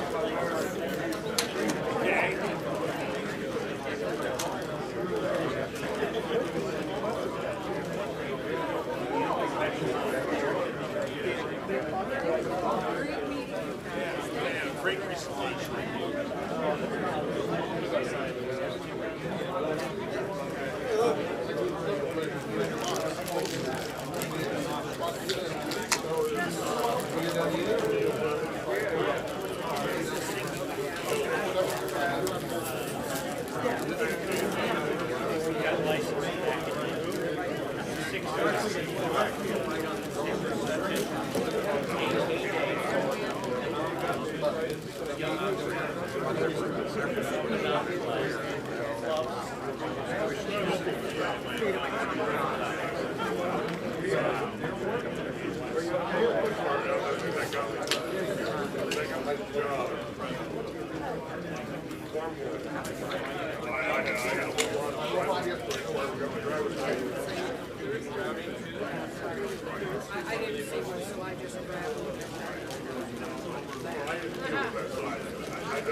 Yes, they were on TV. See, there's the camera over there.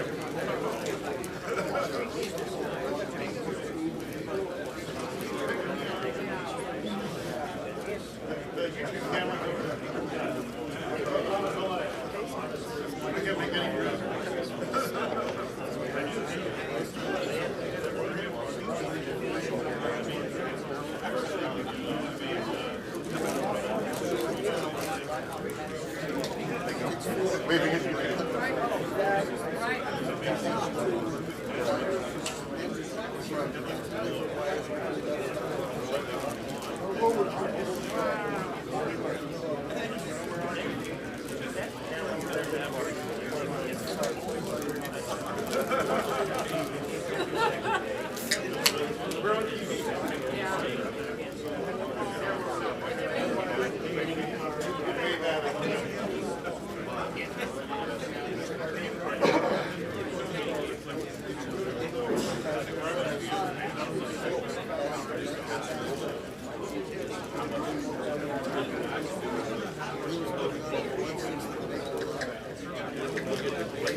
We're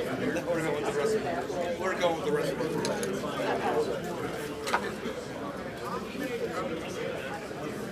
Enjoy the rest of the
K1DG, are you in the house? K1DG.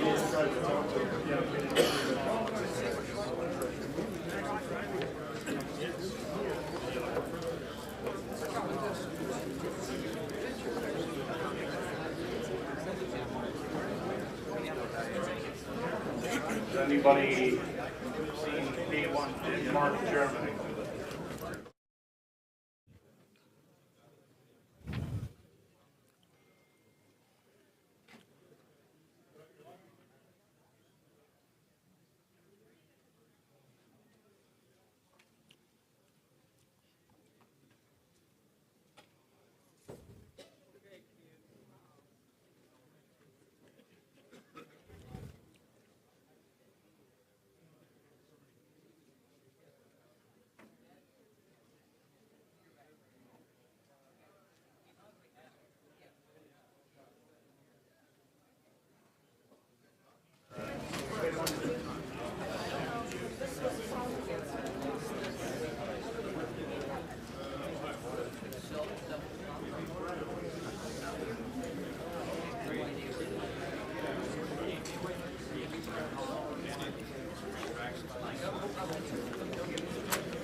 I'm looking for N4ML. N4ML, Max, are you here?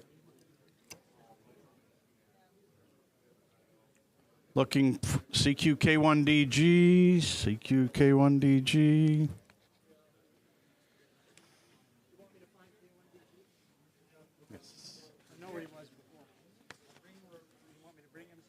Bring him here.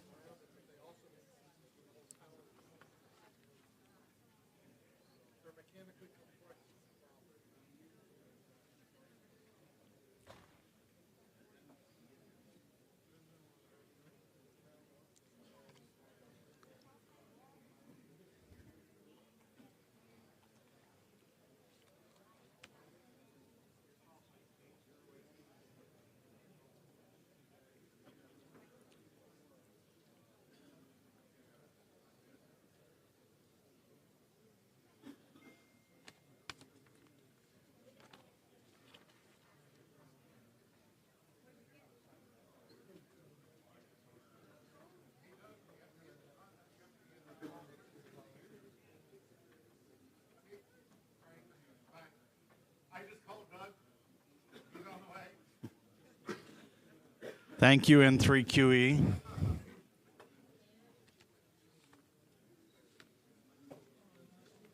Yeah, great. Thank you.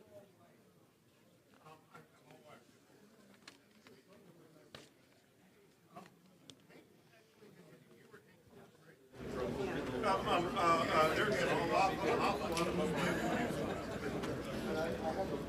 something, sort of what I've been really is that chemistry requires it's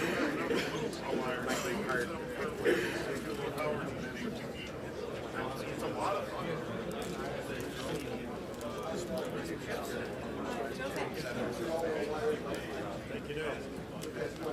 Yep.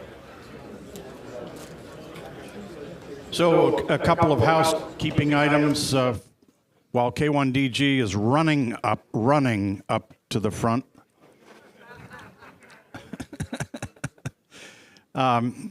We do have some leftover bags and T-shirts. T-shirts are on sale. You can take bags back to your home clubs or maybe buddies. We have those. You can pick those up at the registration table. And we'll get everybody situated here, and K1DG will start his contest.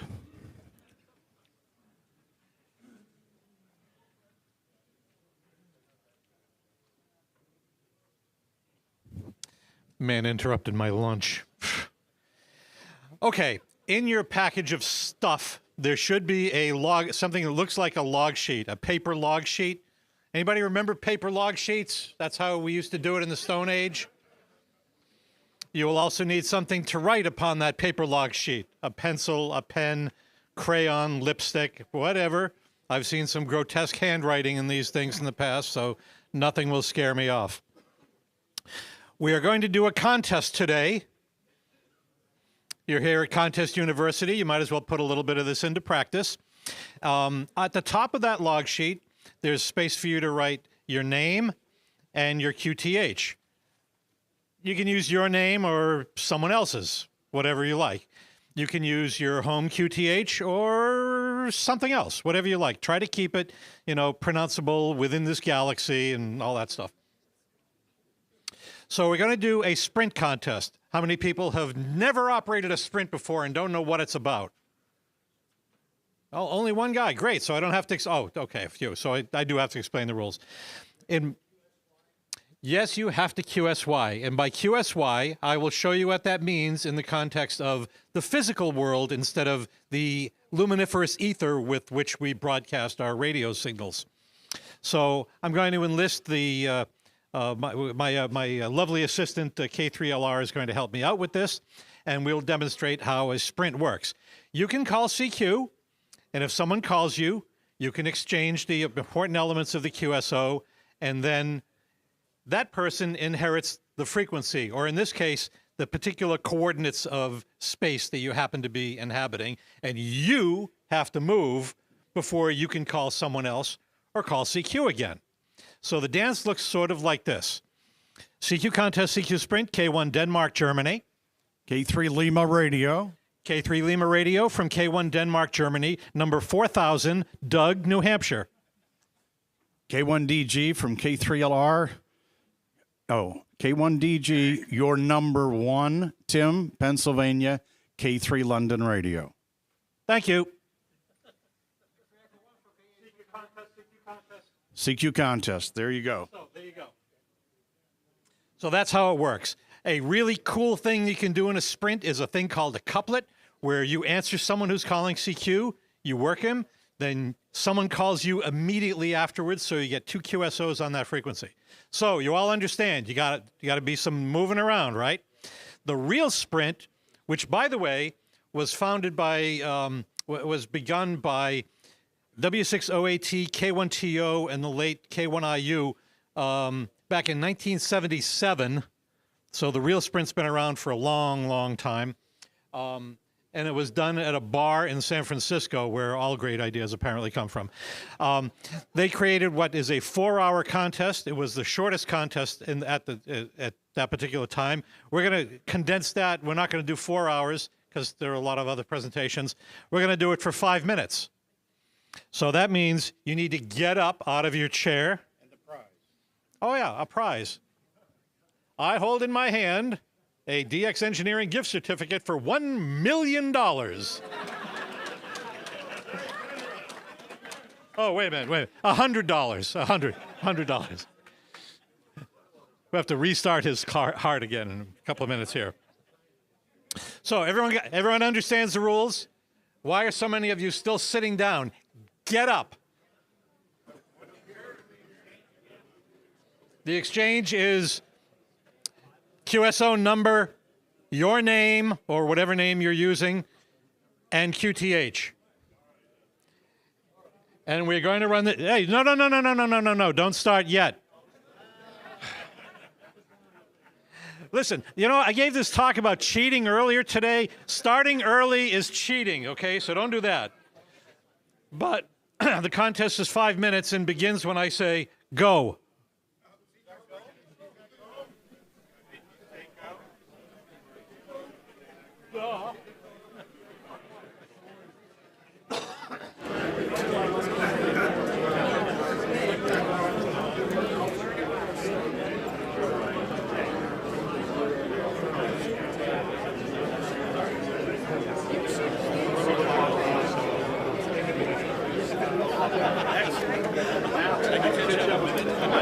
I like that.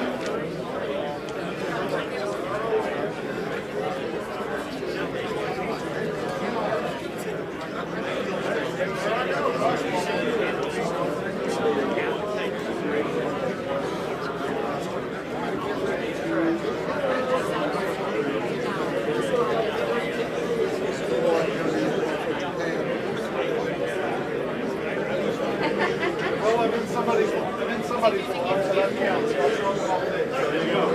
How's it going? Great. Well, I wasn't really looking at this one. I sat in on the local contest.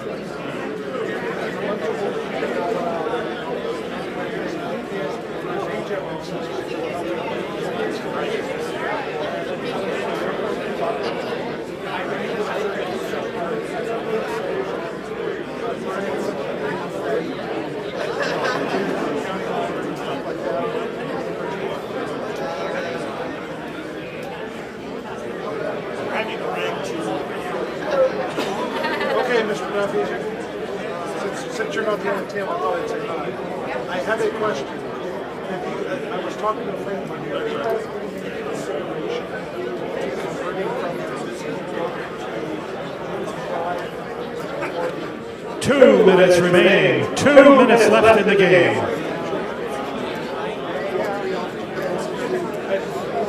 I don't, I know there's some occasions that's like what Cisco does. We have a lot of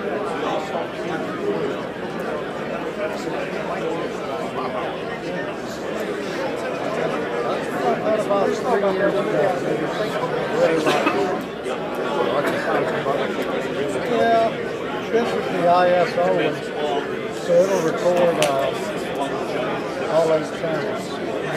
And so you can go back and edit it and have It's all HDMI in, so you have to all the stuff. and it streams direct to YouTube too. You don't have to go 1 minute remaining. Keep the rate up.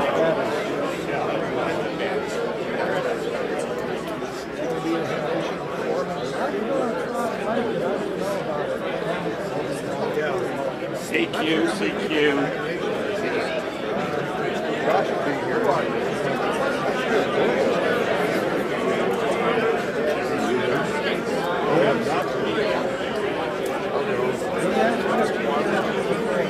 Yeah. 30 seconds.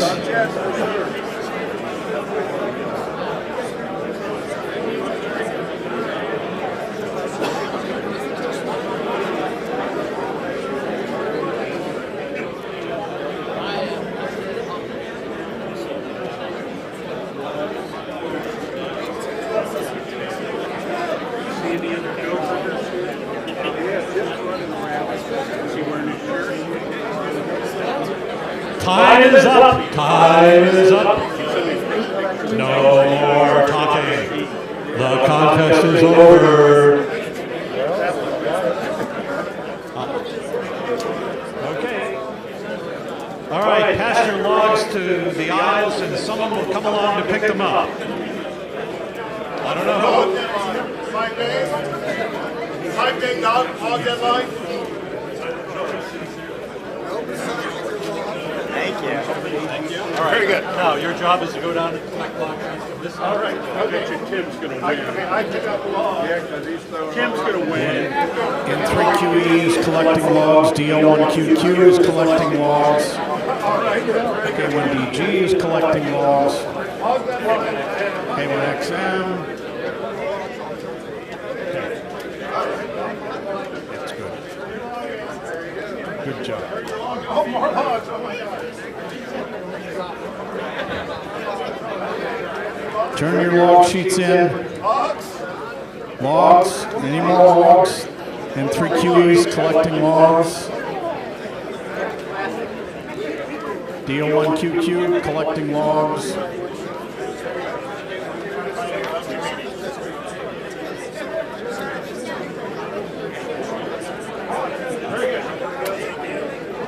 Break these up.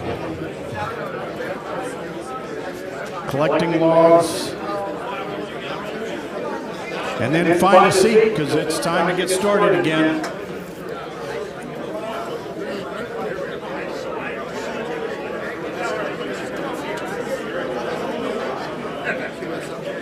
All right, looks like we got all the logs. Log deadline is done. All right, please take a seat. I do have one thing that, you know, we have a lot of interesting people here from all over the world, and some of those folks are first timers from all over the world. We welcome all amateur radio operators, especially those from outside the United States. But how many people in here know about the Cabrillo log standard? Jeez, wow. How many people know who wrote that? There's a few. There's a few. How many people know why it's called Cabrillo? Oh, there's a couple. Well, I do want to recognize the author of Cabrillo, the standard to which all logging programs work under these days, Trey Garlow, N5KO.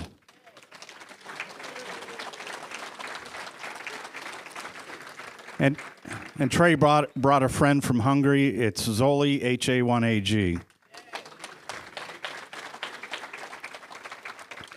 Pleased to have you here and everybody else.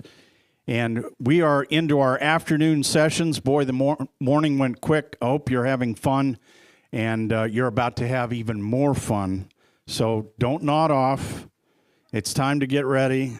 We're going to talk about Solar Cycle 25, Please welcome Dr. Tamitha Skov back to Contest University.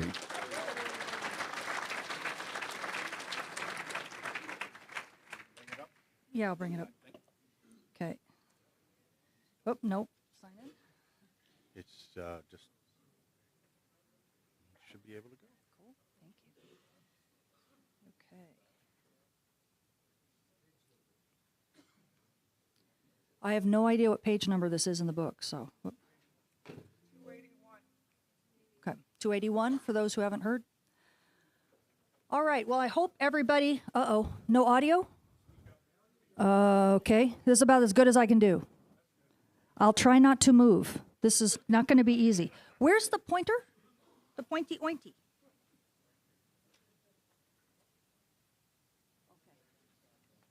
Okay. All right, I got it. This will probably come in handy. All right. You guys have hopefully had lunch, and you're going to need it because they're going to have to put thinking caps on and start using some of that, start digesting down here and up here. For those who are familiar with me, I oftentimes make people drink from a fire hose, so this will be no different. It is a university, right? All right, so as a quick introduction, this is solar cycle 25. Hopefully that's the easiest question I will ask you. What cycle is it? But where are we now? We'll talk about that. Believe it or not, we are past solar maximum. It may not seem like it, but we actually are. We're in the declining phase of the cycle, and what this means in terms of space weather is that specific phenomena come alive, okay? And so there are consequences for not just the phenomena, but ultimately radio propagation as well. So we're going to go into coronal hole topology. A lot of you probably this morning from Frank's talk learned a little bit about coronal holes and just space weather in general. But we're going to get into stream interactions, not so much the phenomena themselves, but why they're important, okay, during solar cycle 25. And then we'll talk about the Russell-McFerrin effect. Really quickly, show of hands, how many people have heard of the Russell-McFerrin effect? Very few. Good. Okay, we're going to have a lot of learning today. That's wonderful. To those of you who know about the Russell-McFerrin effect, you need to get up and be a tutor for the rest of the class. I'm sure that won't be very difficult for you at this point. Okay, and then we'll go over how the Russell-McFerrin effect can be used to help you understand forecasts of radio propagation over the next year, and then I will summarize. I also have a nice movie, so that will help. Okay. I'm sure people have seen this before. My students absolutely hate me with this slide. They get so sick of it because there's basically 4 types of solar phenomena, and I always harp on this. The reason why is because we have only 4 types that affect Earth predominantly. Okay, the first is solar flares. You're going to see this nice thing up in the left corner. I think it's playing. Is it playing? Okay, good. Boom, right there. There was an X-class flare. We've had a couple of those on the sun recently, but that's what I call when the sun screams. Okay, so it takes 8 minutes because it's all electromagnetic light. And then that oftentimes leads us to coronal mass ejections. Now, solar flares don't cause coronal mass ejections, but they often happen together, especially the most eruptive of the kind. And you're going to see that on the left there, you're seeing that coronal mass ejection, all that material being thrown out. On the right side of that, or the left side of that diagram, you're seeing it now blowing out in coronagraphs. And you can see that loop of material continues out. This, of course, is much slower moving than a solar storm or a solar flare. We call these solar storms. They reach Earth in about anywhere between 2 to maybe 5 or 6 days. Right now, they're reaching Earth around 2.5 to 4 days because we're so close to solar max. Now, both solar flares and solar storms create radiation storms. These are energetic particle events. They're relativistic, so they travel kind of in between the speed of solar flares at 8 minutes and solar storms on the order of days. These reach Earth in the order of hours, and you'll be able to see one here momentarily when the coronagraph that you see, which is spitting out a bunch of coronal mass ejections at the moment, will turn very snowy. We call that a blizzard. These were the Halloween storms. You'll see one coming up here just momentarily there. Boom. Okay. This is also what astronauts get to see when we have big radiation storms if they're in an unprotected area. So realize astronauts can, at least temporarily, have vision issues.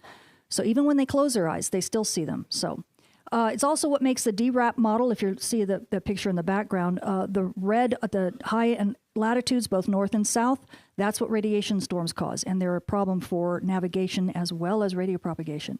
And then the last one, which we're going to be focusing on, are fast wind from coronal holes. So that coronal hole that you see now moving, that is not the sun falling apart. That is not the dynamo going out. The sun is not splitting in half. It's just simply an area where we've got colder solar wind coming out, or basically colder temperature. We've got open magnetic field lines in that region. And so the plasma isn't trapped and it's not heating up, so it's not emitting light.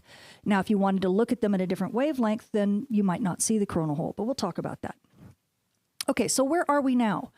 Well, as you can see up in the top left, I've got this panel here. I'm not using my clicker yet, but you can see in the top left, we actually have come back from, or beginning to return to stronger solar cycles. The prior solar cycle, in solar cycle 24, which is the one that isn't, here, let me step out.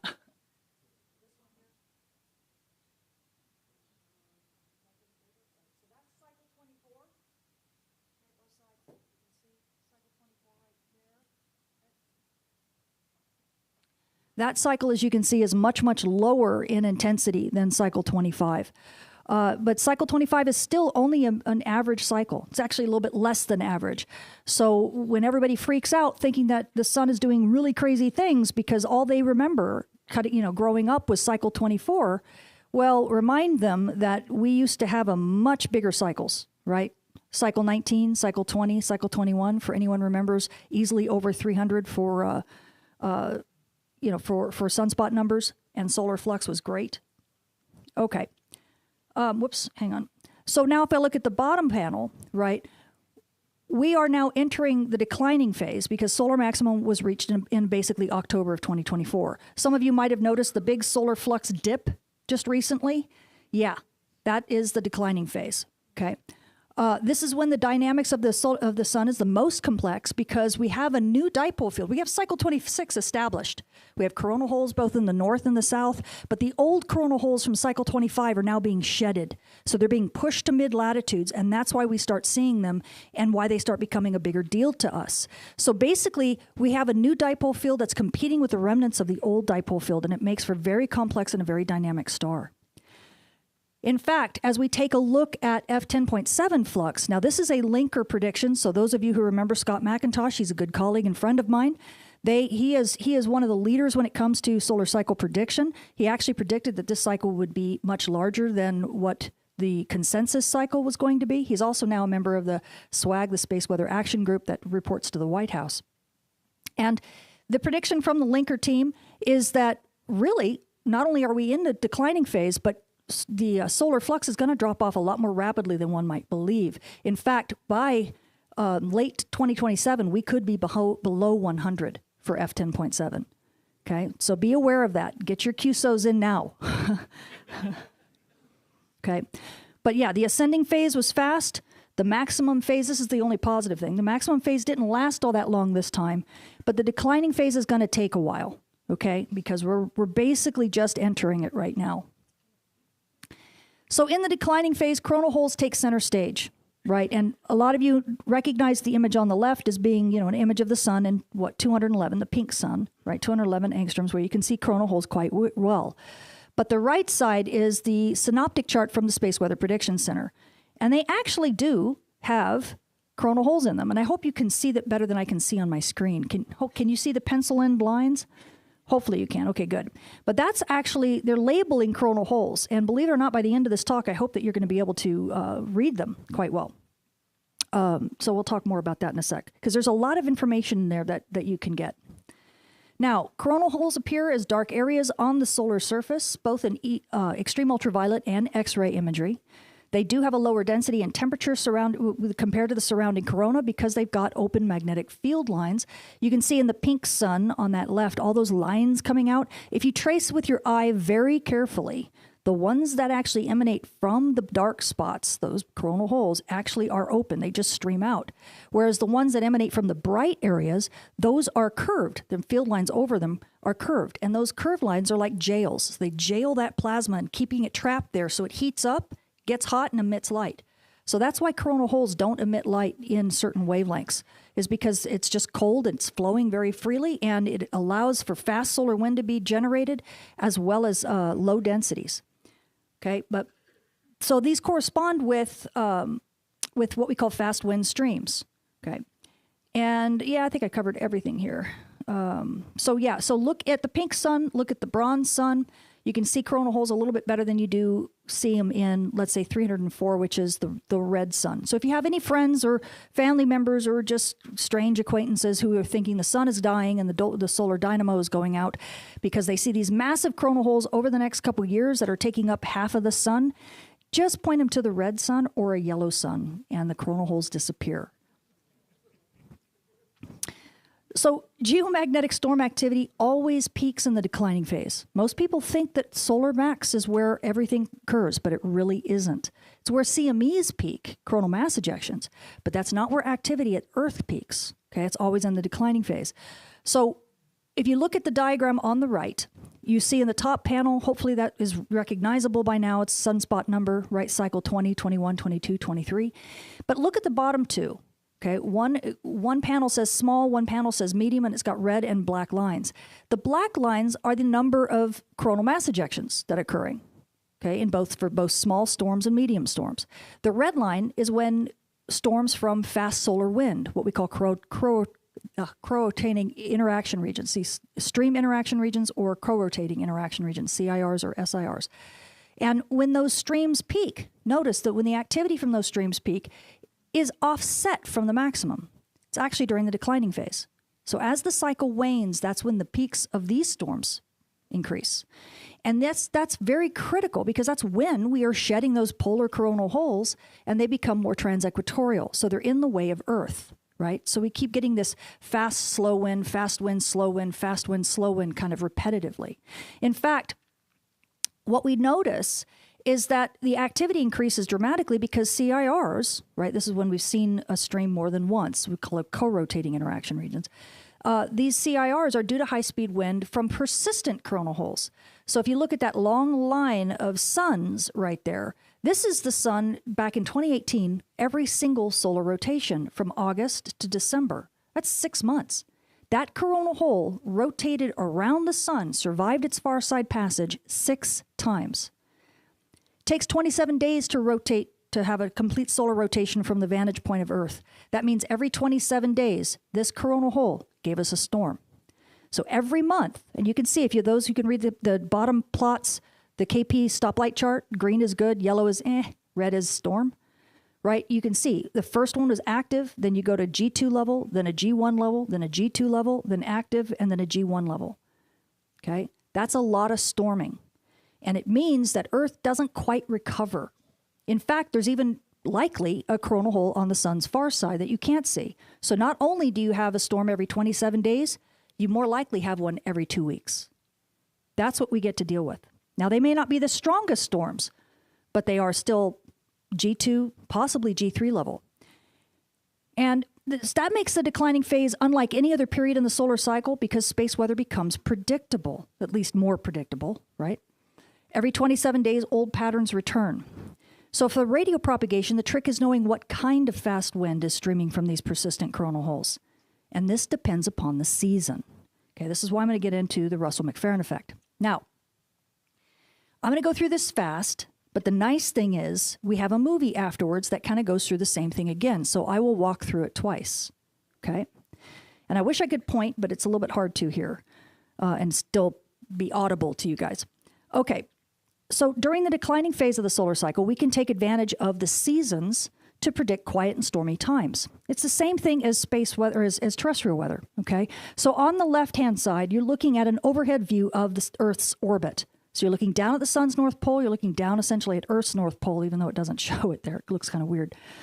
But then to the right, we're looking at it kind of a same view, but a different vantage point. So in a sense, we're kind of looking at an oblique view of the Earth's orbit from just outside Earth's orbit. And what I've got labeled in the blue arrows is basically the axis of Earth, the north-south axis of Earth, okay? It's not exactly the right axis to be using. It's close because Earth's magnetic field is tilted a little bit more, but it's good enough for what we're doing today, okay? But that's what matters. And it's exactly what matters with Earth weather too, right?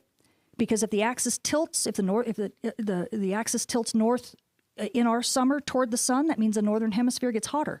So that's why we have summer and the southern hemisphere gets winter. If you're the sun and I'm tilting my arm back, Okay, that's our winter because northern hemisphere tilts away from the sun, southern hemisphere tilts toward the sun, and so it gets hotter while we in the northern hemisphere get colder. It's the whole concept of seasons, right? Believe it or not, space weather has those same seasons. Whoops. Okay. So that is the essence of the Russell-McFerrin effect, but I'm going to explain how it works because if you try to Google the Russell-McFerrin effect, this is the diagram you get. Yikes. This is complicated even for me. I look at this and go, ugh, this is not how I would explain it. So what I'm going to try to do is, because this is such an easy diagram to get, and it's the one that everybody shows when they talk about the Russell-McFerrin effect, I'm going to break this down so that you can get an idea of what it looks like, okay? But we're going to do it in a little bit more intuitive fashion. So let's start simple, right? The sun is a rotating sprinkler, at least magnetically speaking. So if you look at the sprinkler in the top, you can see that spiral arm of water, right? But you know, the water isn't coming out in a spiral. It's just that every single bit of every little water droplet that's laced together there had the single source region. But because that source region is spinning, it makes it look like a spiral. Okay, well, the same thing happens with the sun. The sun is spinning. And so it spits out plasma, it spits out solar wind. But that solar wind, just like those water droplets, have like a magnetic DNA. They're all siblings.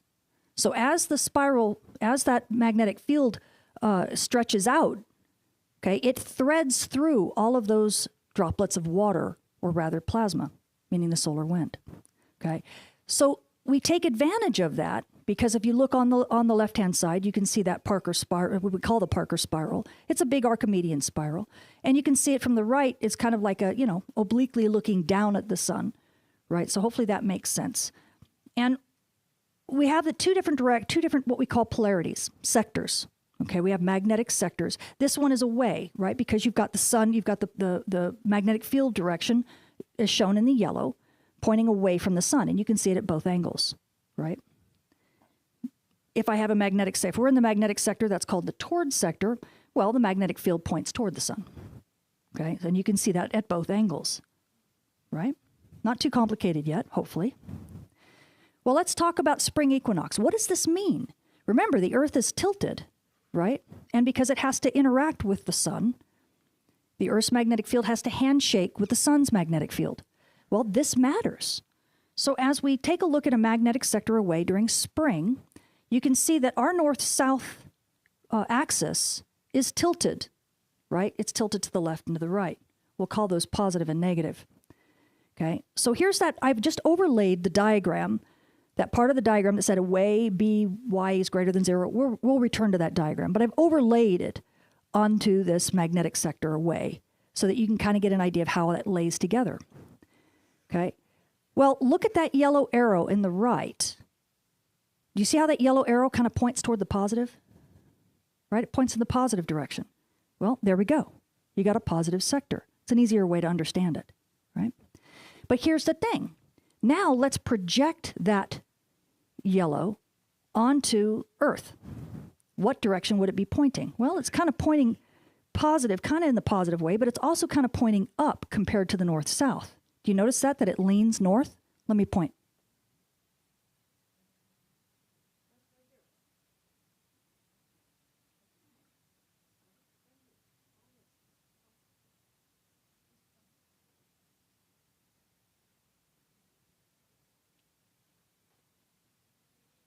Notice that it points up. I wonder if I can use, does this show? Oh, thank goodness. Yay. Okay, let me put this down. Okay, so I'll point here. So this arrow here, it points north just a little bit, right? If you were to project it, that's why I have the shadow here. So this kind of points north. So remember that. Spring sector, positive sector during spring equinox, and we've got a northward pointing magnetic field. On that diagram, you have something that looks like this. Now, the sad thing is that they're looking at this coordinate system. We don't care about this coordinate system. This is the sun's coordinate system. It isn't feeling what we feel. What we have to pay attention to is this coordinate.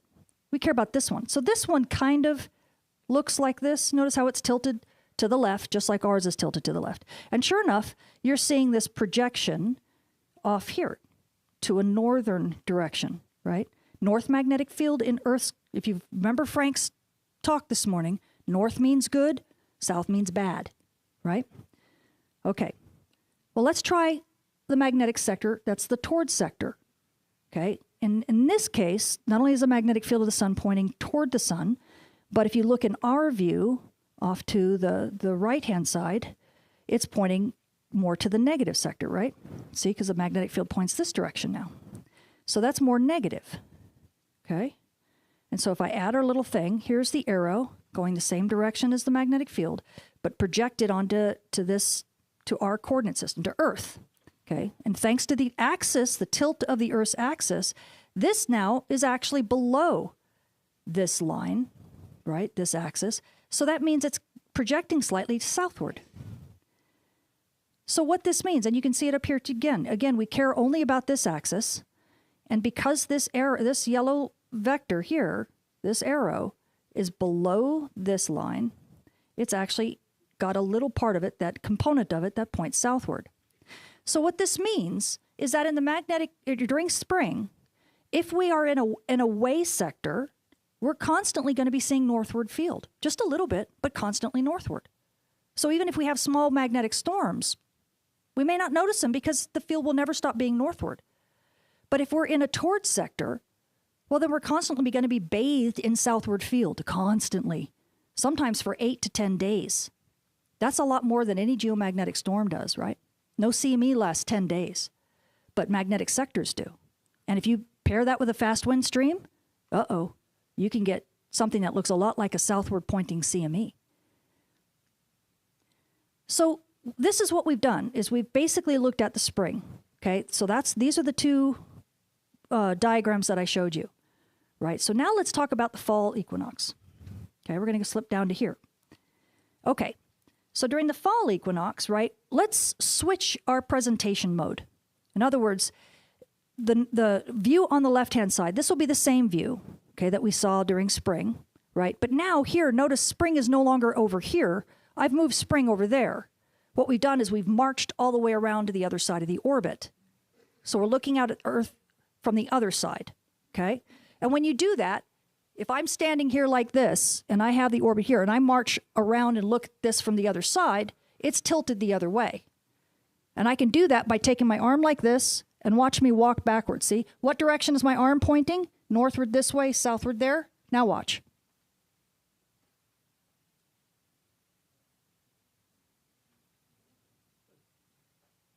I used to do the chicken dance, and now I'm doing this. Okay, it's a Russell McFerrin dance. Okay, so right, this is why the axis is tilted. Hopefully that doesn't freak anybody out, but it's just our perspective looking at it differently. But that means, you can imagine, if you switch sides, you switch tilts, well, the autumn equinox is going to have the opposite effect as a spring equinox did. And you'd be right. So let's do the same thing again, okay? September. So this is the September 22nd equinox, and we've got magnetic field that's pointing away. Well, let's do our thing. Now that the axis of the field is, or the axis of Earth is tilted the opposite direction, we still got our positive and our negative, right? But when we deal with our projection effects, now the projection is this way, and we're going to have a southward projection. This is during a positive sector, an away sector, okay? Now, if we do towards, so the magnetic field now is towards, okay? Now the magnetic field over here is tilted this way, and if we do our projection again, so this vector is going the same direction as this yellow arrow is, right? In this, at least locally. But now look, now it's above. So we've got a negative sector, right? And now it's pointing north. Now, the interesting thing, so it's exactly the opposite, the two are, okay? The two, spring equinox, fall equinox, are totally the opposite. Now, what do you care about the solstices? Well, believe it or not, the axis of the sun or the Earth doesn't point to the left or to the right during, or positive or negative during the solstices. It actually points toward the Earth, or toward the sun or away from the sun. So it's along the Earth-Sun line. So really have no effect. So you basically go from a spring equinox effect that wanes. Once you get to the solstices at 0, then the fall equinox begins to build. That effect builds, it maximizes at the fall equinox and then begins to wane until you get to the solstice again and then it switches to the spring equinox, which begins to build. So it's kind of a waxing and waning effect, just like seasons are, right? So let's put the picture together, and I'm actually going to play a movie here. And let's see if we can watch the movie and have it just kind of work. So Earth's weather is seasonal because its axis is tilted relative to the sun. And let me go back just a little bit. Okay, whoop. Oh, that's cute. I'll get this yet. Okay, so again, overhead view, right, above the sun's north pole, and our view is outside Earth's orbit, but from the spring equinox perspective. Okay, and you can see that axis being laid, hopefully.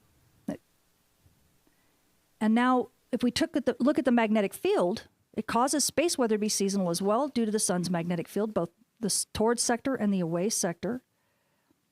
And as we move to the spring equinox, we'll go through that first. Okay, so here's the spring equinox. And we're going to look at the away sector. Okay. And as I play this, there's that magnetic field diagram. You have north and south. Notice the positive, right? Positive, and it's going northward.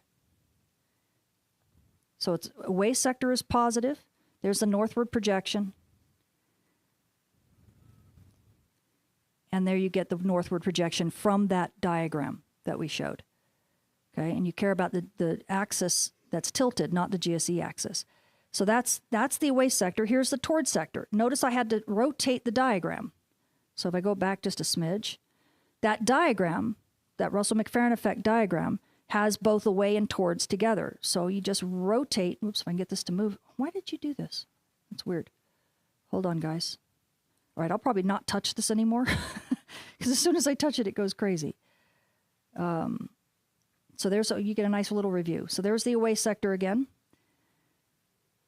right? And that's a northward pointing. So spring, positive, and you get a BZ north.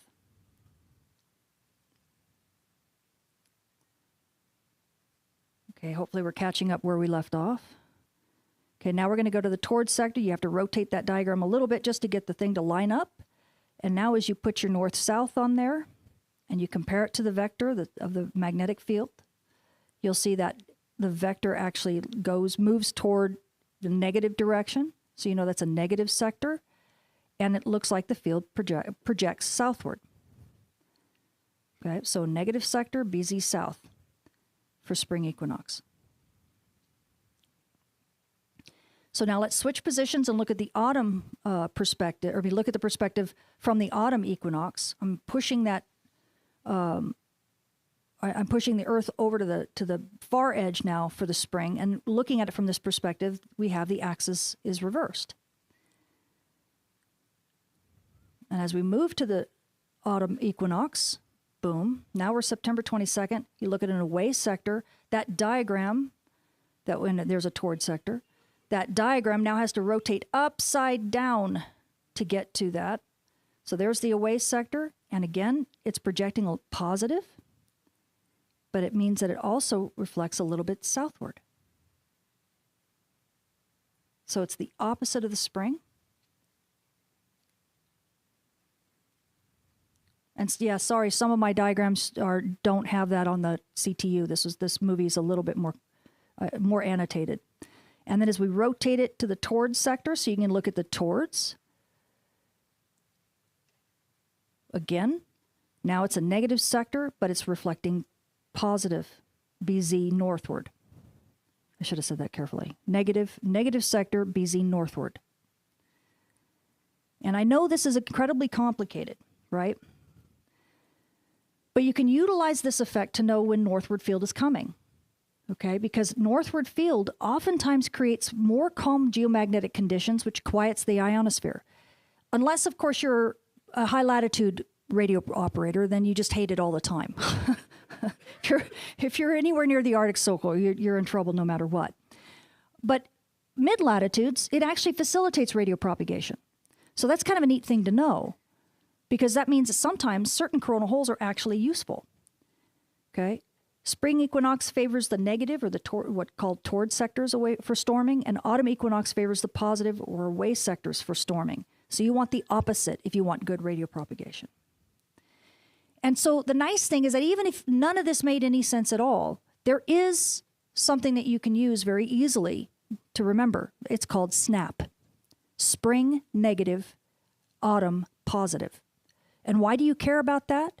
Well, because if you look closely at those coronal hole markings on those synoptic diagrams, they show you what the polarity is. See this? 21 is the number of the hole. 4 is the quality. They go from 1 to 4. If it's a 4, it means a high quality. And this is a number, a sign. This is a negative polarity coronal hole, meaning it's a negative sector. This is also a negative sector. Well, if you're in the spring, negative means storm. If we were in the autumn equinox or anywhere close to it, well, we wouldn't have a storm because autumn requires positive. So if we were in autumn and this set of coronal holes came, you'd love it because that meant northward magnetic field for you.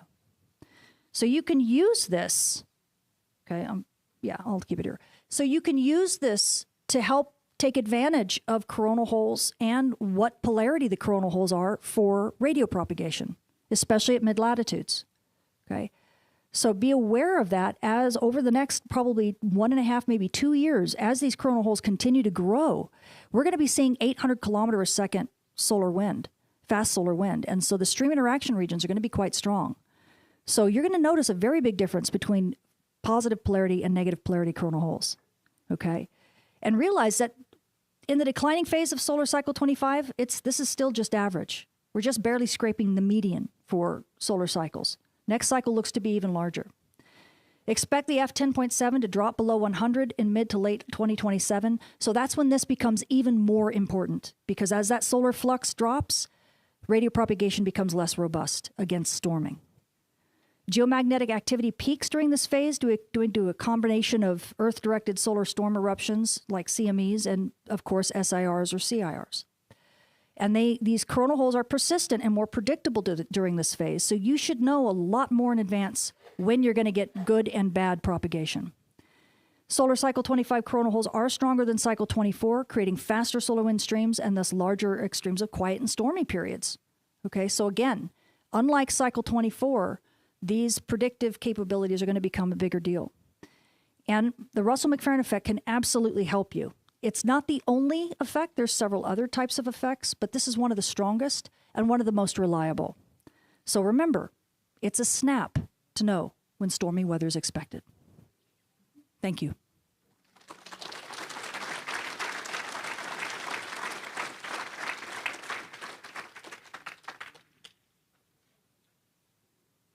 Do I take questions, or are we over time? Or Tim?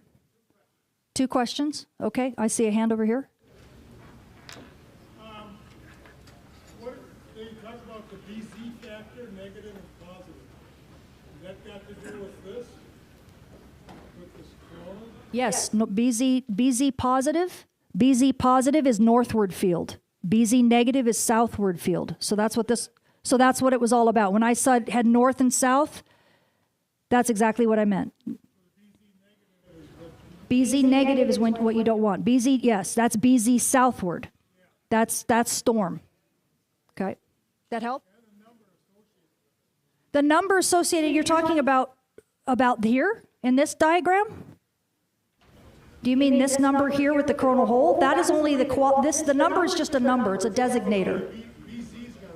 Oh yes, yes, that's the strength of the magnetic field, the actual strength of it. So the larger the number, it has to be negative, obviously. The larger the number, the worse it is. That's not the only factor, but it's a good one. Yes, absolutely. Right. Maybe I missed it because I didn't hear Frank's talk, but is there still a possibility of a second team? Probably not. No. I mean, what we're going to get is something called last gasp. A lot of these solar cycles have last gasps, and this one is definitely behaving like that. So we're getting a little bit of one right now, because we're seeing these really large flares. They'll come in clusters because we'll have 1 or 2 active regions that are just really sinister, and they'll just fire for 2 weeks straight before they rotate off the disk.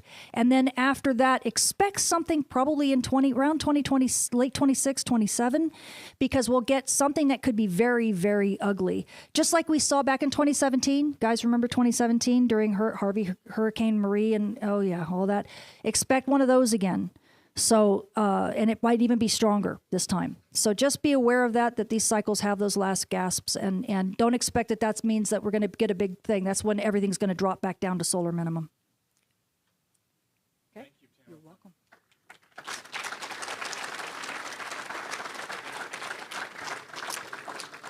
Is W6 Sierra X-ray here? Hank, are you here? Does anybody know where Hank is, or has his cell phone? Can text him. We'd like him to be part of the repeat team. Thank you, Ken, if you can find him. So I did want to let you know that we're going to take and divide the room, and Phil, you can go ahead and start that process. These are the repeat classes, so by votes, room 1 is going to be TV Bob, and 6TV is going to give everything you needed to know about USB and serial interfaces. Very popular topic. Room 2, which is over here on the left, towards the back, will be Frank, W3LPL, HF propagation during the next year. That was by vote. And then number 3, and there's Hank. That's good. Hank, you're in room 3, and that will be W6 Sierra X-ray, DB for free, antenna exercise for little pistols. Room 4, W0YK, tips to improve your RTTY contest performance. So these are the repeat classes, and then we go into the breakout sessions. But if you would, get ready for the repeat classes. Figure out where you're going to go. It's also on the signs out back there. Okay, room 1, N6 TV with USB and serial interfaces. Room 2, W3LPL with HF propagation. And then room 3 is DB for free. That's W6 Sierra X-ray. Room 4, W0YK, tips to improve RTTY.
N6 TV, N6 TV.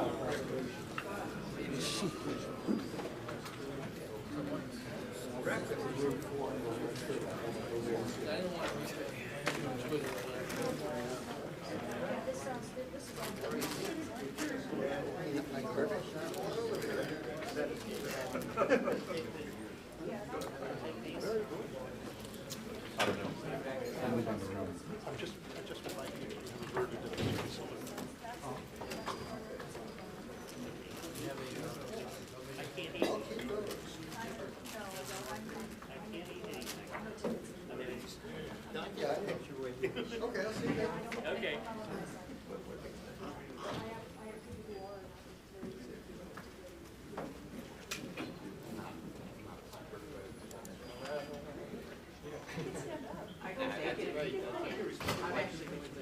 Thank you so much.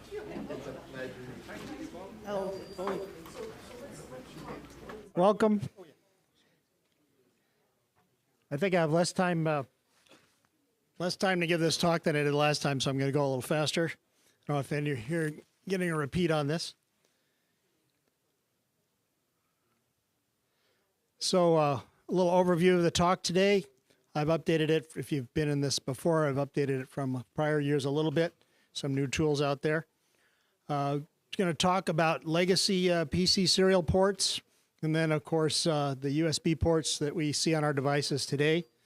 How to use the Windows Device Manager to manage these things, and also how you can use these serial ports for keying CW or FSK or PTT. And then what about sharing serial ports between devices and programs, and a little bit about USB sound cards, which everybody's interested in for FT8 these days. So legacy PC serial port looks like this, a 9-pin on the left, a 25-pin on the right. You don't see these on PCs much these days, but you can still add these to desktop and mini tower type computers. They're very robust, a little more robust than USB cables, and I would recommend these if you can get them on your PC. They're very stable. Connector names, people call them DB9s. There's no really such thing as a DB9. It's actually DE9. That's a technical name for it. The letter E or B refers to the shell size. So you see a DB25 on the right and a DE9 on the left. I heard Hank. You guys are hearing me in this room, right? Okay. I think they've switched Hank out. Okay. There's also a DE15, which is like a VGA connector, which is 15 pins in the same size shell. In the old days, life was real simple. We had radios with real serial ports on them. Elecraft and ICOM, just a few radios from ICOM, used a female connector. Yaesu and Kenwood, I think they made a mistake and used a male connector on the radio. It's supposed to go from the PC to the radio, not the other way around, but it works. And then they improved our computers and took away all our good old legacy 9-pin serial ports, which were very RFI proof. And they put USB ports in. Until recently, radios still had a 9-pin serial port. Some are getting smarter. They're using both 9-pin and USB. A lot of peripherals, rotators, and amplifiers. They want to talk to a 9-pin serial port. They can't talk to a USB. So a common solution if you need to add serial ports is to use a USB to serial adapter. And they plug into your USB connector. You guys have seen these on PCs for decades now. The Type B connector is the one that goes on the radio, the device, the printer, whatever.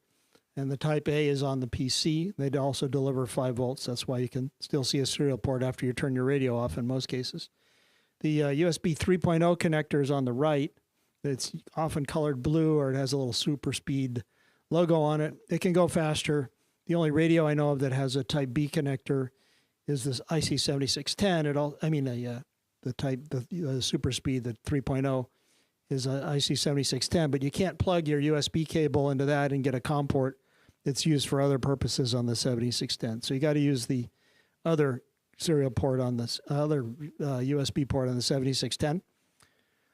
So what about USB to serial adapters? Well, there's a great varying reliability difference between different types. EdgePort is robust. It was made for commercial use, and it's very stable, and it can do keying directly without any interface from a program like MMTTY. Ultima is included with microham interfaces. It can also do MMTTY keying. The FTDI is also very good. It's built into the K3 and K4 and some WinKey devices, but it does require the EXT FSK software for RIDI keying. And then the Morty and some other devices, some newer WinKeys went to a CH341 USB to serial adapter and doesn't seem to offer too many problems. Rig Select is a new SO2R box. You'll see it out at the DX engineering booth. The Creator KD6Xs at the CTU here. Not in the room though. No. And then when you get an ICOM, Kenwood, or Yaesu, they have their own device drivers. They're using the Silicon Labs virtual serial port device drivers, and also gives you a sound card. The one I'd recommend everybody avoid is the ones made by Prolific. You can tell it's Prolific when you plug in the USB adapter. You'll see the device driver is Prolific. I recommend you just avoid it. Its device drivers have not behaved well in various versions of operating systems. They tend to interfere with other device drivers on the system. They're not stable. They might have improved them in recent years. I would still just stay away. They're cheaper, which is why people buy them, but there's a reason for that. Here's what the Digiport or the EdgePort 4 made by Digi looks like. Very stable, one USB cable, and 4 legacy 9-pin serial ports. No special driver needed. Windows installs it. They make an 8-port version that you see here. This is, by the way, brand new, very expensive, but you can find them used these days on eBay and maybe eham.net and others, qth.net.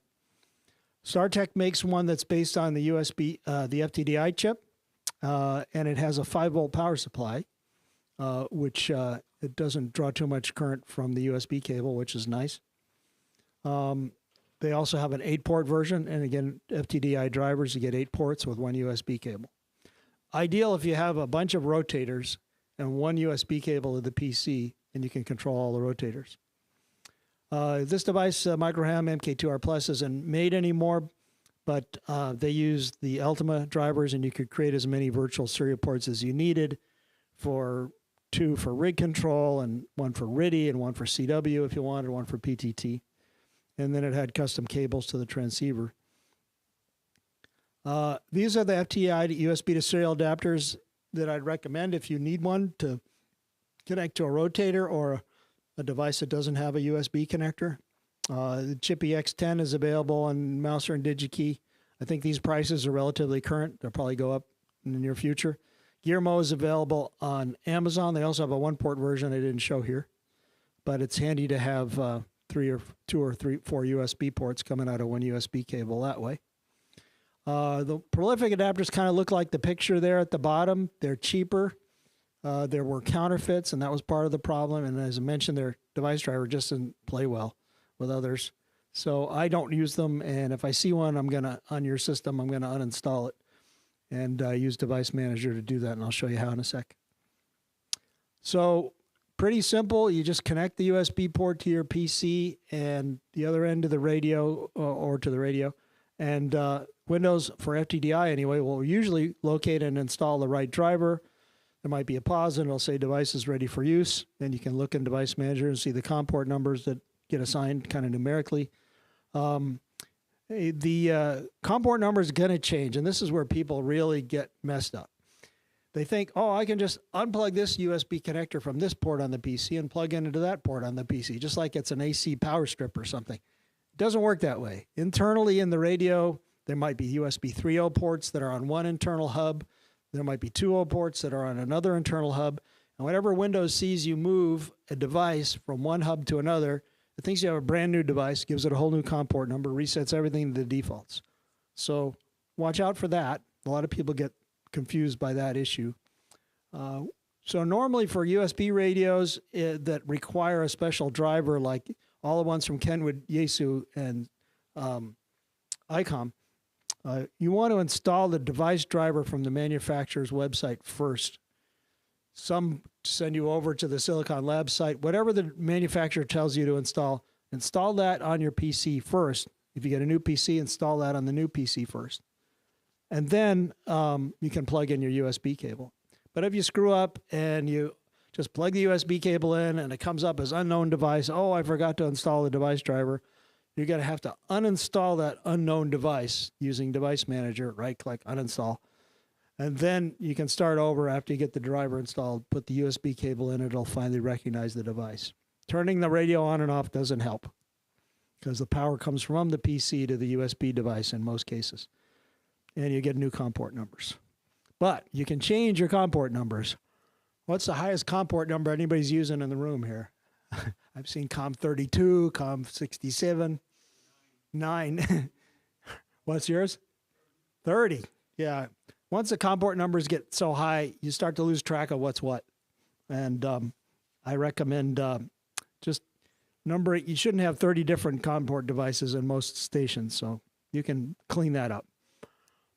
I like using Windows Device Manager. There's other tools I'll reference briefly in this talk, but Windows Device Manager is a couple of ways to get to it. You can just right-click on the Windows Start button, even in Windows 11, and then a pop-up comes up and you can select Device Manager from there. You can also just run Device Manager by hitting the Windows key and tap the letter R for run, and a little box will pop up, and then you can just type in the Device Manager in there, and it'll remember that setting so you don't have to type it the next time. Anybody here running a version of Windows prior to Windows 10, like Windows 7 or Windows 98 or anything like that? Everybody's a 10 or greater right now, or Mac or Linux or something. So if you're running Windows, all right, so the next set of slides I'm going to skip over because they only applied when you were running Windows 7. You had to set an environment variable to see more stuff in Device Manager. So I'm going to skip those slides and go here to slide 22. So in all versions of Windows Device Manager, you want to always select View and then Show Hidden Devices. Because if you don't, you won't see all the COM ports on your system. You won't see the ones that are reserved but disconnected. For example, on the bottom of this picture and highlighted in yellow, you see a grayed out serial port icon for USB serial port COM5. That's a USB to serial adapter that was at one time plugged into the system but is now unplugged. And therefore, it's reserved that COM5 for that device. When it goes back into that port, it'll get COM5 again. But you may not have that device anymore. You may want to use COM5 for a radio or something. So when you say show hidden devices and you do it, it doesn't remember it. You have to do it every time you start Device Manager. You can now right-click and delete that, and then that frees up COM5 for others. So you right-click on a COM port, and you get a pop-up window, and then you click Properties. And look at the Driver tab. If it says FTDI, that's good. If it says Prolific, there's a big yellow button at the bottom that says Uninstall Device. So if you see Prolific, I recommend you click Uninstall Device. And then you get another pop-up that says, do you want to delete the driver for this device also? And my recommendation when you get to the last Prolific device is say yes, because you just don't want that driver existing on your system. So it'll detect devices you don't want it to detect and make a mess.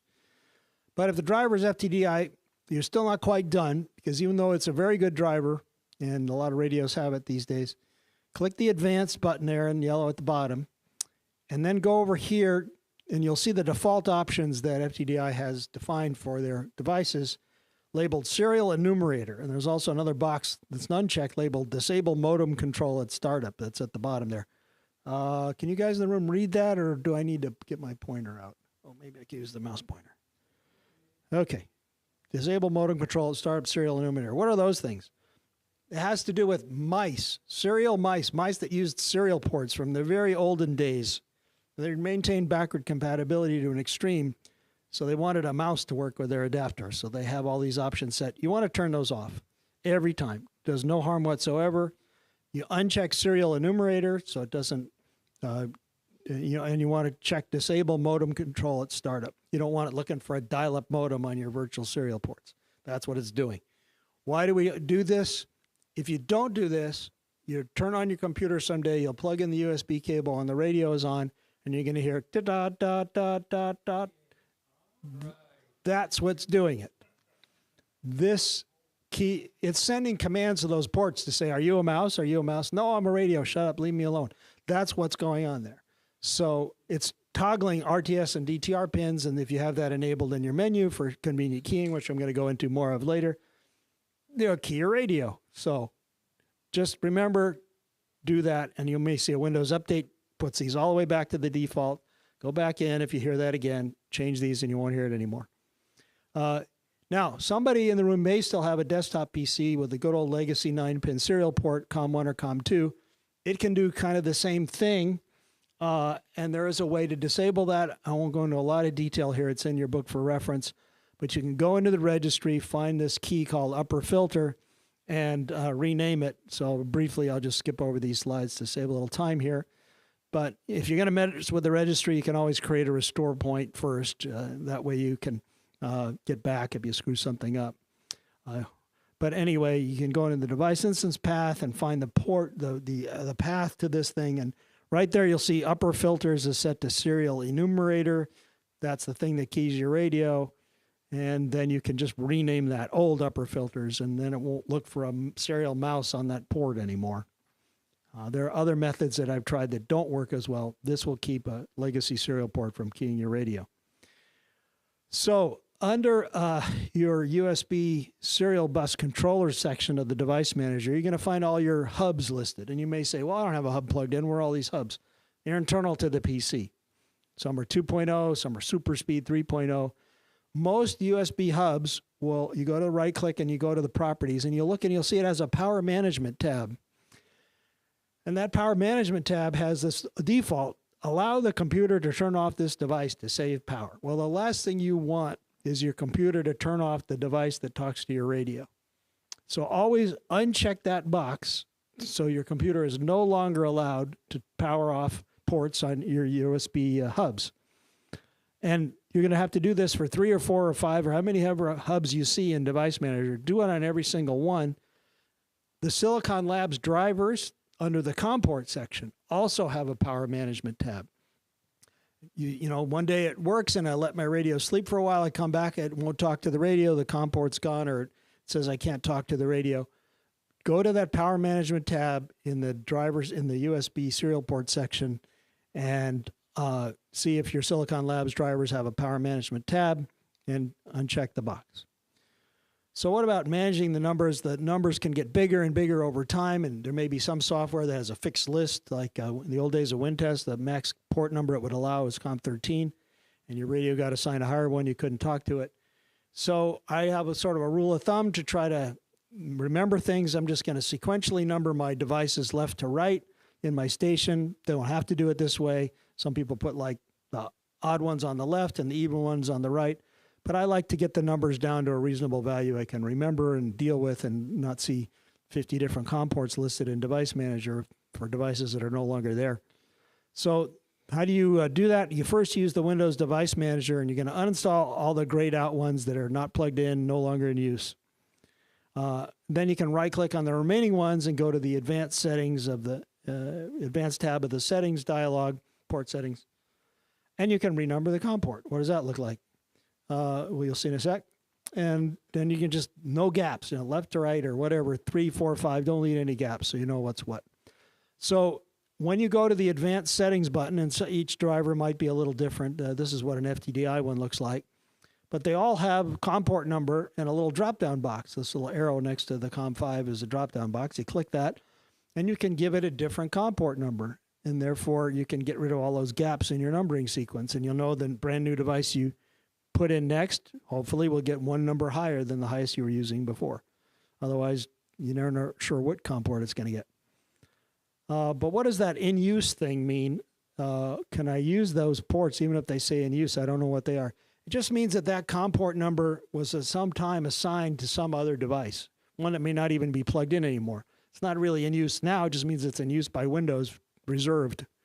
So you can use it during this renumbering things, and especially if it's like grayed out or hidden, that means it's a disconnected device.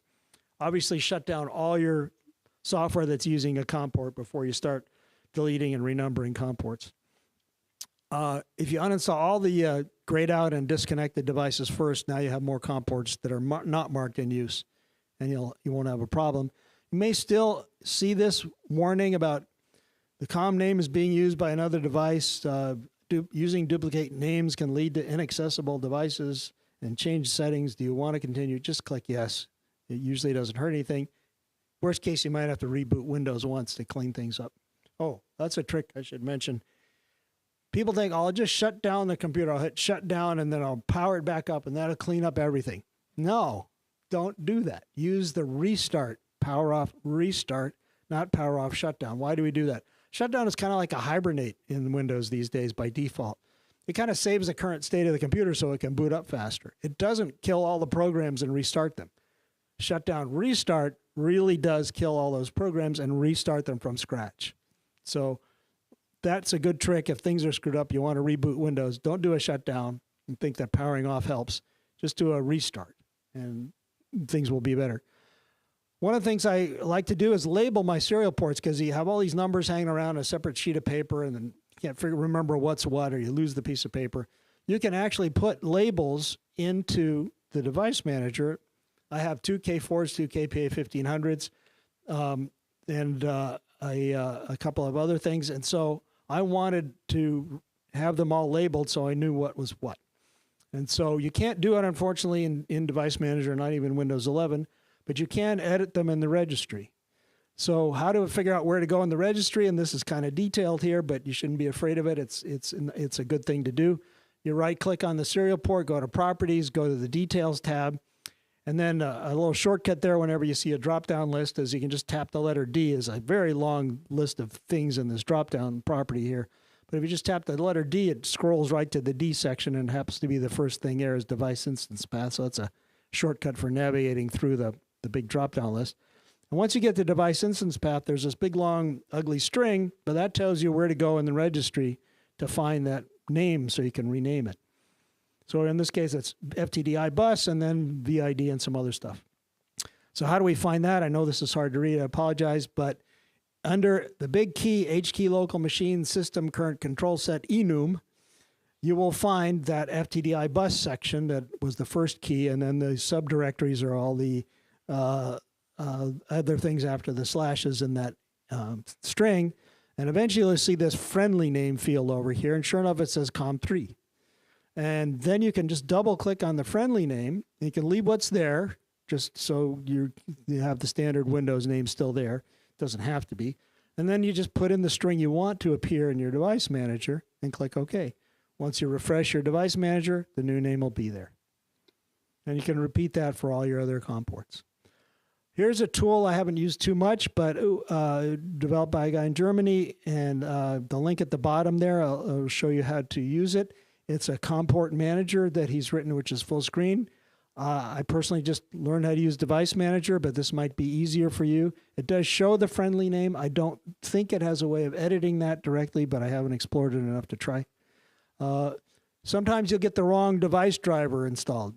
My number one recommendation that people have trouble with FTDI ports is they installed some device driver from some disk, or they ran, AVG device driver updater, or they used some third-party device driver updater thinking that would make things better. It can often make things worse because it puts in a device driver with the wrong date, the wrong version.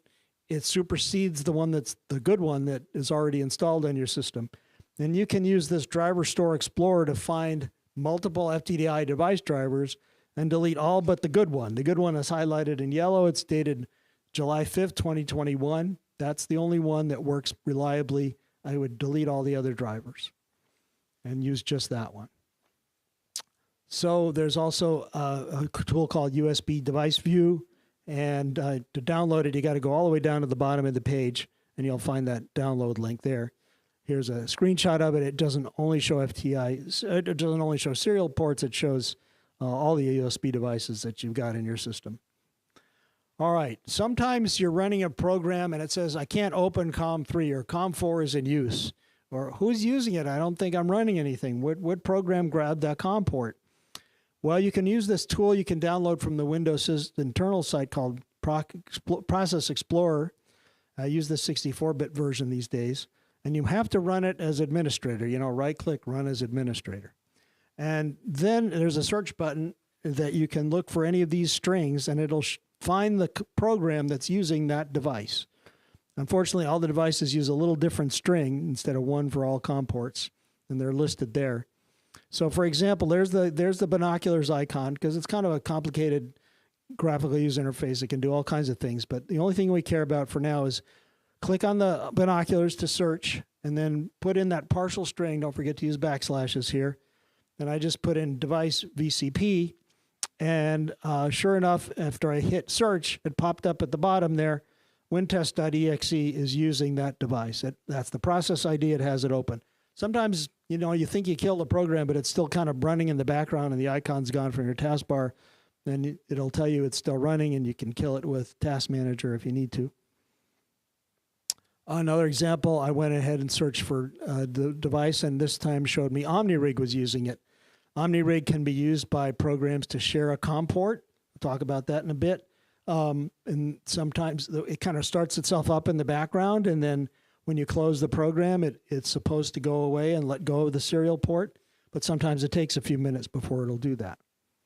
So if you're really not sure what to search for, what string, I don't know what my Silicon Labs string search is, right? Open a program that does get to it and connect to it okay, and then drag this funny little icon from the Process Explorer on top of the window. And then it jumps then it'll show you all of the resources being used by that program. And if you sort by in the lower pane view there's a column that it can sort by the handles, and the handles will all start with /device, /device. And that's what I'm trying to show here with this complicated drawing is you do view, lower pane view, and then you see this plane at the bottom, and then there's title bars above that. You can click on that and then sort by that column, and you'll see all the devices. And there it is, sure enough, device VCP0 is being used by whatever program I just clicked on with the Process Explorer. What happened? Okay. I got out of slideshow mode. Okay, back.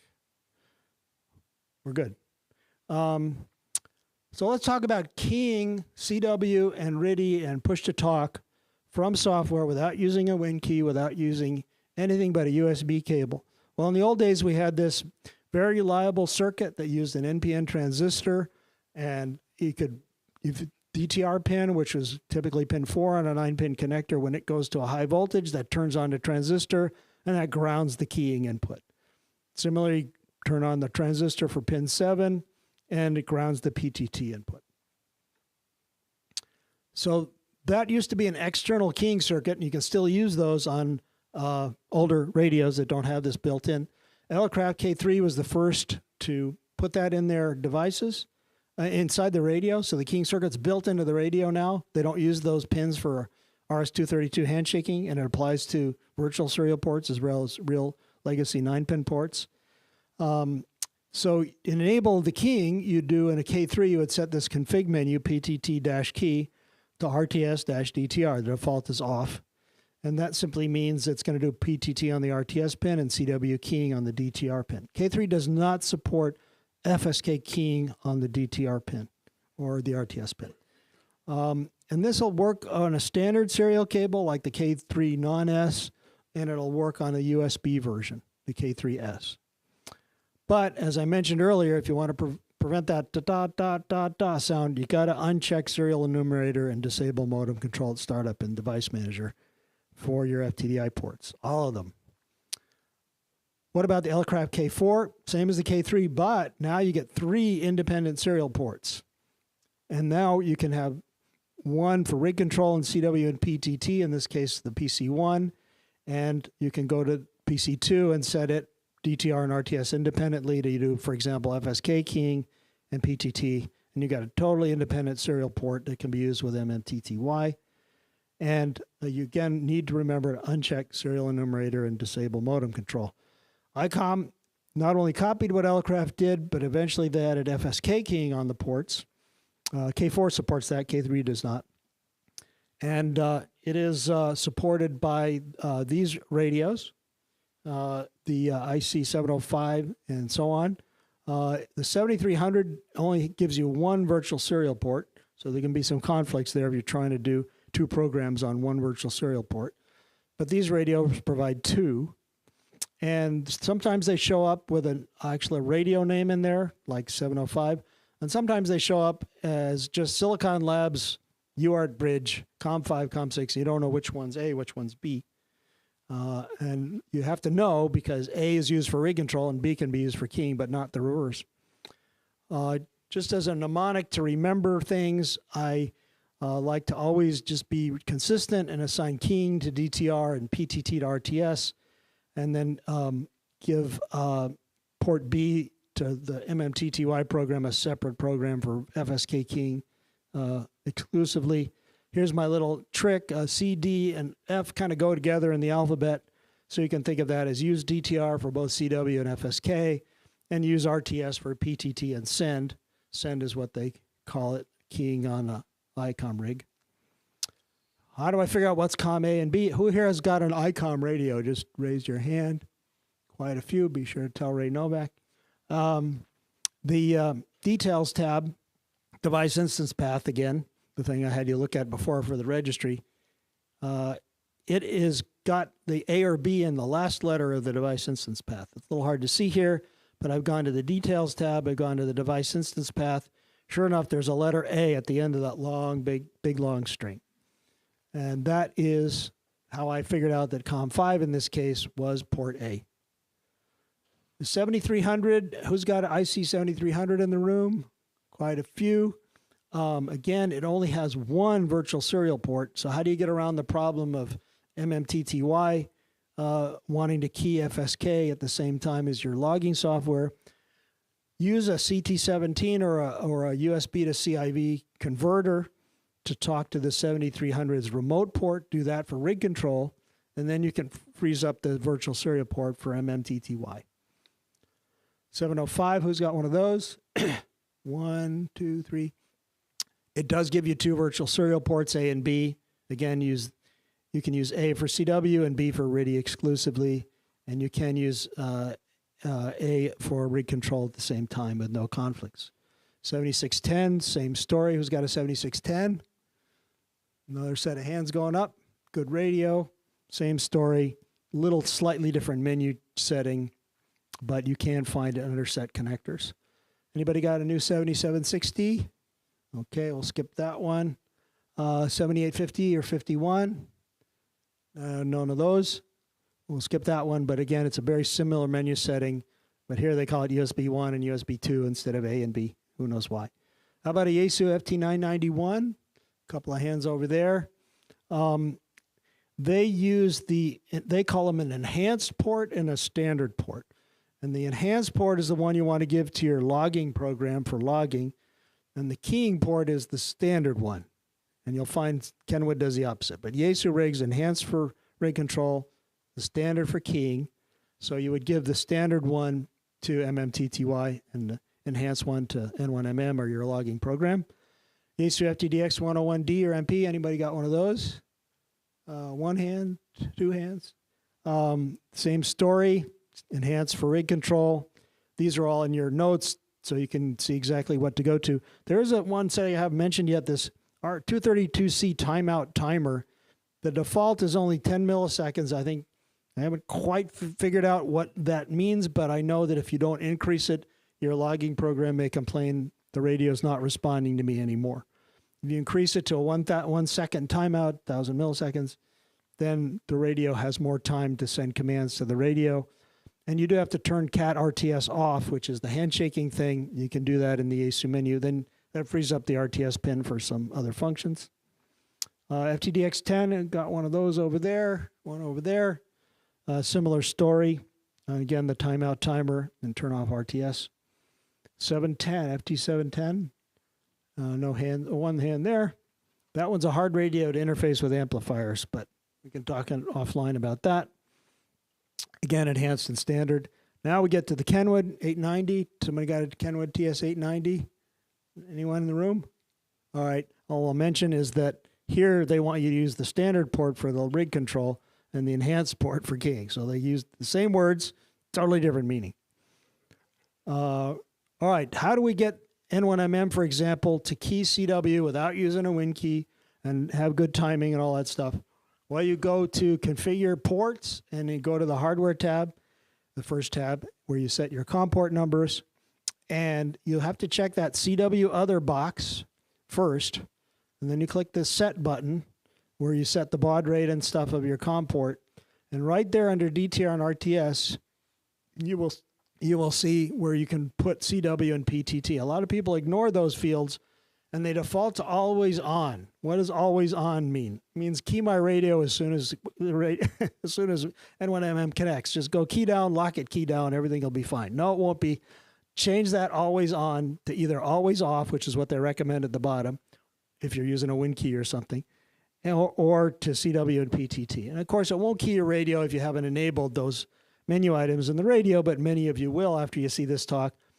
and you plug in a new radio, and all of a sudden the radio keys as soon as N1M opens up. Why is it? It's because those are defaulting to always on, and always on means key. So WinTest software is a similar setting, dxlog.net. You set the baud rate, the COM port, and the DTR and RTS pins. Now, what about the timing of CW? It's an old wives' tale that you can't get decent CW timing out of Windows. There's too many processes going on. The timing will be really bad. Well, it's really bad if you use all the Windows default settings. And that used to be very true of the original N1MM software, but now with N1MM Plus, you don't see that anymore, especially if you tell Windows to use maximum performance mode. Don't let it slow down the CPU to save energy, which is what Windows does by default. One way to do it on some laptop computers is you'll see this little charging icon. You can right-click on that and change the power mode to best performance there. Or you can go into the control panel, the Windows power plan. You might have to click Create a Power Plan to see it. The default is balanced, and it's so-called recommended. Balanced means your CW is going to be unbalanced. It means your time. I'm going to slow down the CPU when I don't think you're doing anything important, and that means your CW timing is going to speed back up when the CPU gets faster, and you're going to have terrible keying. So go to high performance mode, and in there you can customize the setting. By default, high performance mode says the minimum processor speed is 100%. So it can't get any slower than that. And then you'll have decent timing. All right, what about keying RIDI? I know some of you go to Ed W0YK's RIDI talk earlier today. Very good talk. And you can do FSK keying right over the USB cable. You don't need an external modem like the old days or an external circuit. You can still use that if you want to, but it's built in now to all those radios, not the K3, but K4 and the newer Yaesu radios, and have FSK keying on port pins. So in order to make that work with a USB rather than a real legacy serial port, you have to change the port from a COM port number to EXTFSK, which is the name of an external program that'll pop up. But you also want to click that radio command button and make sure it's set to none. You don't want MMTTY trying to send commands to the radio over a COM port. Maybe in the old days of standalone MMTTY radio rag chews, which don't exist anymore, you would do something like that. But make sure that's set to none. And I like to change the group to clear so there's no possibility of any commands. And make sure this DTR and RTS box on the far right is not checked either. Then you go to the miscellaneous tab. You select I want to transmit on COM TXD. It's actually going to be a different pin, but you want to select that USB port button and select limiting speed. That gives the timing of RIDI a good chance of being good on USB. And I wouldn't use the normal option or the others for a USB device. If you're using a legacy 9-pin serial port to key, then you can use normal. And then when you close that configuration program, then and only then will the EXTFSK program start running. And it may be minimized by default. You may not see it. It may be buried in your taskbar behind the MMTTY icon. So you have to click it and navigate around and get that window to pop up. And then you can select the COM port you want to use for doing your FSK keying. And here's where you say, I want to do FSK on DTR, and I want to do PTT on RTS. Let's see, how much time do I have till what is it? Does it say in the schedule? I think I have a little bit less time. Yeah, okay, so a little bit about sharing serial ports. You can't just use a Y cable and put 2 computers to 1 radio, for example. It just doesn't work. Why? Because pin 3 is swinging from a high voltage like +6 volts to -6 volts or maybe more. And you put 2 of those wires in parallel, they're going to cancel each other out. So you can't have only one device can talk on pin 3 to the radio, like a PC typically. And the PC is going to send commands to the radio on pin 3, and the radio is going to respond with data on pin 2. The RxD pin, the PC is receiving and transmitting on those pins. You can turn on auto info mode for some radios so that data comes to the software without doing any polling. But you may have other devices that want to auto track and automatically switch bands, such as step-IR controllers or band decoders or the Elecraft ACOM or SPE amplifiers or maybe the Tuner Genius device, they all can monitor the RxD line in parallel by just connecting pin 2 in parallel. That's safe. Just like you can connect multiple receivers to one antenna and not have a problem, you never want to connect 2 transmitters to the same antenna at the same time. And that's why it's safe to split that RxD line just with a passive splitter. And then there's one exception, and that's this RF kit amplifier. Anybody here have one of those? Okay, well, you're going to have, if you want it to automatically track a radio, since it doesn't have any band data inputs, and it does have CIV if you have that for ICOM. But if you have a non-ICOM radio and you want it to automatically track band changes without hot switching or doing RF sensing, you're going to have to dedicate it to the radio's serial port because it won't work in listen-only mode like the other ones. A little bit break here for a shameless plug. I did provide a box called the Serial Box. I still provide it. I built it in my garage. And it's designed to let you split that RxD pin up to 4 ways to several devices at once.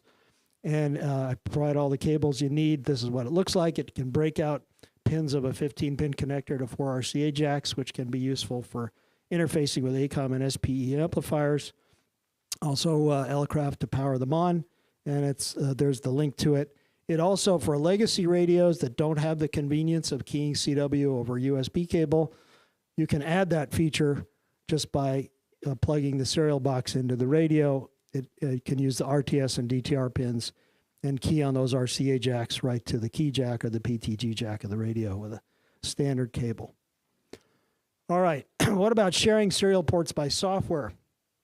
Well, there's one that's been used for a long time called OmniRig by VE3NEA. He's the guy who invented CW Skimmer and Morse Runner and a bunch of great software.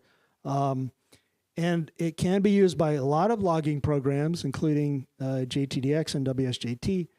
But N1MM does not support it, and neither does N3FJP. But what it does is it owns the serial port. It acts as a nice traffic cop. It keeps collisions and any conflicts. Everybody just says, instead of opening a serial port, it says use OmniRig Rig 1, and then it grabs that COM port. It doesn't do CW or FSK keying. There's other software called N4PY Pegasus Plus and Win for Yaesu, Win for ICOM, Win for K3, Win for K4 he's got now, and the DX Lab suite by A6YQ. They let you forward data from other serial ports to the radio serial port, and they handle that handshaking. But you have to keep those programs running to get all your devices to work. And then Flex radios have something called Smart SDR Cat, which creates virtual serial ports that talk to their radios and make their Flex radios look like a Kenwood rig. So devices made to talk to Kenwood rigs can use that. What about using these other sort of generic software sharing programs like VSP Manager or COM0Com and so on? Maybe they'll work, but you might have virtual driver conflicts with other virtual serial ports, and they weren't really designed to handle radio commands. They're just general purpose interfaces. So 2 things, try to send a long radio command at the same time. I think everything's going to get mixed up. There are some radios that have both USB and serial connectors, but they can't be used at the same time. And others do operate independently, like the K3 and FTDX10. You can't use both their USB and their serial at the same time. There's a rig select item. But radios like the K4 and these others I've listed there, their ports operate completely independently. You're perfectly safe using an amplifier on the RS-232 port and your PC on the USB port at the same time. And ICOM rigs, their CIV ports generally operate independently, but you must use this option, USB CIV port, set it to unlink from remote. That means make those 2 ports completely independent. All the newer radios, except for the 7760, which I think defaults to it, have that option. The IEC 7700 doesn't even have that option. You can only use one of the others. So anyway, 2 devices can talk independently that way.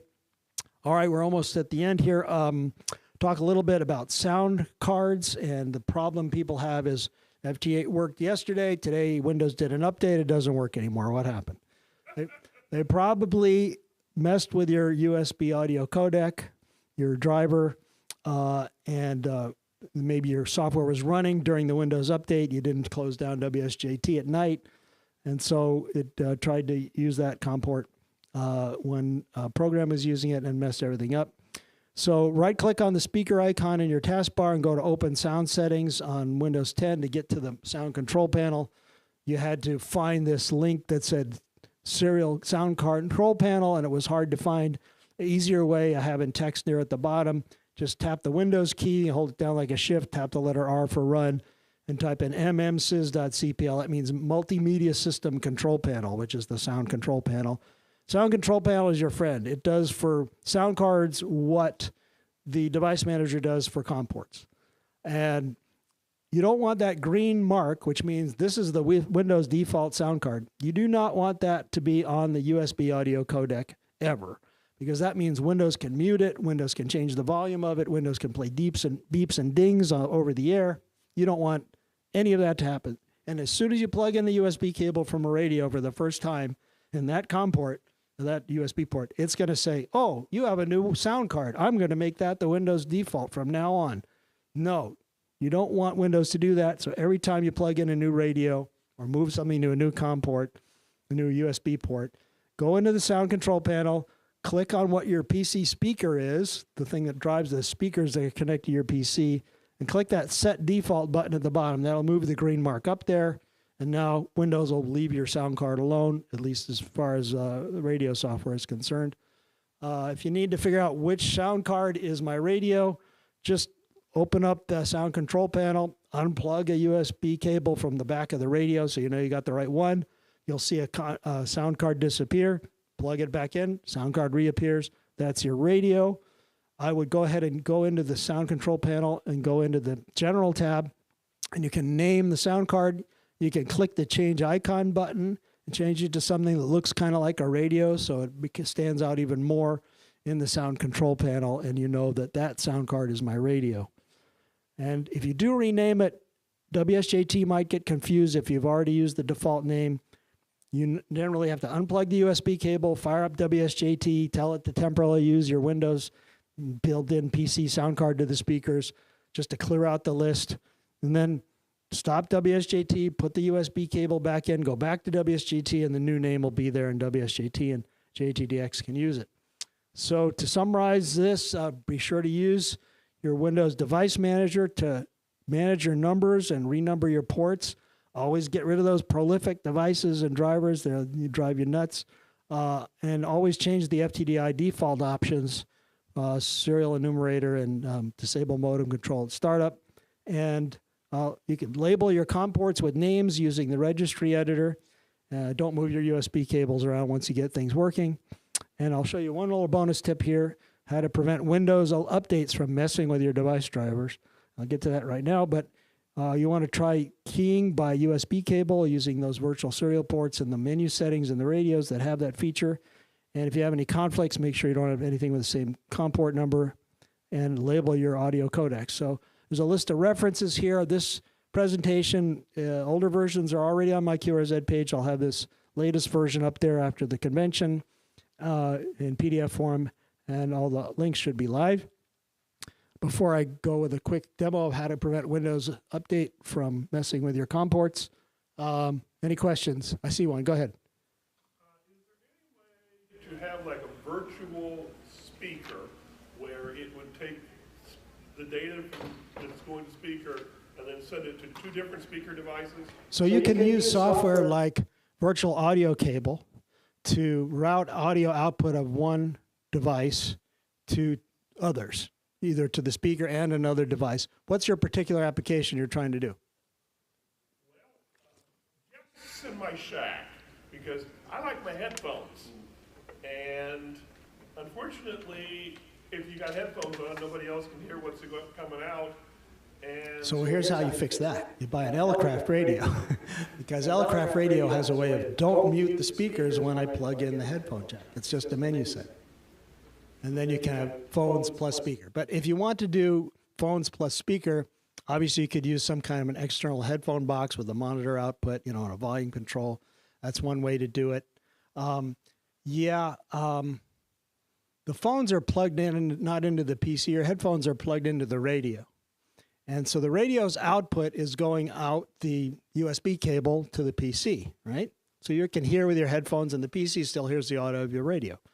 PC's not muted when you plug in headphones in your radio. Okay, that's good. How do I listen to what my PC is hearing? Well, in Device Manager, under the recording devices, if you right-click, there's a setting in the properties that says listen to this device. And you can actually force the audio of your radio to come out the PC speakers in the room, not the speaker of the radio if it's not Elecra, but off the PC speakers in the room while you're still listening on headphones. So that Windows has that built in. I can kind of show you that here. Is there any other questions real quick? How am I doing on time? How much time do I have? 5 minutes more? Oh, good. Thanks. Question in the back? Go ahead. When I am using N1MM and I have a Yaesu radio, if I shut the radio off, N1MM says it lost communications with the radio. I turn the radio back on and it automatically recovers. It doesn't automatically recover in most cases, but if you do the band map view, you'll see a big red box that says lost communication or something. There's a retry. You click retry and it'll talk back to it'll wake up the COM port again and it'll talk to it. My Yaesu automatically recovers. I figure there's a setting somewhere for this. On icons it does not recover. That's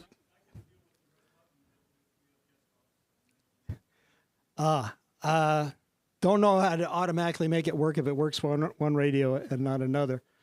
Let's see if I can show you real quick where that was in the sound control panel. How do I right click on this thing? I want to look for sound.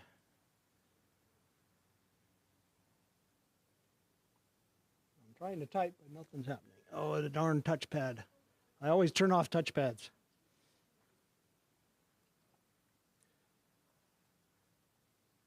How do you right click on a touchpad? Sound control panel. No, I didn't want to do go Bing search, you stupid. All right. All right, so that was, how do I right click? There it is, sound settings. All right, and then if you scroll way down here on Windows 11, somehow, give me a mouse any day. Please, touchpads. Can't stand them. All right.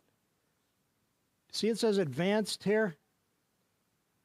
And if you go down a little more, it says more sound settings. What do we do? Oh, there it is. There's my friendly sound control panel under more sound settings on Windows 11. So let's say my radio on the recording tab here, I wanted to listen to the radio on the PC speakers. Well, let's pretend that that was my radio and it said USB audio codec. I go to properties and there should be a listen to this device. Unfortunately, it doesn't seem to work for microphone. But if you go into the levels tab on something, you will see listen to this device as an option. And you can then check that box and all of a sudden the radio sound will come out of your PC speakers.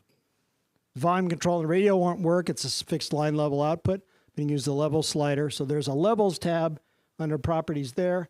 And then the last tip today is how do I keep Windows updates from messing with my device drivers? So you go into your taskbar here and you can type a search for system properties or system settings. And there you get this dialog that says system properties, even though I search for system settings, and there, it defaults to this advanced tab. But over here, there's this hardware tab. You click on that hardware tab, and then down here it says device installation settings. Then you go to that, and here it says, do you want to automatically download manufacturers' apps and custom icons available for your device? In other words, do you want Windows Update to mess up your device drivers? No. So go ahead and click no, and then click Save Changes, and hopefully your system will get a lot more stable. All right, I think I'm out of time. Thanks. Anybody else? I'll let you all go. Have a good day.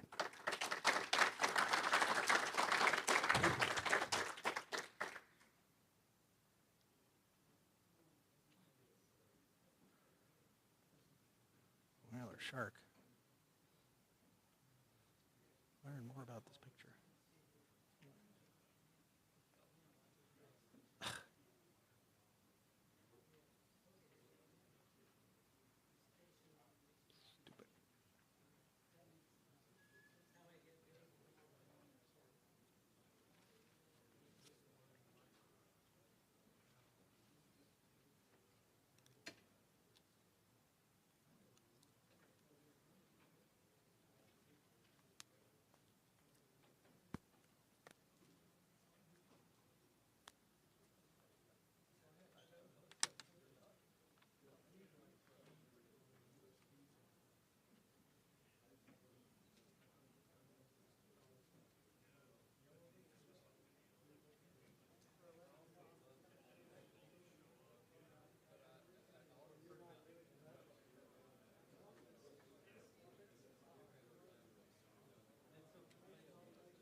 Yeah.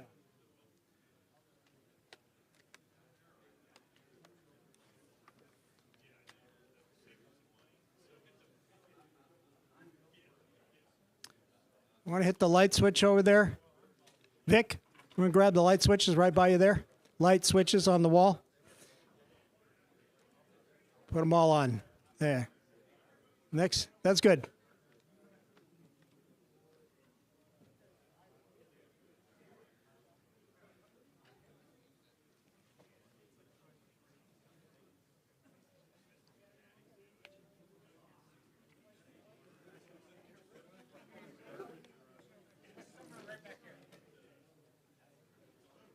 That cup probably, the other one's got water in it, but you take that too.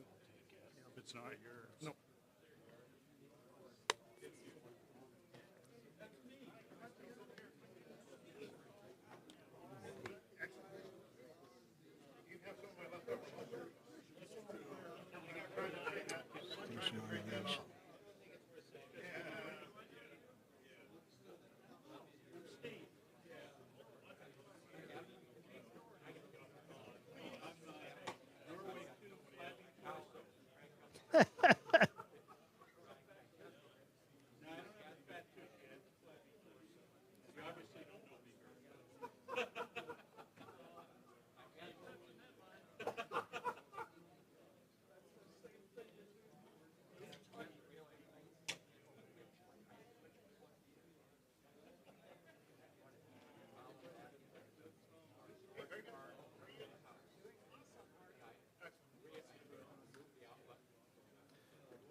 Thanks.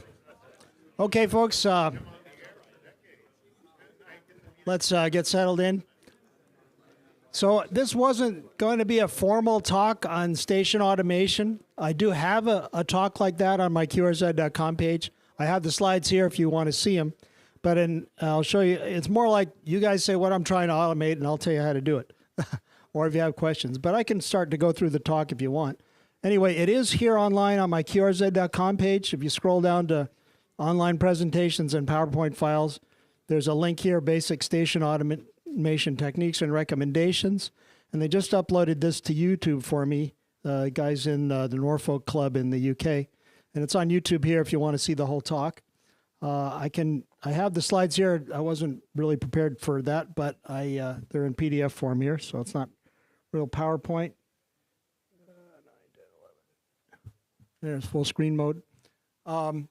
So let's start off. Anybody have a particular problem they're trying to solve with getting like an amplifier to track a radio? We can talk about that. Oh, all passive here. No, hands up. All right. Elecraft to what? Yeah, get Elecraft. That solves the problem. It is true that the integration between like an Elecraft KPA 1500 amp and an Elecraft K3 or K4 radio is really nice. I'm going to talk about that more if you go to the Elecraft K4 Users Group Forum at Forum Room 1, 10:15 a.m. Friday, I'll be giving a talk explaining how nicely that integrates. Unlike other things, when you turn the amp on, the radio detects it and backs off the power. Nice feature. That works with 2 Elecraft gear, radio, and amp. All right, well, let me forge ahead. If I could find the clicker.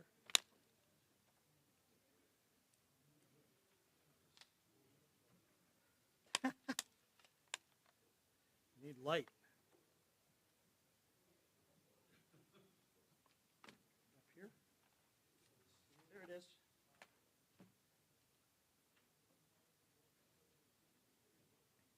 Yay.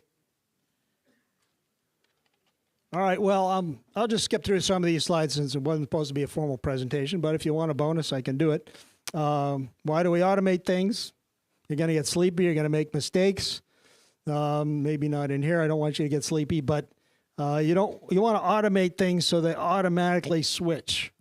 And I like to let the machines do it and not anything else. Okay, this is going to need to be smaller somehow. Whoa.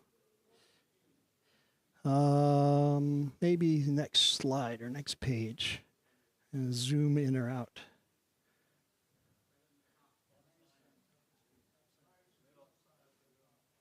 I'm looking for it. There it is. Yeah, thank you. All right, yes?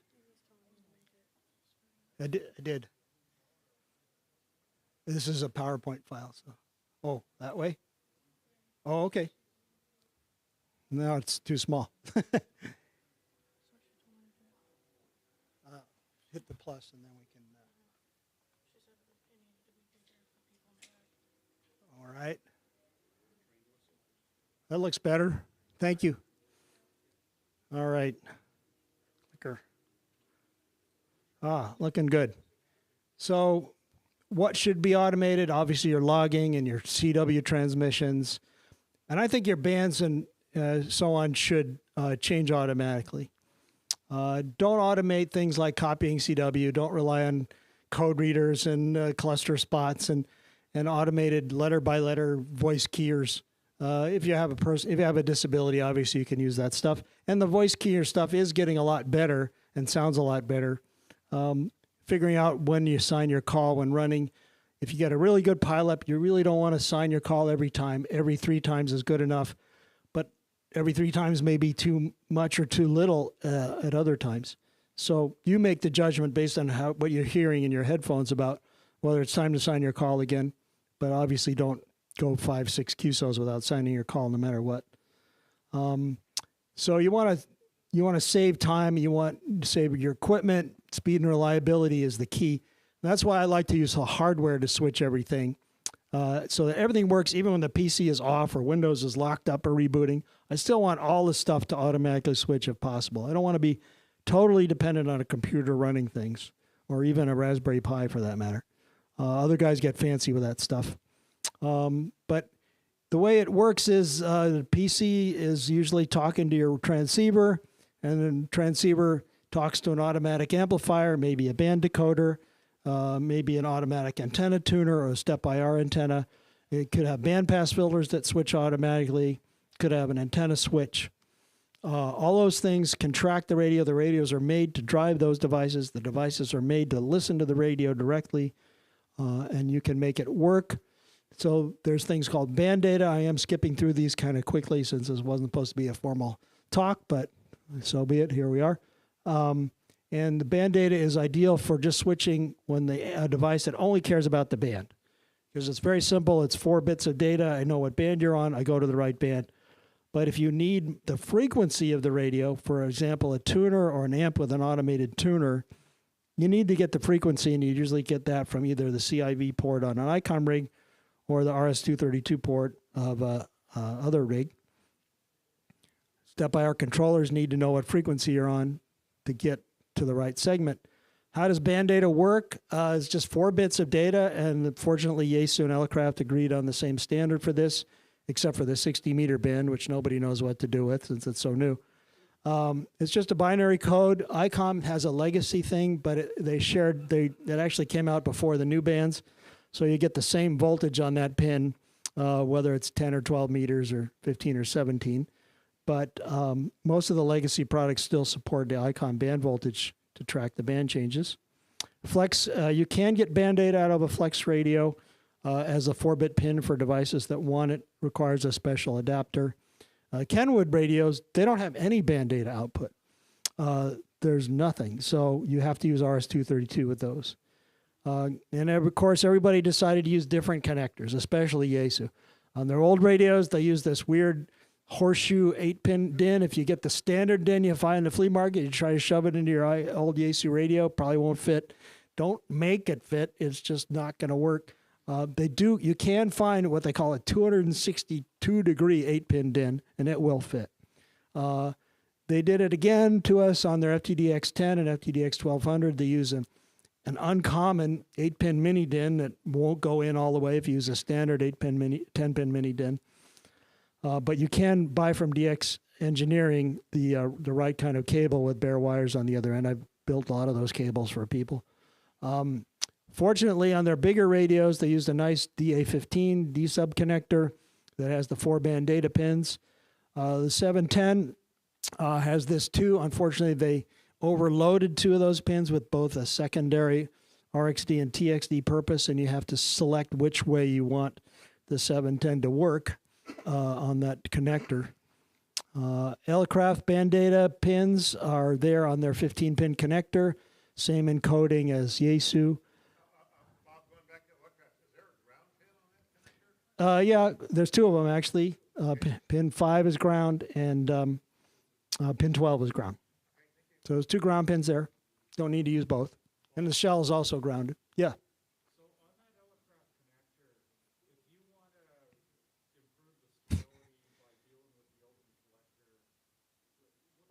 What circuit do you put on the output? Well, I'm not quite sure I understand your question. Flex radios have an open collector type output, but you're talking about using the Digit 1 pin, for example, which is an open collector pin on the accessory connector. I'm sorry, are you looking for FSK RIDI keying, or what are you looking to do? I'm talking about the band data. Okay. So if I have my K4 on and my KPA 1500 off, it's okay. My band decoder sometimes goes nuts. What band decoder? Unified Microsystems. Oh. I built a little box. The BCD14 thing. Yeah, that one's kind of fussy. I think that's actually related. You need a good ground in order to do that. And depending on what's plugged in to what, you may have some other ground. Well, it's possible also that when both are on, they both have like pull-up resistors, and there's enough voltage getting to the BCD14. If you get my Y-Box product, I have resistors in there to pull up all the 4-band data pins to 12 volts or whatever the BCD14 needs. And the Elecraft amp will tolerate 12 volts. They've got, what is it, Zener diodes on the input, so they're no problem feeding 12 volts on the pins or 5 volts. I have to do that, for example, for the PGXL amplifier. It has the band data pins, but they're not compatible. Even though you get the right pins right, it drains too much current. They used opto-isolators on every pin. It drains too much current from the K4, and then the band data doesn't work. But if you pull up those 4 pins, like with my Y-Box, to 12 volts or whatever, then everything switches fine. So that may be what's going on there. I'll show you a little later what the Y-Box looks like. Again, ICOM band voltage, there are other radios. Some use 13-pin DINs, some use 7-pin DINs and 8-pin DINs. You can get adapters, real expensive ones, to go from their 13-pin to the dual 7 and 8. But that's where their band data lives. If you want to get the exact frequency, like on a Kenwood rig, you have to use their COM port. I don't know why they used a male connector on the rig, but that's what they did. PCs have the male connector. It should be a female connector on the rig. But whatever, you can make it work with a double female straight through cable, and it works fine.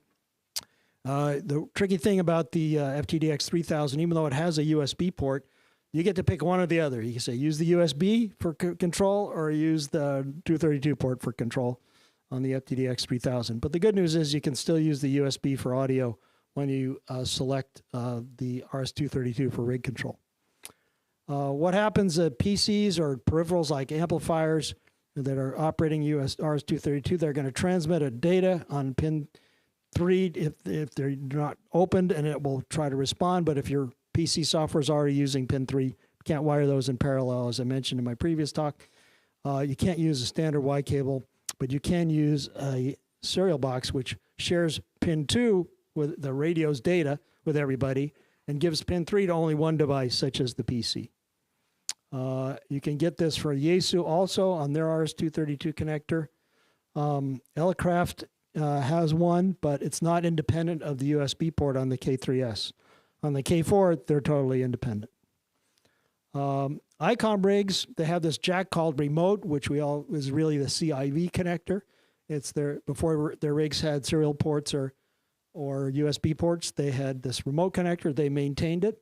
It maxes out at 19,200 baud, but as long as you use that option to set USB CIV port to unlink from remote, which isn't available on their older rigs, then that remote jack operates completely independently, different baud rate. You can have your peripheral device connect there, and your PC can use the USB cable, and there's no problems. So amplifiers, who's got SPE amplifiers in the room? Just two hands. ACOM amplifiers, automatic. Elecraft amplifiers. Wow, most of the room. Curious, KPA 500, KPA 1500. Both. I have both. One's a backup. And PGXL, thank you. Some more hands there. They'll all talk to most radios. PGXL is the most flexible, but Elecraft 1500 comes second. And RF kit, I forgot to mention that one. Anybody got the RF kit? It's a fussy one. It doesn't have band data inputs. It needs only RS-232, and you need an FTDI USB to serial adapter. So it's an okay amplifier for a rig with an independent RS-232 port. You get in trouble when you try to connect it to a rig that doesn't have an independent RS-232 port or CIV port. Because then where's the PC going to communicate?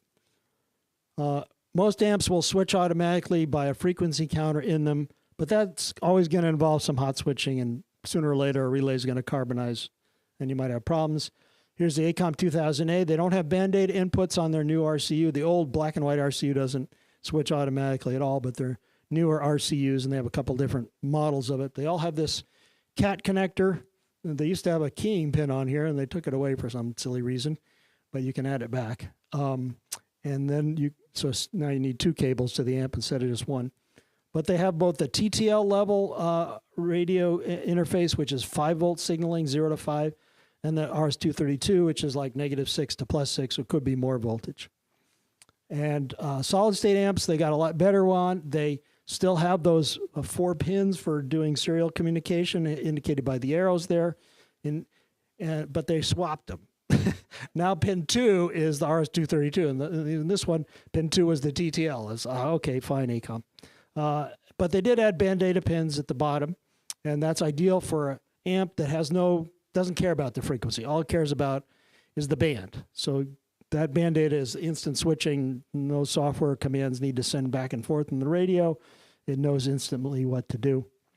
And most radios are careful enough to always indicate the transmit band. If you're in split or something, the transmit band is indicated by the band data pins. Ameritron, I forgot to mention them. Anybody got a Ameritron amp in here? No one.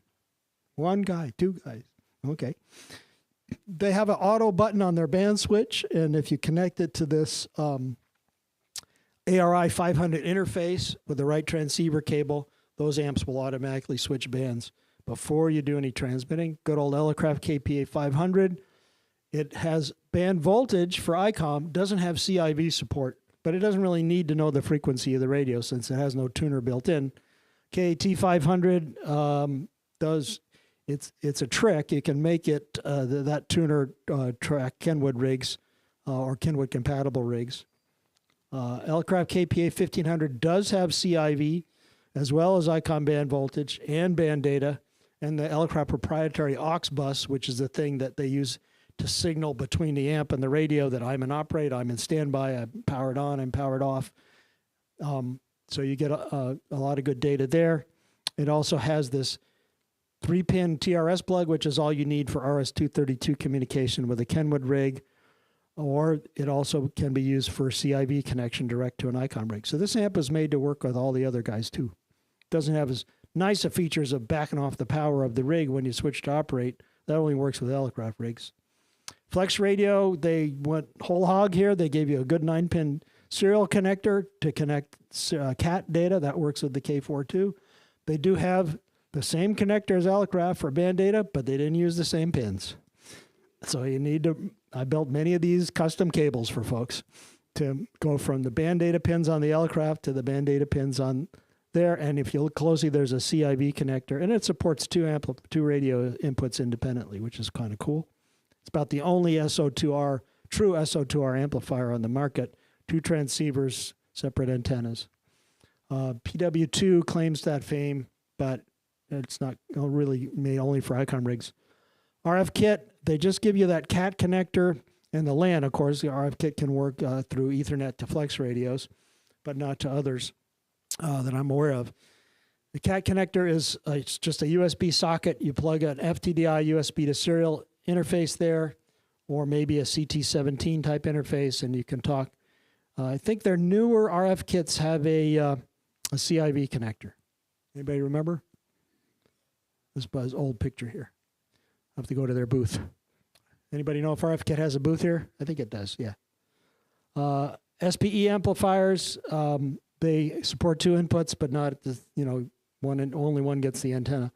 So it's not a true SO2R amp, but you can put 2 radios in. And their CAT connector has the good old RS-232, the TTLs, and the band data, as well as a keying pin. And even some fancier things like a remote on pin. Put 12 volts on that, the amp turns on, take 12 volts away, the amp turns off. So you can have the amp go on and off automatically with your rig if you want. Band decoders are used usually to drive other things like antenna switches that don't have band decoders built in. There's a lot of them on the market, and they can output 1 pin for switch a relay for each band, or they can ground a relay for each band. For tri-band antennas, you can tell them all these bands are the same antenna. Here's a whole bunch of pictures of different Hamation. Used to be able to get them from Ray Solutions, but now you can get them directly from Larry, K7MI of Hamation. He does not sell through DX Engineering. You see the Bandmaster 5 there at the bottom, the Shackmaster, and there's various flavors of it. It takes a 9-pin connector for band data, but he's also very clever about how he used those pins. He used the standard pins 2 and 3 and 5 for ground and RS-232 signaling, and he used the other pins for band data, and he even left 1 pin 9 open for ICOM band voltage. Plus his devices also have a CIV connector for ICOM. I don't really recommend the Elecraft KRC2 band decoder. It doesn't have any lights on it to indicate what band you're selecting. You have to wire your own terminals to it. It doesn't have standard even connectors to Elecraft rigs. But the Ham Plus from Brazil does do band decoding, and it has outputs to drive their fancier 4x8 antenna relay boxes. Clever thing they do is they have the send in and out jacks that prevents hot switching if it detects when the radio is being keyed, and it opens the key line to the amplifier, or it won't let you switch bands. I mean, that's how their pass-through works. So, yeah, the Tuner Genius XL, the TGXL, has a PTT in and out jack, as well as the AGXL. The Tuner Genius as a tuner. The AGXL, the Antenna Genius XL, is their automated 2x8 antenna switch, and it has PTT in and out to prevent hot switching as well. EA4TX remote box accepts multiple radios and outputs, and it even has an output for inhibit on pin 6 there that can send an inhibit pin to the radio to inhibit transmission. If, for example, 2 radios get on the same band, it will inhibit one from transmitting, which is a nice feature. I really like this old top 10 band decoder. It was solid for me for many years. Worked with both Elecraft and Yaesu. Unfortunately, it's no longer in production. DX Engineering looked at that and said they decided that they wouldn't reproduce it. And then you'd mentioned the Unified Microsystems, BCD14. A lot of work to put that together. I took those 2 raw boards, looks so simple, but you put all the connectors on it and crimp all the plugs and put the 2 together. It's hours of work. I will not do that again. Automatic antenna switches, they can be driven by a band decoder, or some of them have a band decoder built in. And they prevent 2 radios from getting to the same antenna at the same time, and they use high power relays. This is a manual thing. It's been around for years. They're not made anymore, I guess, but you can find them on the used market. And despite their kind of cheap outside-looking construction and corroded aluminum and plastic case, they're really good relays in that thing. I never heard of one failing. And it's a very nice antenna relay box. Needs 1 control cable, and you drive it 13.8 volts on a pin, and it selects that antenna. And the bottom, you see their manual switch that it came with. You replace that with a band decoder, and then it switches bands automatically. Hamation has a 2x8 switch. It needs to be driven by a Hamation band decoder. That's that funny green connector there is a kind of a binary coding of what band is each radio. This is a very well made box. And of course, here's your tuner genius your antenna genius you were asking about. And you see on the opposite side there's those 4 RCA jacks for PTT in A and PTT out A and B. So you have 2 radios, 2 PTT jacks. It prevents hot switching of the antenna switch while its rig is in TX mode. And it uses the same pins as the Power Genius. And frankly, the Power Genius has some nice integration over Ethernet. There's a LAN cable on these boxes too. When your Power Genius knows the frequency of your radio, it will transmit that frequency to the Tuner Genius and the Antenna Genius. But you have to keep your amplifier on all the time. It can be in standby to feed that data. Ham Plus works with their band decoder that I showed earlier. And this particular model has 2 inputs and 6 outputs. I really like the MicroHam 6 and double 6 switches. They don't have band decoders built in, but they do very compatible with the top 10 band decoders or the Hamation ones. I use the double 6 switch in my house, 6 port. Only have 6 monoband antennas. It's a true contest station, no work bands. EA4TX makes another box. He just has 1 control cable going in. I haven't interfaced this one, but it's another 2x8, 2 RF inputs, 1 control line. And I guess as the EA4TX box I showed earlier would drive it. If you're going to do multi-op or SO2R, where you're transmitting one band and listening another, you really want to have bandpass filters so that you don't overload the receiver on the other band while you're transmitting. So you want to automate that so that it automatically goes to the right one. There's a lot of models available. There's some high power ones, but they're extremely expensive. Generally, you can get away with just the 200 watt ones between the transceiver and the amplifier, but you need to automatically switch them to the right band. They're not going to attenuate harmonics that make it in, but they will suppress harmonics going out and keep out of band signals from overloading things. Hamation makes one they call the Bandpasser 2, and it again has those band data modes, and it can also be a direct pin per band if you want to use a different style of band decoder. DuneStar, a lot of guys started with these in the old days, not really up to the best specifications nowadays for filtering, but can be driven by a band decoder and will still work. OM Power has an interesting one. I don't know anybody who's using one yet, but they look really well made. They do have band data inputs and icon band voltage, so they will be compatible with the Elecraft gear. And they didn't use any DIN plugs. Automatic antenna tuners. So some of these are built into the amplifier. As soon as the tuner knows your frequency, it tunes it up. You don't have to transmit anything. And it'll bypass itself. If the STBR is low enough, it'll just bypass its internal tuner. And in most of these automatic antenna tuners, not the LDG ones, but, well, they all remember multiple solutions per band and per frequency. So here's the Elecraft KAT500. It has a PC data jack, which is a mini plug that you can feed it frequency data in Kenwood format. If it's an FA command, it'll go. Any other command, probably won't. It does open the amplifier keying line while tuning, which is something very important you want to have. The Tuner Genius, same connectors as we saw before, CIV, a PTT in and out, serial connectors to get to radios like Kenwood, band data connectors for Yaesu and Elecraft. There's a downside of this tuner. If you properly connect your keying cable between the PTT in and out jacks, it will delay keying of your amplifier by an additional 6 milliseconds or more. That means if you think you have enough PTT lead time to not hotkey your amplifier, you may not, because this adds a 6 millisecond delay. They put a relay behind those jacks. I don't know why they did it that way, but that's what they did. And so you have to take that into account to add an extra 6 or 7 milliseconds of TX delay in your menu. I'm going to skip over this one. It doesn't seem to be available anymore. Yeah, 2 minutes. Okay. Thanks. Step by our controller. I should probably leave those 2 minutes for questions. Just real quickly, the WIMO beam. How do you connect it all together? Use interface cables. You can try to build your own. All the pins are documented. Or you can buy one of my Y boxes and connect things that way. Here's where you'd pull up the band data voltage. Or you can use a serial port sharing thing like my serial box. Shameless plug there. Here's how they connect to everything. And this presentation is available. Here's the newest thing, the Microham Trio. It's designed to have 3 radios to 1 amplifier and translate the commands. Okay, any questions real quick? Yeah.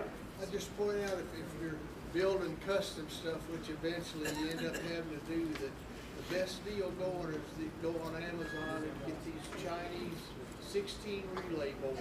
So he's recommending the Chinese 16 relay boards. Those is you've got galvanic isolation and they'll accept active high, active low independently per input. So it has active line, active low inputs. Single pole, double throw.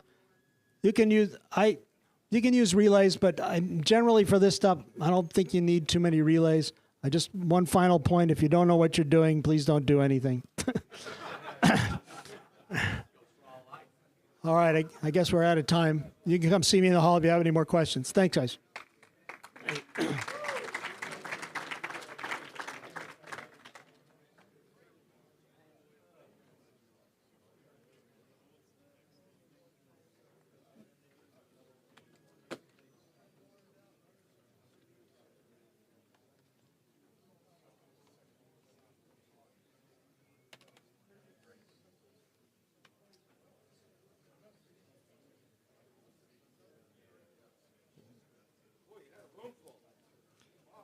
Did, and it wasn't even a talk I was prepared.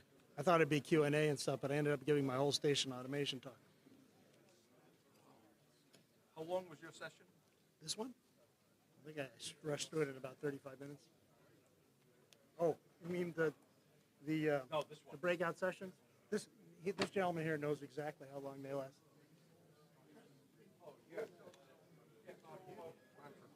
Yeah, hi. University of Pacific. I remember you. Yes. Let's go out in the hall. Okay.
I don't have any answers. I ran out of answers. Okay, folks, so let's try to get organized. So the way we're going to run this is a question and answer session. So your responsibility is to come with some questions. Otherwise, there ain't going to be no answers. So I'd like each of you to, I mean, in a topic as broad and as complicated as antennas and propagation, every one of you should have come here with at least one question. And there's no question that's not worthy of raising. So, okay, so we are starting. So who would like to be first? Okay, right here in the middle. So I have a tri-beam up on a tower, but I need something for 40 and 80, and I just have room for some trees for a wire antenna. Would a trap dipole work? Yeah, trap dipole will work just fine. But let's start from the beginning. So some of you probably attended my session about station design, right? Right, you remember that? And see, I suffer from this problem of being a lifetime system engineer, and we always start with this question, and that is, what do you need to achieve? What is it that you, I mean, is it getting on the air and making a casual QSO good enough, or do you want more than that in terms of results? I would want the best results I can get within the property that.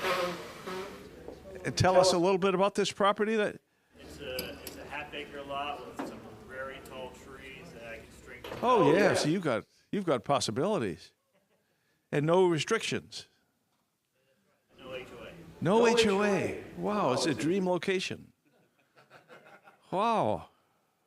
I have an HOA-free place, but the way I got that was by negotiating with the seller of a large piece of land so that I could subdivide my piece of land with no restrictions. And that's how I did that. But, you know, it was probably easy. And I had to pay for the subdivision in order to get what you've got. So you got lots of possibilities. So let's talk about that a little bit. Did you attend my antennas talk earlier today? So you know there are very big advantages to horizontal polarization. And I hope you'll read my June QST article because it talks about that. Horizontal polarization for HF is magical, unless you live in the middle of a salt swamp. But, boy, you don't want to live there. So, and the problem with oceanfront places is you don't have oceanfront in every direction. So you have a favored direction. But if you use horizontal polarization, it doesn't really care whether it's over really poor soil or over salt water. It's all about the same. So it's magical. The restriction for good performance of horizontally polarized antennas is they need to be almost a quarter wavelength high, otherwise they don't perform very well. And the reason for that is when they get too close to the Earth, the near field, electric field component gets shorted out by the Earth.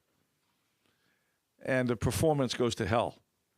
So, tell me about just a little bit about your existing antenna that you want to augment.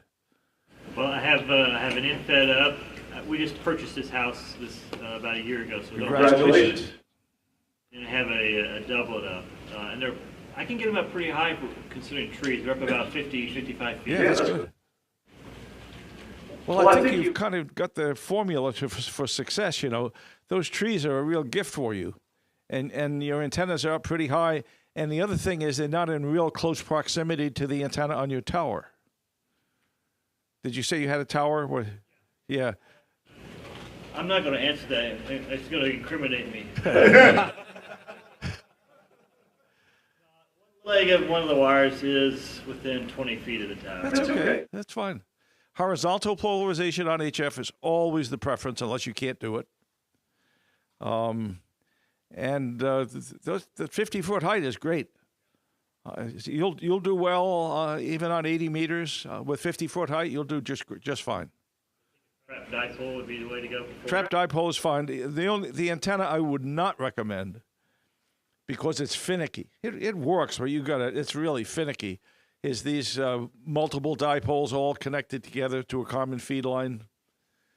It's tricky to get those to work correctly. They're all in the near field of each other, and the interaction is really severe, and it's tough to get them to work. When you get them to work, they're okay. But I like your idea better. Okay? And right behind you. Yeah, thanks. I just Could you identify yourself, please? Tony, VK3TZ. So, welcome. I just wonder what your thoughts might be on having shortened radials, trying to get 160 up a bit better, with coils of the radials to improve the return currents on only a limited number of radials. Do you think just much like you might load an antenna with a coil to shorten it, to try that with the radials? Do you think, any thoughts? I'm not aware of anyone who's ever tried that. I've certainly not done it. I mean, I could share my opinions, but they wouldn't have any basis in physics, and I don't really like doing that. I don't think speculating is very helpful. So what I would encourage you to do is what some of the other researchers have done, hams who've done really, really good research on radials, and that is just to use simple wire. And there's been quite a number of articles written, especially in QEX, the Experimenters ARRL magazine, about radial systems. And some of the interesting tables that have been in those articles show that for various lengths of wire, so they would say, if you have 1,000 feet of wire available, then this is how you should deploy that wire for maximum benefit in a radial system. And you can find those articles in QEX. I don't have them memorized, so I can't tell you exactly the answer. But the bottom line is you can build a very nice performing vertical antenna with short radials. And the other alternative, but it's kind of messy for most people to do it, is what we call chicken wire. Do you know what that is? Yeah, okay. So some people have used that with really good success at the base of vertical. So you wind up with a lot of wire. You have to go through some effort to join the various pieces of chicken wire together, but that works. So that's an alternative if that works in your situation. For a lot of people, it doesn't. But just go ahead and do it. I think you're going to be very successful. Okay? Yes. Ray Stevens, KV9LGS. I'd like to get doing a lot better on 10 and 15. What I have available, my shack is also my office and workshop. It has an attic. It's got wooden beams and a fiberglass roof, and the roof is almost 35 foot long, and I'm trying to figure out a good way. Is there a really good antenna set I could put in there to get me better on 10 and 15? Yeah. Well, the answer, of course, is yes. But let me ask you a question. Share with us why you're not thinking about outdoors. What's the problem?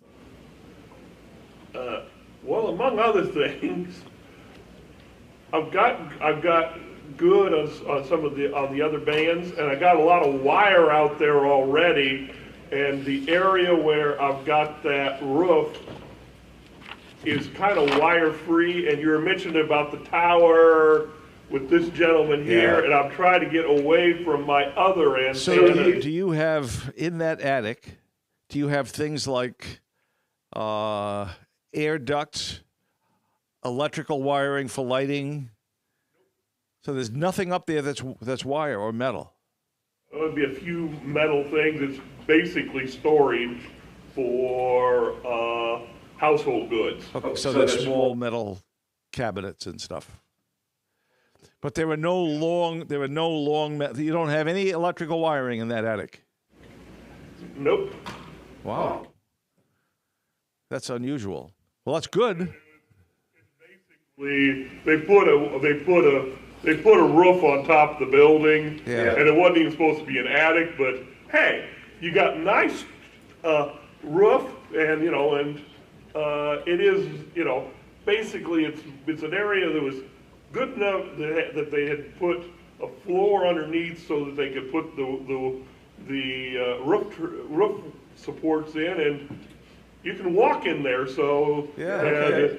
so we don't like. So I get it. So I get it. So Storage, so right? so I listening to your lamenting, it reminds me of a story.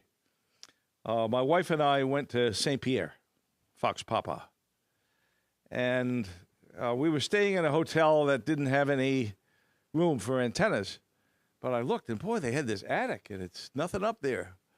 And it was a big, long attic, so I put a 40-meter dipole up there in the attic, much the way you described, and worked the world with 100 watts.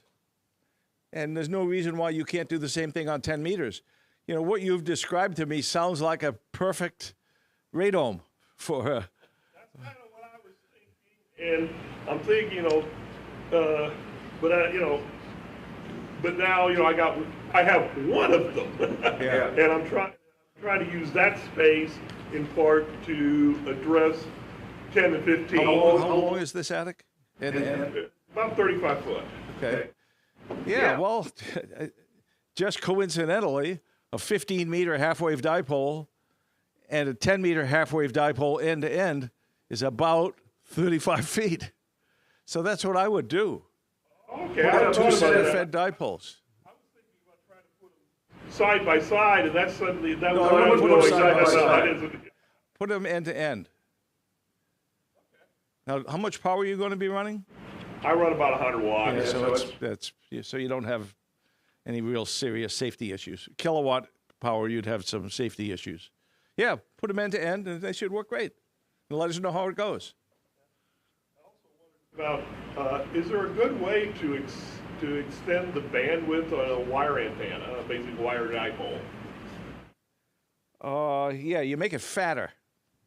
So, for example, if you put up a folded dipole rather than a dipole, the bandwidth will be better. And if you make the width of the folded dipole wider, it'll increase the bandwidth also. So, yeah, just making it fatter will help. Okay? Next to you was another question. Yeah, hi. Greg Danilchenko, V3YEZ. Question, I live downtown, very small lot, 33 by 99. Not much in terms of trees. The house takes up a lot of the lot. I've got a tower, 35-foot tower, and on top of that, I put a 33-foot one of those aluminum antennas. Right now, it's isolated. The antenna is isolated from the tower. Would there be any advantage of coupling the antenna to the tower?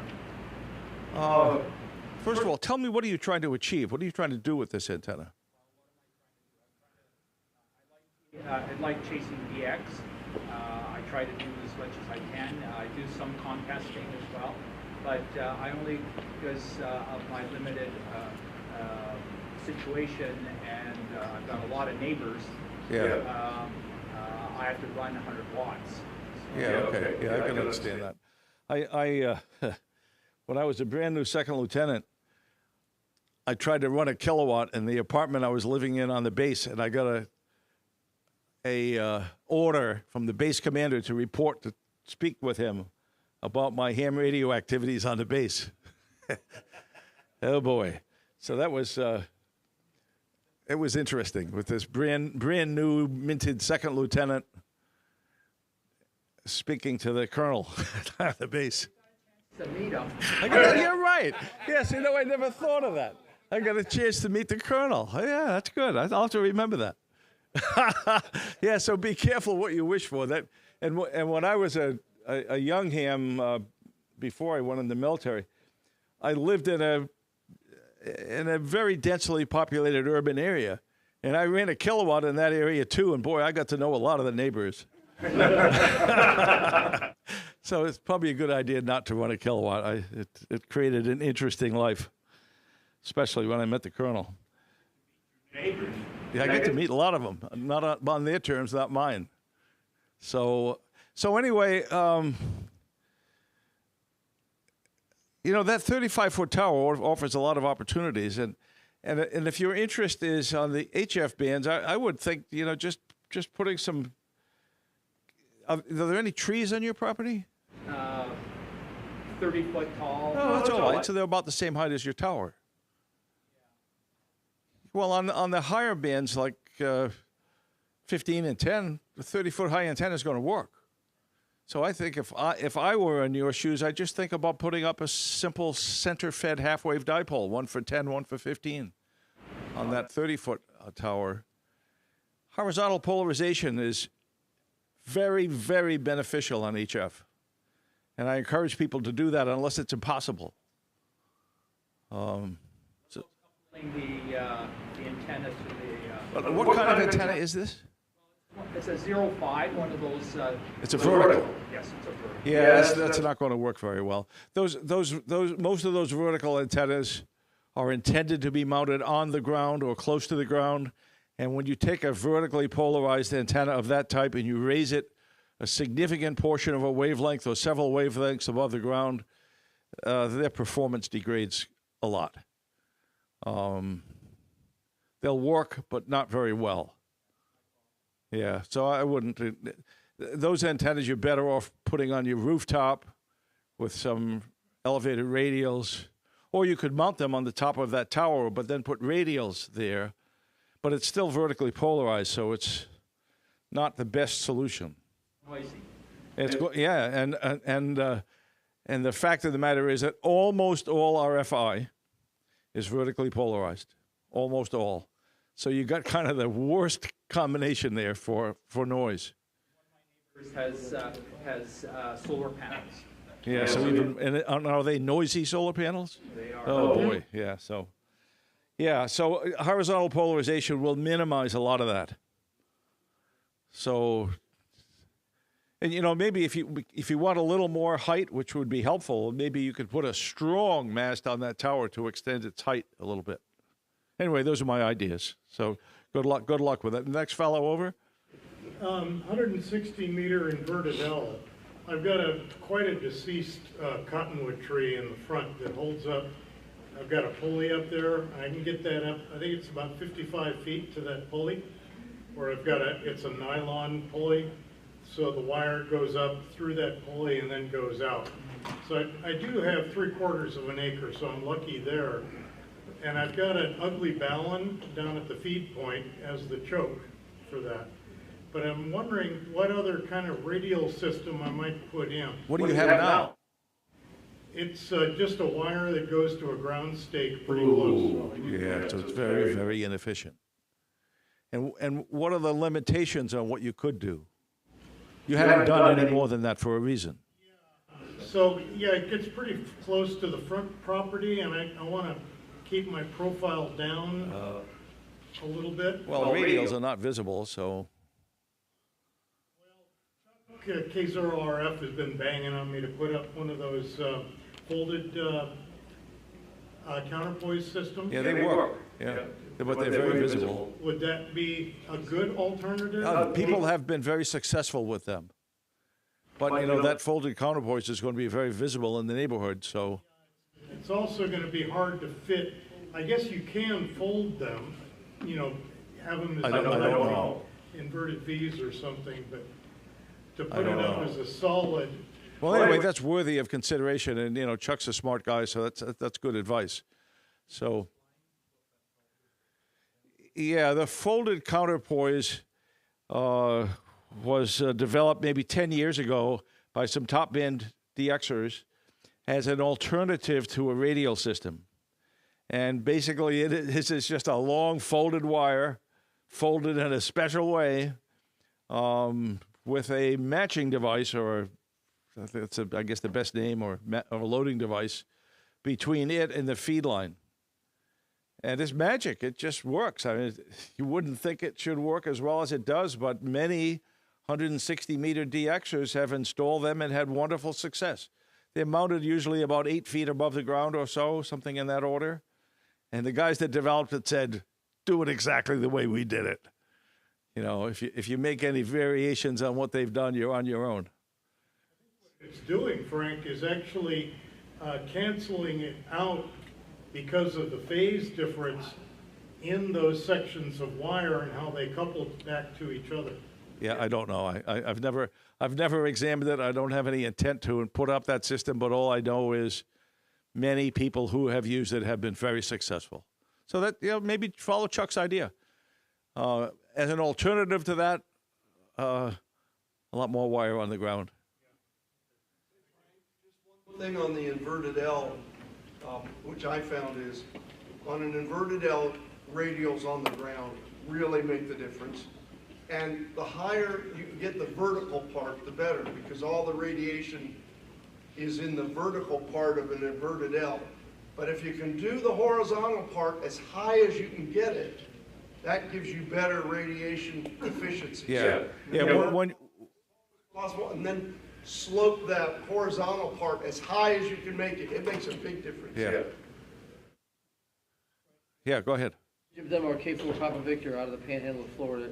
To follow up on the inverted L, I have two towers, a 100-foot tower, 45G, and a 130-foot tower, 55G, that are 130 feet apart. And right now, there's a catenary line that runs from the ring on at 85 feet from the 55G to 45, and there's a pulley in the middle, and I run an 85-foot vertical leg up to that pulley, and then over to the other tower with a little upward slope, I think roughly 140 feet. There's no radials yet, so I guess trying to understand what do you think the performance of that kind with the radials for? Well, it's all about the radials. So I mean, until you've got something suitable, whether it's the folded counterpoise or a more aggressive approach with radials, that antenna is not going to work until you do that.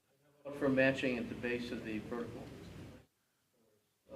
feed point. Well, the feed point impedance is probably going. It depends how lossy the radial system is. If the radial system winds up being really lossy, you might wind up very close to 50 ohms because you'll be feeding power into the loss. So the better the radial system is, the lower the impedance is going to be and the greater the need for matching. But there's a lot of easy ways to match low impedances to 50 ohms. But my suggestion is you figure out what you're going to do for radials, whether it's a folded counterpoise or radials, and then measure the feed point impedance. And then based on that, then select how you're going to match it. There's a lot of easy ways to do it. Okay? Any other? Yes, over here. Hey, Richard. Greetings from W1OP. Thank you. W1OP is the radio club where I was first introduced to this hobby. The goal is to do better in domestic contests. Given that there's such a high density of people on the East Coast and the New England to Middle Atlantic corridor, and given that my antenna is about 85 feet high, does an NVIS antenna help to get a little more context on 40, or is it a waste of time? NVIS. Okay, so NVIS, near vertical incidence antennas are intended primarily for military use. Here's what they were intended to do. They were intended, first of all, to be horizontally polarized, so you don't have very much problem with noise. Because almost all RFI is vertically polarized, so an NVIS antenna is horizontal. It's very close to the ground, usually about 8 feet high, which makes it very insensitive to low-angle signals. And RFI comes in at low angles. So that antenna is intended to be very low noise for receiving and vertical radiation straight over the top. So it's a very good antenna for communicating over distances of about 100 miles. And that's about it. Have you read my June QST article yet? The answer to your question is in there. And what it says basically is, unless you're, well, first of all, for field day, we don't want to confine our QSOs to within 100 miles. So an NVIS antenna is a terrible choice for field day, because you'll be confined to 100 miles just because of the nature of the NVIS antenna, both receiving and transmitting.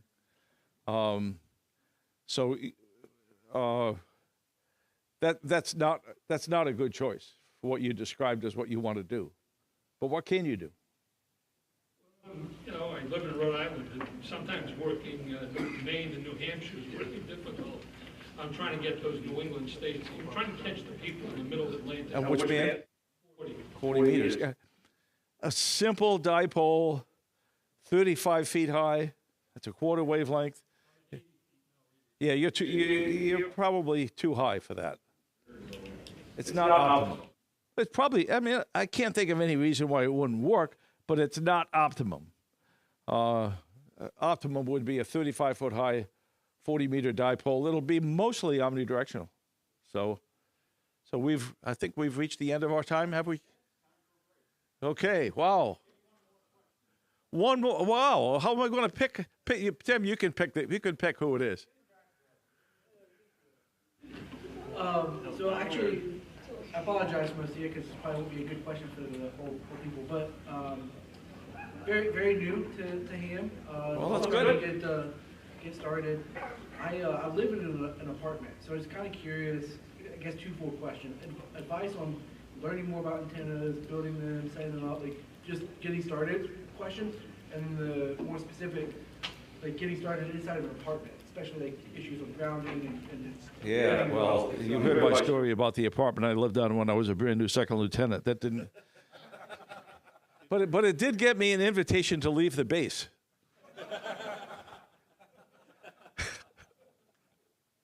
That was an interesting conversation. You probably don't want to have those conversations with your neighbors. It probably wouldn't go very well. I would not advise running a kilowatt like I did on the military base. That was the cause of my problems. I'll tell you, the thing I recommend for you as a brand new ham, more important than anything else, is get involved with a radio club. Because you'll meet some people who've dealt with similar problems, and you won't be confined to book learning. Is there a radio club in your area? So there is, actually. I'm next to a great one, and I guess that's where I just got to just share my experience.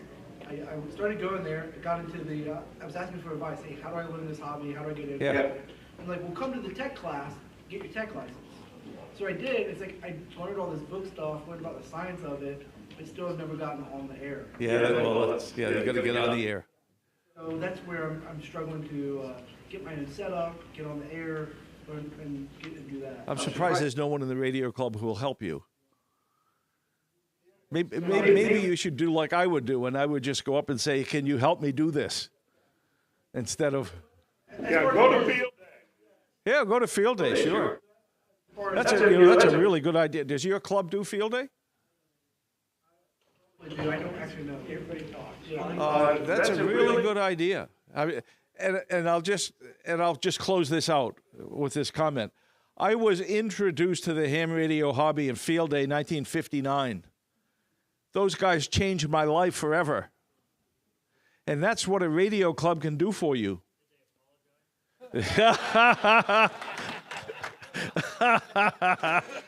They had no idea what they were doing. Okay, folks, thanks very much for the interesting questions.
Hey, Tim, are you here? Can you bring up my presentation?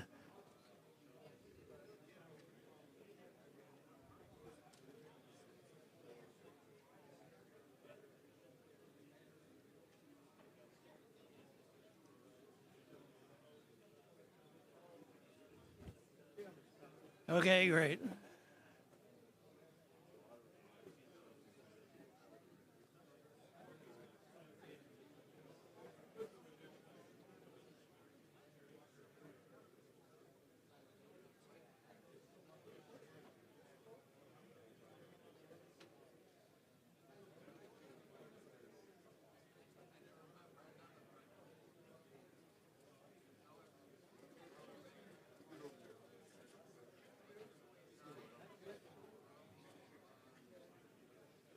You have new slides or?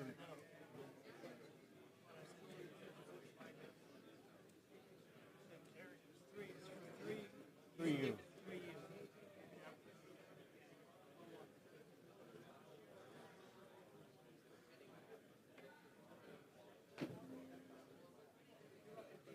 Okay.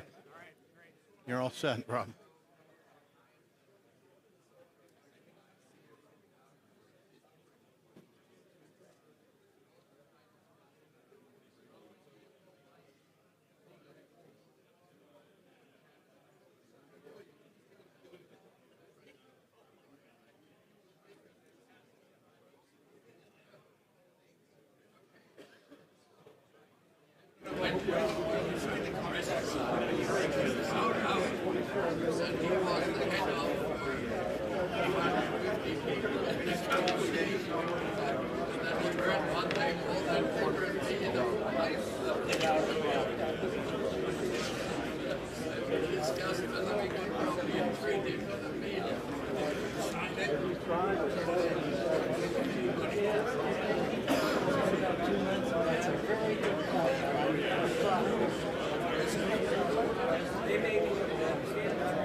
Everybody get a seat. Getting ready to start our last session of the day.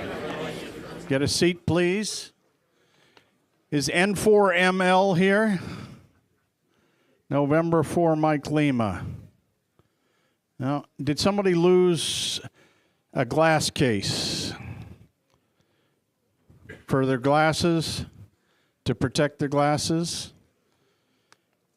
Make sure that you put feedback forms in the bins here at registration with Sandy, DL1QQ, and Amy, N8AMY, feedback forms. They also have T-shirts from past years on sale, T-shirts from this year on sale, and we do have some free bags. Do we have free bags left? Nope. One free bag is left. Okay, so that's great. Sandy, see if you can get the folks out there to round them up. Rob Sherwood's going to start now. Round up the guys in the hallway there. All right. So let's. The other thing is, if you haven't filled out your form that you got when you checked into the Hope Hotel to reserve a room for next year, make sure you do that. That's the easiest way to get a room for next year if you're staying here at the Hope. All right? Our last presenter, as always, for the last 18 years, please welcome Rob Sherwood, NC0B. All right, thank you, Tim, very much. Well, today I'm going to be talking about some differentiation among different brands by some niche feature, because the radios are just amazing today, particularly on receive. Some of the differences are on transmit, so we're going to talk about that with some examples. So, emphasize today, are you considering a new rig? How many people are looking at a new rig? All right, very good. So we're going to see what's available tomorrow. So choosing it is subjective and I say complex. And contesters and DXers have a lot of options today. And a given OEM will maybe have a feature that just fits for you. But just remember, what's most important, if you can improve your antenna, do so. Here's my order of importance. Location, you probably won't move, but I did. Antenna, skill in contesting, of course, and then the radio model, because there's so many good ones. There's my station out east of Fort Collins. And uh-oh.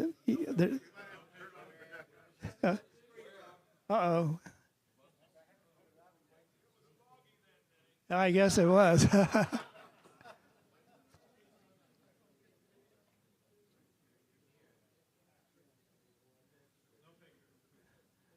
Oh, hopefully we can get video soon.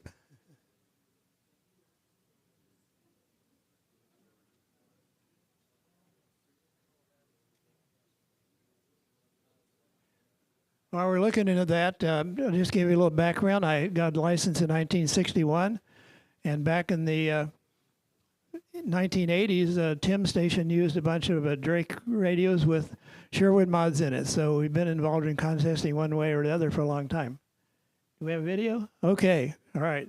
So anyway, there's my little station out about 50 miles east of WWV. I started building that when I was 60. That was 18 years ago.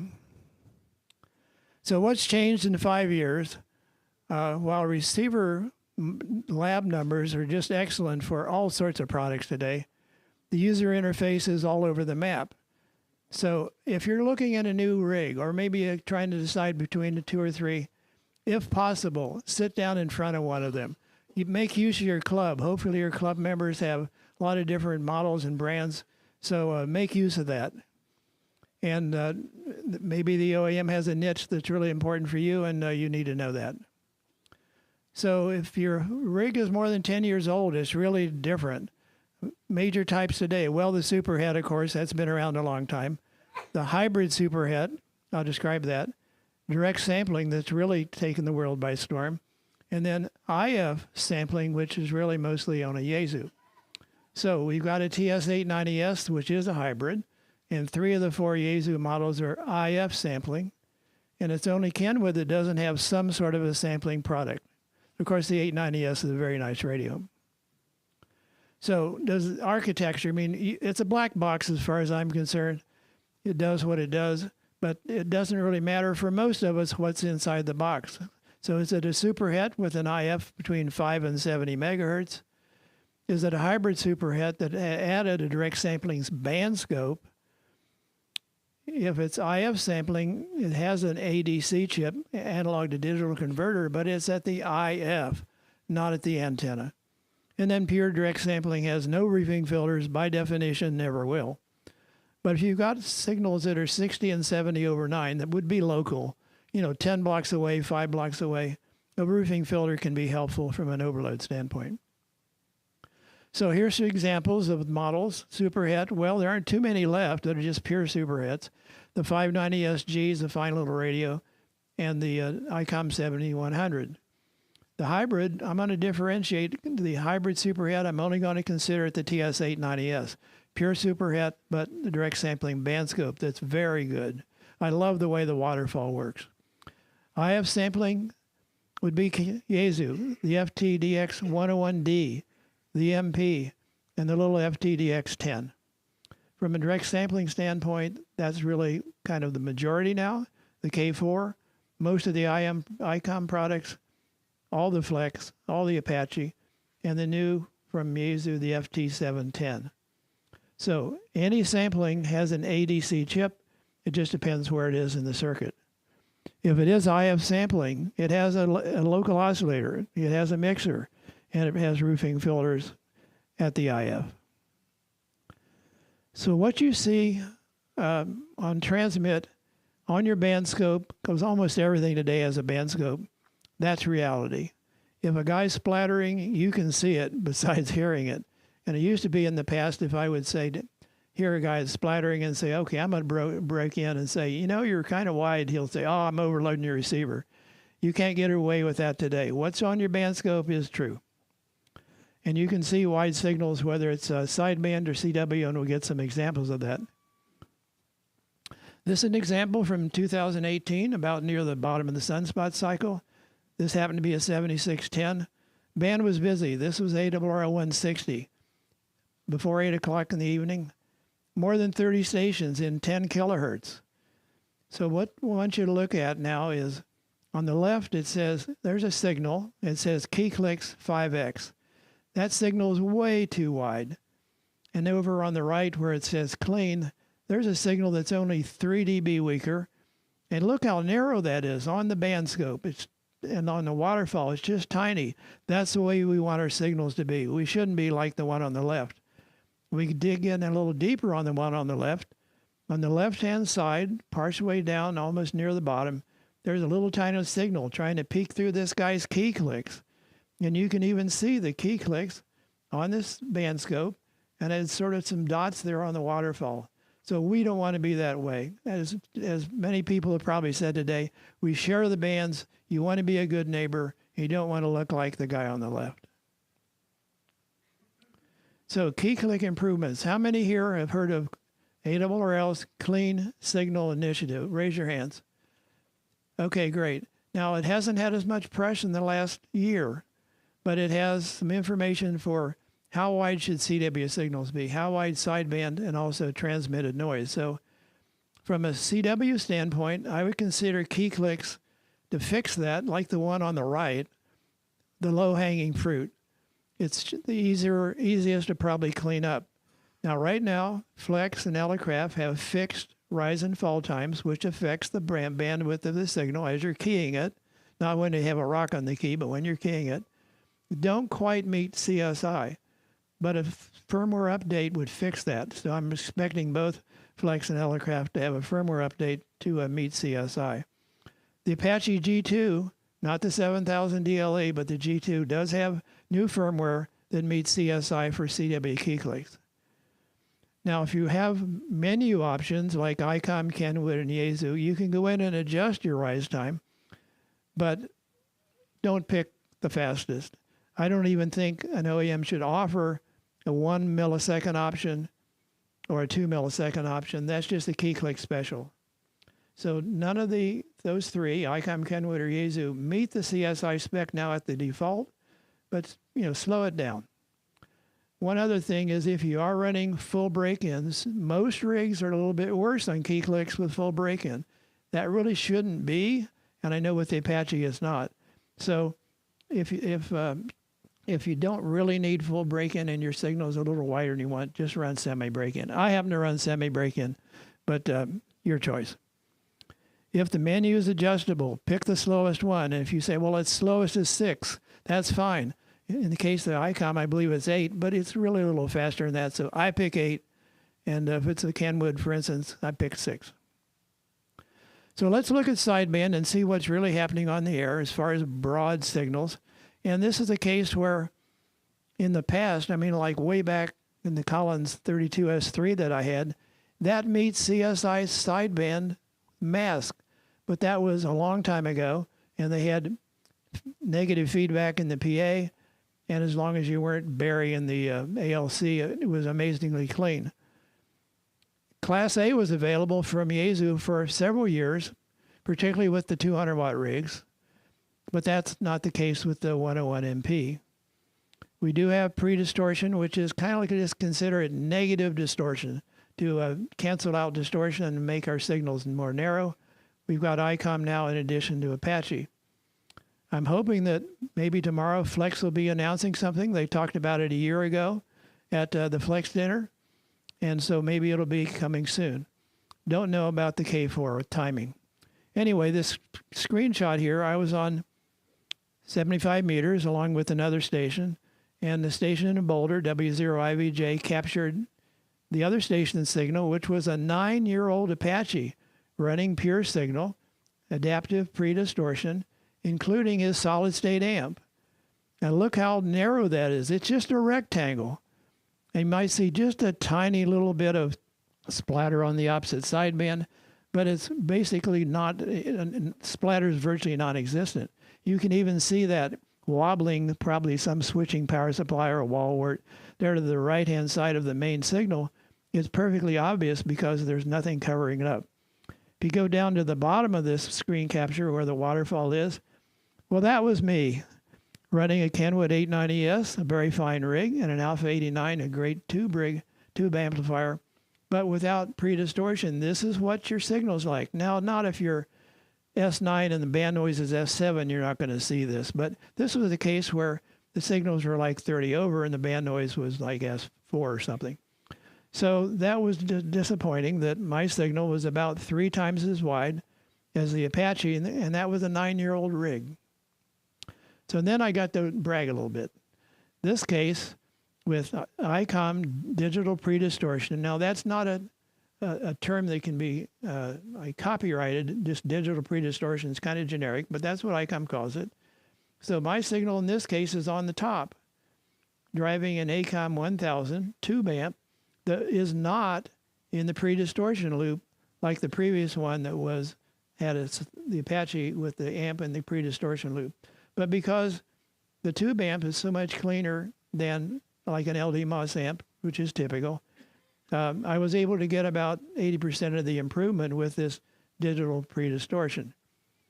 Now we look down below at that same QSO just a few moments later, the Flex 6600M driving their Power Genius XL, that was W5AP. As you can see, again, about 3 times as wide than the main signal that I would like to have. So if we can get more and more OEMs to really provide pre-distortion, and I'm really hopeful that Flex will be offering it in the near future. So there are so many great receivers today, and each OEM will probably try to pick something to differentiate themselves from others. But you can run contests and DX with dozens of rigs and be very happy with them. 15 or 20 years ago was sort of idea, well, if I could only own a 100 dB radio. Now it's common. So now what do we going to differentiate? What do we want? A different brand? What's the cost? What's the size? So there's lots of choices. I operated multiple CW contests the fourth quarter of 2022 with a $1,000 rig and a $1,300 rig. And so the rigs worked great. There were some differences, but the interface, the ergonomics and the menus and the band scope, how it worked was a lot different. But you don't consider you've got to spend $5,000 or $6,000 to enjoy this hobby, whether it's DXing, contesting, or whatever. How many of you go to my website on occasion to look at radios? Okay, a few hands go up, high. Well, this is the top 25 models. This is not counting from 1 to 25 because there's duplicates, like there's a K3 and a K3S. And then the direct sampling radios, there's more variations from sample to sample of the ADC chip. So there's second sample data of a few dB variation that's on there, and I didn't want to duplicate that. So this is the top 25 models. And we can see it goes from 110 to 87. Any of these, you can really enjoy things. But what's amazing there, what's right in the middle, like 101, where 20 years ago you couldn't buy a 100 dB radio. Of these 25 radios, I've operated 20 of them in at least one contest, if not more than one. So that was really an advantage being out there in the country with that antenna farm. You saw I really get to use these on the contest besides just testing things in the lab. And it's really been fun to do that and get your hands dirty with these different models. So how are you going to select a new radio? Well, I'd say let's start. Just pick one of those 25. That'd be a good start. If you've really been a one brand person for the last 20 years and want to stay with that, great. Every OEM of the major 6 has a great product. The price, well, it's all over the map. So pick one that fits your budget. Right now, the newest rigs on the market, current rigs, from 900 up to 7,000 plus. So that's a wide range. Other thing is, what's the size of your rig? Are you taking it on a de-expedition? Summit's on the air. Park's on the air. I doubt you want to take a 40-pound rig on a de-expedition. So it just depends what's going to make sense. So let's look at some of the different models and brands and look at maybe a niche product that's going to make what's going to fit for you. And there's no order of these. This is just a random order of rigs. So remote is really important for some. We've had some interesting presentations this weekend about remote. Transmit bandwidth. Well, we saw that some key clicks can be pretty awful. We've seen a 3-to-1 difference in the width of your signal, which is going to bother somebody else at 3 to 5 kilohertz away. And then the architectural differences. Sometimes you may find that something with a roofing filter is really important. And other times, most of the time, it probably doesn't matter. And then there's DSP filter performance, which I've got some slides coming up that kind of shocked me. That DSP is not DSP is DSP, there's variations. And then noise mitigation, if you live in an urban environment, that may be really important. How can we knock down the noise? So I'm going to start with Flex. Just happens to be the first one. They've focused several years on remote. You've got a Maestro option, a tablet option. Not a lot of DSP changes over the years. Well, now, of course, last year they announced the 8000 series. They have been shipping for a while. But there really weren't any new features from a software standpoint. So we're kind of anxious to see what Flex says tomorrow. I know in the June issue of QST, if you looked at the PDF, they were saying Aurora is coming. I don't know if they're, I know my friend in Alaska doesn't like Aurora, but I guess that's not it. So I don't know if that'll be hardware or software, we'll see. But we know that they're working on pre-distortion, and it would be great if we could see them. Then it'd be 3 OEMs offering pre-distortion. Comments on Apache. I would say Apache has the best noise mitigation. All this DSP software is written by Warren Pratt and our Zero V, who happens to live in Loveland, Colorado, just about an hour north of me. I get the pleasure to have lunch with him once a week with some other guys. So he writes amazing code. So right now we have Apache with pure signal and ICOM with digital pre-distortion. That really doesn't make a difference. It does make a difference on transmit. But don't consider an Apache plug and play. It's all software with all sorts of menu settings that I don't even know what they do. So if you just move to a general from a tech and you're really wanting to get on HF, of course you did have some 10-meter operation. I hope you used it. But I don't recommend an Apache for your first HF radio. Keep it simple, stupid. Buy a 100-watt rig, plug it in, and it works. I also don't recommend QRP as your first HF radio.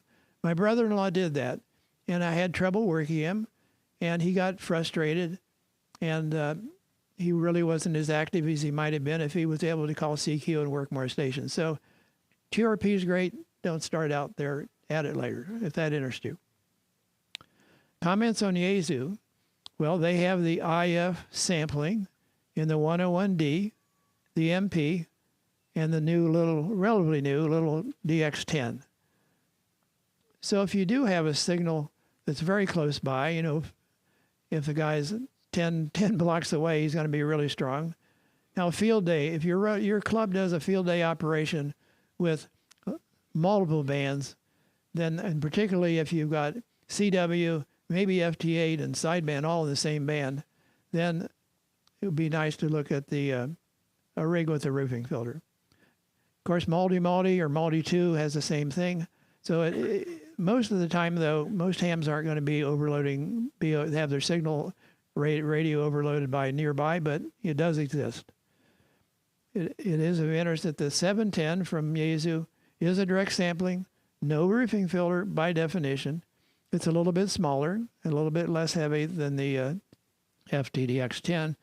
And the one that does not come with an extra speaker is only $900. Small rigs for QRP. Well, we've got a lot of choices. Elecraft has 3, and they're all above $1,000, but they work really well. And I've run KX3 and a couple of 160 contests, and pretty amazing. But I wasn't running QRP. Tomorrow we're going to, I'm sure, see at least, hopefully it's not just under a piece of glass, but the FTX1. The field is a QRP rig. It covers 160 through 70 centimeters. It replaces the popular 817 and then the 818, which is just a replacement because they couldn't get some parts. It's about $1,500. It's a modular rig. You can plug in a 100-watt amp and some accessories, and it adds another $400 to the rig. If you buy it with the extra PA, if you add it later, it costs more. The 705, I did run that through several contests, 160 and 10 meters. Enjoyed it. Again, I wasn't running QRP. So that covers 160 through 70 centimeters. Comments on the K4. Of course, it was kind of a struggle, but in the last 3 years, the firmware has improved a lot. And of course, last year, before Dayton, they announced the K4 to K4 remote option. Kind of expensive to have 2 K4s, but that really works well. And of course, there's some software solutions too.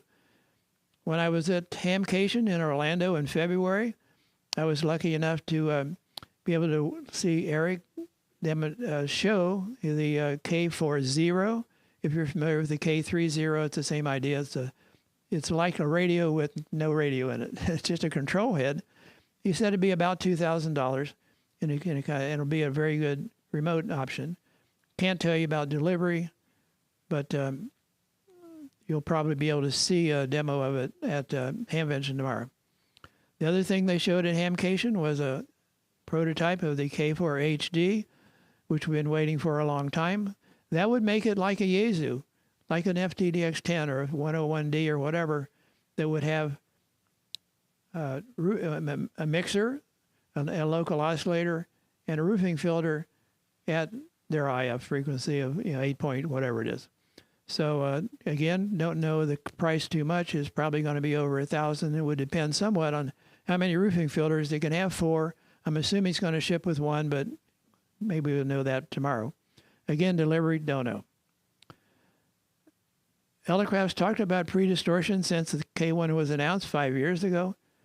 I don't know that they have code available at all, but they've got other things that are higher on the list. Hopefully they'll be added. Let's assuming Flex comes along really soon, and hope that Elecraft follows that, and we could then have 4 OEMs offering the cleaner sideband signals. Don't know the timeline for that, and or general coverage. One thing that was a surprise, CW DSP filters are not just like peas in a pod. As a matter of fact, a K3S with like an optional CW filter of about the same bandwidth as your DSP filter selection is sharper than the K4, which was kind of surprising. So here I'm going to talk about the thing that I did wrong. For decades, I pretty much assumed that radios that had crystal filters, they were like 6-pole or 8-pole, or Collins mechanical filters, and they pretty much were all the same. And then DSP came along, and I didn't always measure it in the lab, and that was dumb. So I operated a K4 for the first time in December of 2021, 160-meter CW contest, and after operating a while, I said, something's wrong here. The filters are too broad. What's going on? Because I didn't measure it in the lab in May, so that was a sloppy mistake. So I stopped in the middle of the contest. Now, you guys probably don't want to do that, but I'm a techie nerd, and I'll stop in the middle of a contest to measure something.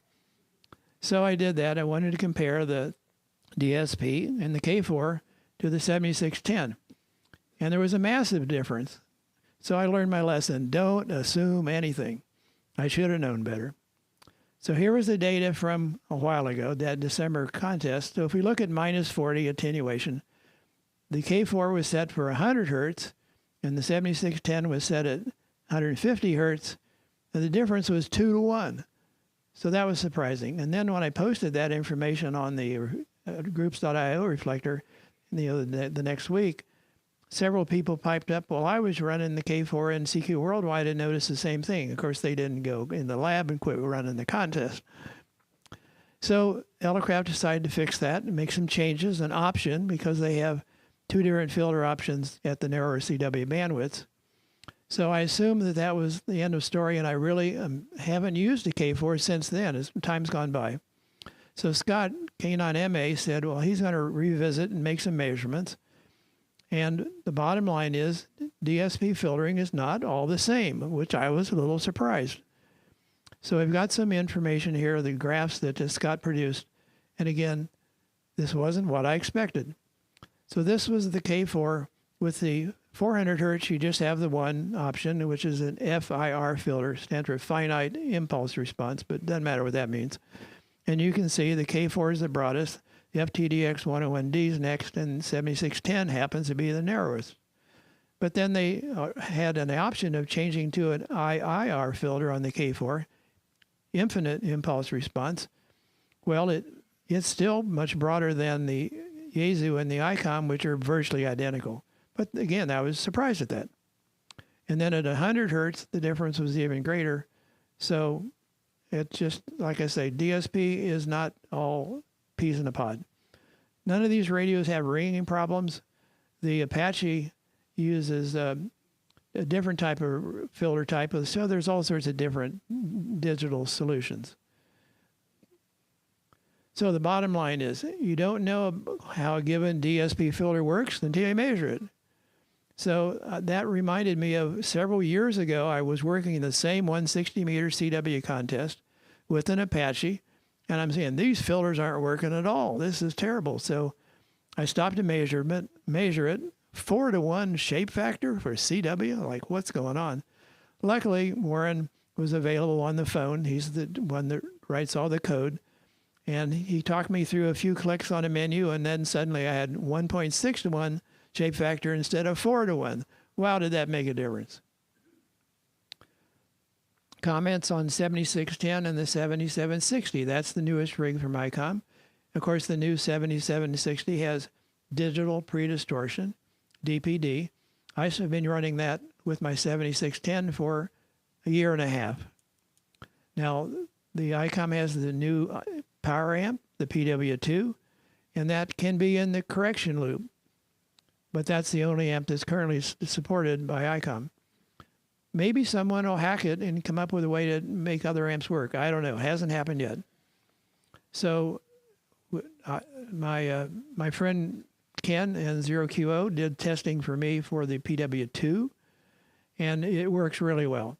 The 7610 and the 7760 driving the PW2, excellent clean signal, so you should be proud to run that. It is a 200-watt rig, like the 101 MP, the TS990S, which is still available in sort of small quantities, the Apache 8000, which I don't believe is still around. The 7760 originally could run a remote head up to 100 meters away, so you could have one in the basement, one on the upper floor, or whatever. But then software came along to make it wirelessly remotable. So you could take the control head, which weighs 5 pounds, the RF deck weighs 35 pounds, and you could take it on the road. But if you don't want to tear down your station, it only has about 3 connections, but if you don't, you can buy a separate control head for about $2,000. It's about the same price as probably what the K40 is going to cost. So that must be what it costs to build a remote head that'll be going to make wireless remote operation really easy. It does require a wireless access point, which you can probably get from your cell phone companies. So, important factors to consider. Even though I've sort of maybe created this monster where people go to my website and they'll see, well, this one's 5 units of high above someone else. This is one measurement. It's close-in dynamic range, which is really for CW ops, RIDI ops. On sideband, the issue is more how wide is the signal? It would be really unusual to have the dynamic range of a current radio less than the sideband splitter. So we really should say, okay, this is that one number to look at, but there's like 13 columns. There's sensitivity and local oscillator cleanliness and noise floor, and there's all sorts of information there on that web page. So this is one number to look at, but don't just buy a radio on one number. We have to look at the whole picture. How's the receive audio? What's the AGC like? Maybe in an urban environment, your noise blanker, or your noise reduction, maybe you'd pick the radio that had the best noise mitigation if you've got that problem. I'm guessing maybe Flex is the best for remote, but we've got a lot of people nipping at their heels, so the more options, the better. I would say Apache does have the best noise reduction and noise blanking. They have a new version that's called Trained. They have this big database of noise, and it somehow goes out and looks at your noise. There, you look at the noise you're receiving and the noise in the database and cancel some of it out. So that's pretty amazing. The pre-distortion with either of the two ICOMs, driving a tube amp, you get about 80% of the improvement. So my signal, as you saw there in the one slide, it's very clean. So, but that if you do have a solid state amp, though, you really would like to have the amp in the pre-distortion loop. Ergonomics are really all over the map. So please sit down in front of a radio, go to your club, say, I'm looking at XYZ, who's got one, sit down in front of it. Is the speech processing adequate? Well, that's important, certainly. When the K4 shipped, it wasn't, but it is now. It's got very effective speech processing. Is it standalone? You run it with a computer. I happen to like standalone, but some people just love the computer operated and have 2 monitors, 3 monitors, 4 monitors, whatever. So this is just personal choice. Is the firmware updated regularly? Well, everything today, you can update the firmware, but if it doesn't get updated much, then they're kind of stuck like we were in the past. But new features should come along. And if there's a bug, that should be fixed. One thing about warranty service is super important, or even out of warranty service, factory service. With Kenwood, they had a really good facility in Virginia, and that was contract, but it was terminated, and everything had to go to California, and they were terrible. A friend of mine in Alaska sent his rig down to get fixed. It came back 3 months later, still didn't work. Sent it back again. 3 months later, he got it back, and it was fixed. That company got fired. So there's a really good company out of New York for the Kenwood guys. So, we really have to have factory service. I don't know how many of you like to work on surface mount parts. I don't. I can hardly see them. How about support after something's out of production? Well, they say like a K3 is an example, but there's like 10,000 K3s out there. So if you really needed some parts you can't get, you could buy a parts radio. So as I always say, at the end of a contest or end of DXing or whatever you're doing, it's supposed to be fun. You enjoy using your radio. If it's a struggle, maybe another model will work better. But consider this as a hobby and enjoy it day in and day out. If you have any questions that you want to email me, rob@nc0b.com. And I don't know if we got a little time for questions. Okay, you can turn the lights up so I can see who to point to. And I have my computer glasses on, so bear with it. So do we have any questions at this point? No questions? Okay, this. First, standalone radio. Okay, the question is, what's a good choice for a first standalone radio? And I'd say something of modest price. So you've got $1,000, $7,300.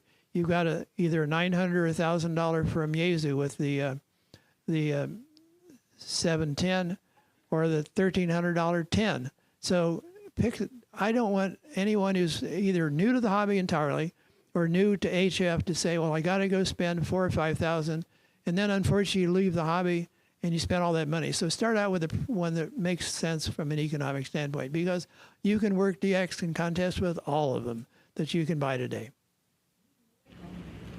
Yes, very red. I'm not sure whether I understood the pre-distortion on the Icon 7610 properly.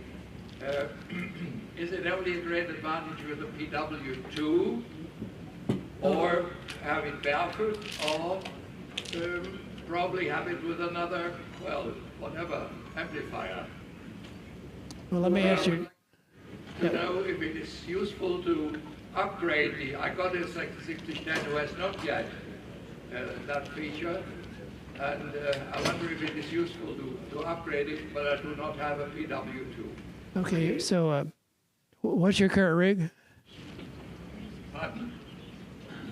What's your current rig right now? My What radio do you have right now? My radio. Yeah, what model? Yeah, the 7610. Okay, all right. Once you're driving a PW2, it doesn't matter whether you're driving with a 7610 or a 7760. Barefoot, the 7760 is about 8 dB cleaner on third order, so that means the distortion products are a little significantly less. But by the time you do the whole system, whether you're driving with the 7610 or the 7760, it comes out the same, at least up through the 7th order. So they both work great, and you're going to have a nice clean signal. So, but you can only get the pre-distortion DPD with those two rigs and that one amplifier. Did I answer your question? Not quite, because, well, I do not want you to buy a new transceiver, you see, not the 3760. But I would like to know if it is useful to upgrade my 7610.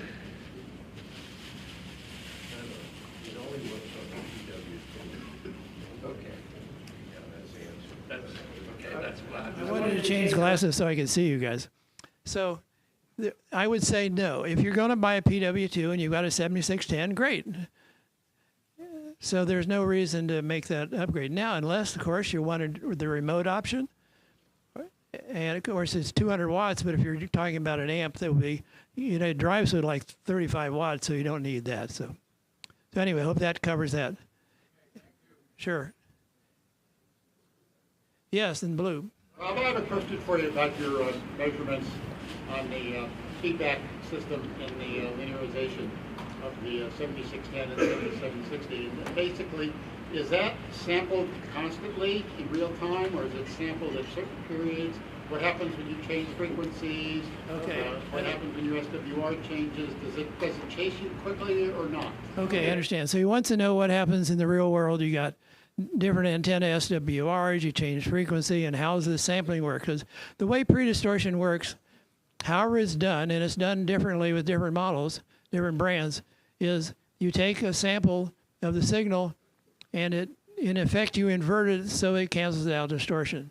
So like in the case of ICOM, it's static pre-distortion, so you calibrate it on each band. On 10 meters, you calibrate it on two frequency segments, and on the 6 meters on 4 frequency segments. However, I can't give you a real good answer on what happens with the SWR change, for instance, because it will probably degrade it somewhat. Now, in my case, I'm driving a tube amp that has a really good input match. So like the tetrode amps are virtually perfect 50 ohms. My Alpha 89 is a cathode driven, but it's really low SWR. So in that case, changing frequency, changing bands, all that antenna changes don't matter because the amplifiers eliminated the interaction. Now, with Apache, that's adaptive pre-distortion. So that's being done every, let's just say every 2 seconds or 1 second. And sometimes you'll see in Apache, it will start out of the transmission, looks a little fuzzy, and within certainly 1 or 2 seconds is near perfect. Because so that's an advantage, adaptive. Now with Flex, they've only talked about adaptive, but I don't know that they're going to be doing it just like Apache does, because Apache is basically continuous. So let's say that an adaptive solution was maybe it readjusted with frequency or power, who knows what, since they haven't given us the details yet. So pre-distortion, I'm going to guess there's at least 3 ways to do it. Maybe when Eldercraft comes along, there'll be 4 ways to do it. So you just have to look and see what each OEM does, and also whether you're running barefoot. I mean, if you're running an amp like an ACOM or an Alpha or something like that, it's pretty well isolated from the outside world. Question, Rob. Okay, one more? Yeah, way back there. You, yes. Just curious, have you ever started this session with people talking about cheaters? Do you have any manufacturer come to you and say, look, we saw your report, can we financially incentivize you to update it? Well, the financial incentive I've gotten over 30 years is 0, and I would never do that. But one thing that would be nice, though, mentioning CSI again, is if they only measure new stuff, which we don't get new rigs that often, it's going to take a long time for that to build up a database of differentiation by the OEMs. So really what we'd like to see is all the current rigs that have already gone through product reviews, if they just retest it for CSI. Once the OEM said, okay, we got new firmware and we're going to try to pass CSI. So that would be something I'd like to see the league do, is retest rigs that the OEM wants to have, try to get the gold star, as we call it, for CSI. But otherwise, no free stuff for Sherwood and no money. Tim? Thank you, Rob.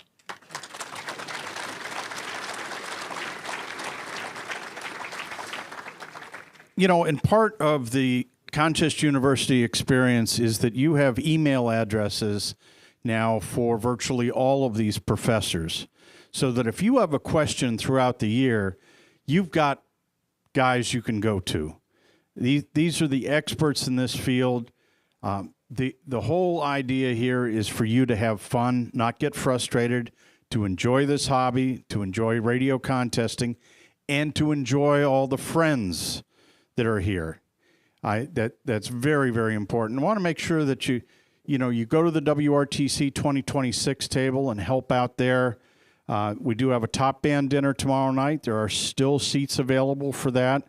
There are still seats available for the contest dinner on Saturday night. That's another fun occasion here at the at the Hope Hotel. And tomorrow night at 9:30, it's the Spurious Emissions Band. It's going to be a lot of fun, and you need to make sure that you are here for that. Remember, there are 3 nights of free pizza here. You missed last night if you weren't here. We had a great pizza party. We're going to have free pizza again tonight, tomorrow night, and Saturday night. The buses from the Hope Hotel start at 7 a.m. Tomorrow morning and go right to the front of the fairgrounds. So it's a great way to get out there. One of the things that we have really tried to focus on here is youth, involving youth in Contest University, involving youth in the contest dinner. We had Katie, K8LQR, who led the getting youth tables populated this year, and also parents. So that has been very successful. You'll hear more about that at the contest dinner on Saturday night. But we do have a special presentation. One of our board members from Contest University is here. He's also the director of the largest contest on the planet, the CQ Worldwide. Please welcome John Doerr, K1AR. Well, good evening and welcome to the contest dinner. Is that? Oh, that's not now? Oh, okay. How many of you guys were around and operating when W2PV was on the air? Just a show of hands. W2PV. Yeah, I guess Fred K2TR had a little bit to do with that. For those of you who were in those days, this is going back to the 70s, I guess, and into the 80s. Jim was one of the legends, and a few of us had the privilege of operating from there, and really fondly remember some of the early days of multi contesting, when you had to fit everybody on 20 meters between 14,200 and 14,350, and you couldn't go below that, right, Fred? So those are interesting times. But one of the beautiful things that has come out of that, amongst many, is that we have a plaque for the USA multi winner that's in Jim's honor and memory, that is sponsored every year for the CQ Worldwide phone contest. And I'd like Katie, K8LQR, to come up if she would. If she would. Talk amongst yourselves. Yes. So what this plaque represents is something really, really significant, and that is this is going to be Katie's first CQ Worldwide plaque.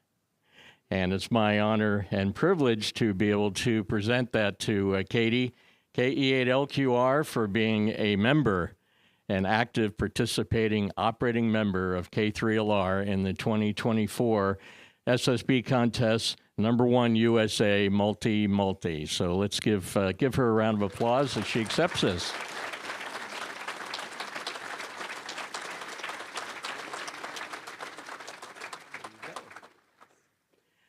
So pretty cool, huh? We all remember our first plaques, those of us that have them, and hang in there, because we can make one for you too. Thank you, John.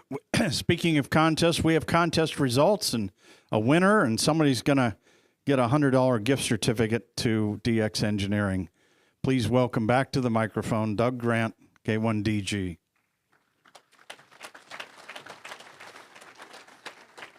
Well, plaques are good, but you can't spend them at DX Engineering.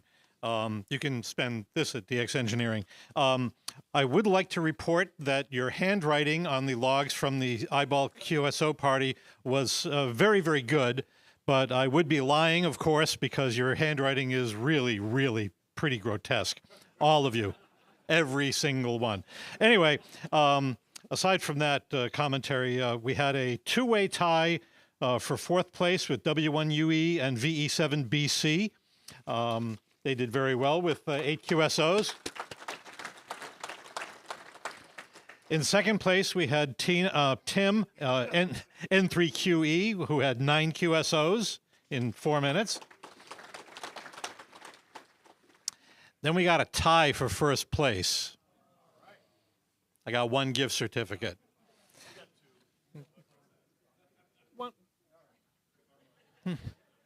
You can make adjustments later. I already got a line set for this, so I'm on a roll. Let it slide.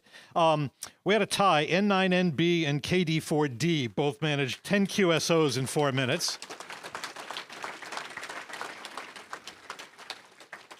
So I needed a tiebreaker, and there was a discussion going on over at the WRTC booth about something totally different, but I decided to use that. And I, as a tiebreaker, I looked at both of them, how many lookups they had on their QRZ.com pages. A tiebreaker's a tiebreaker. Ted had 34,986 lookups on his page. But Mark had 195,364. So Mark, come on up and get your...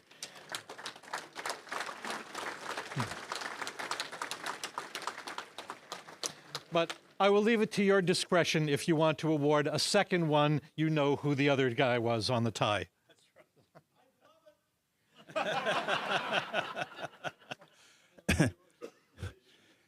And Mark, you've... just for the record, you know, as a contest winner now, you've also won a 20-meter chair at K3LR next weekend. Congratulations. We'll see you there. It's tough duty. You're going to be operating with Randy Thompson. I don't know how that's going to work out. How many people had a good time today?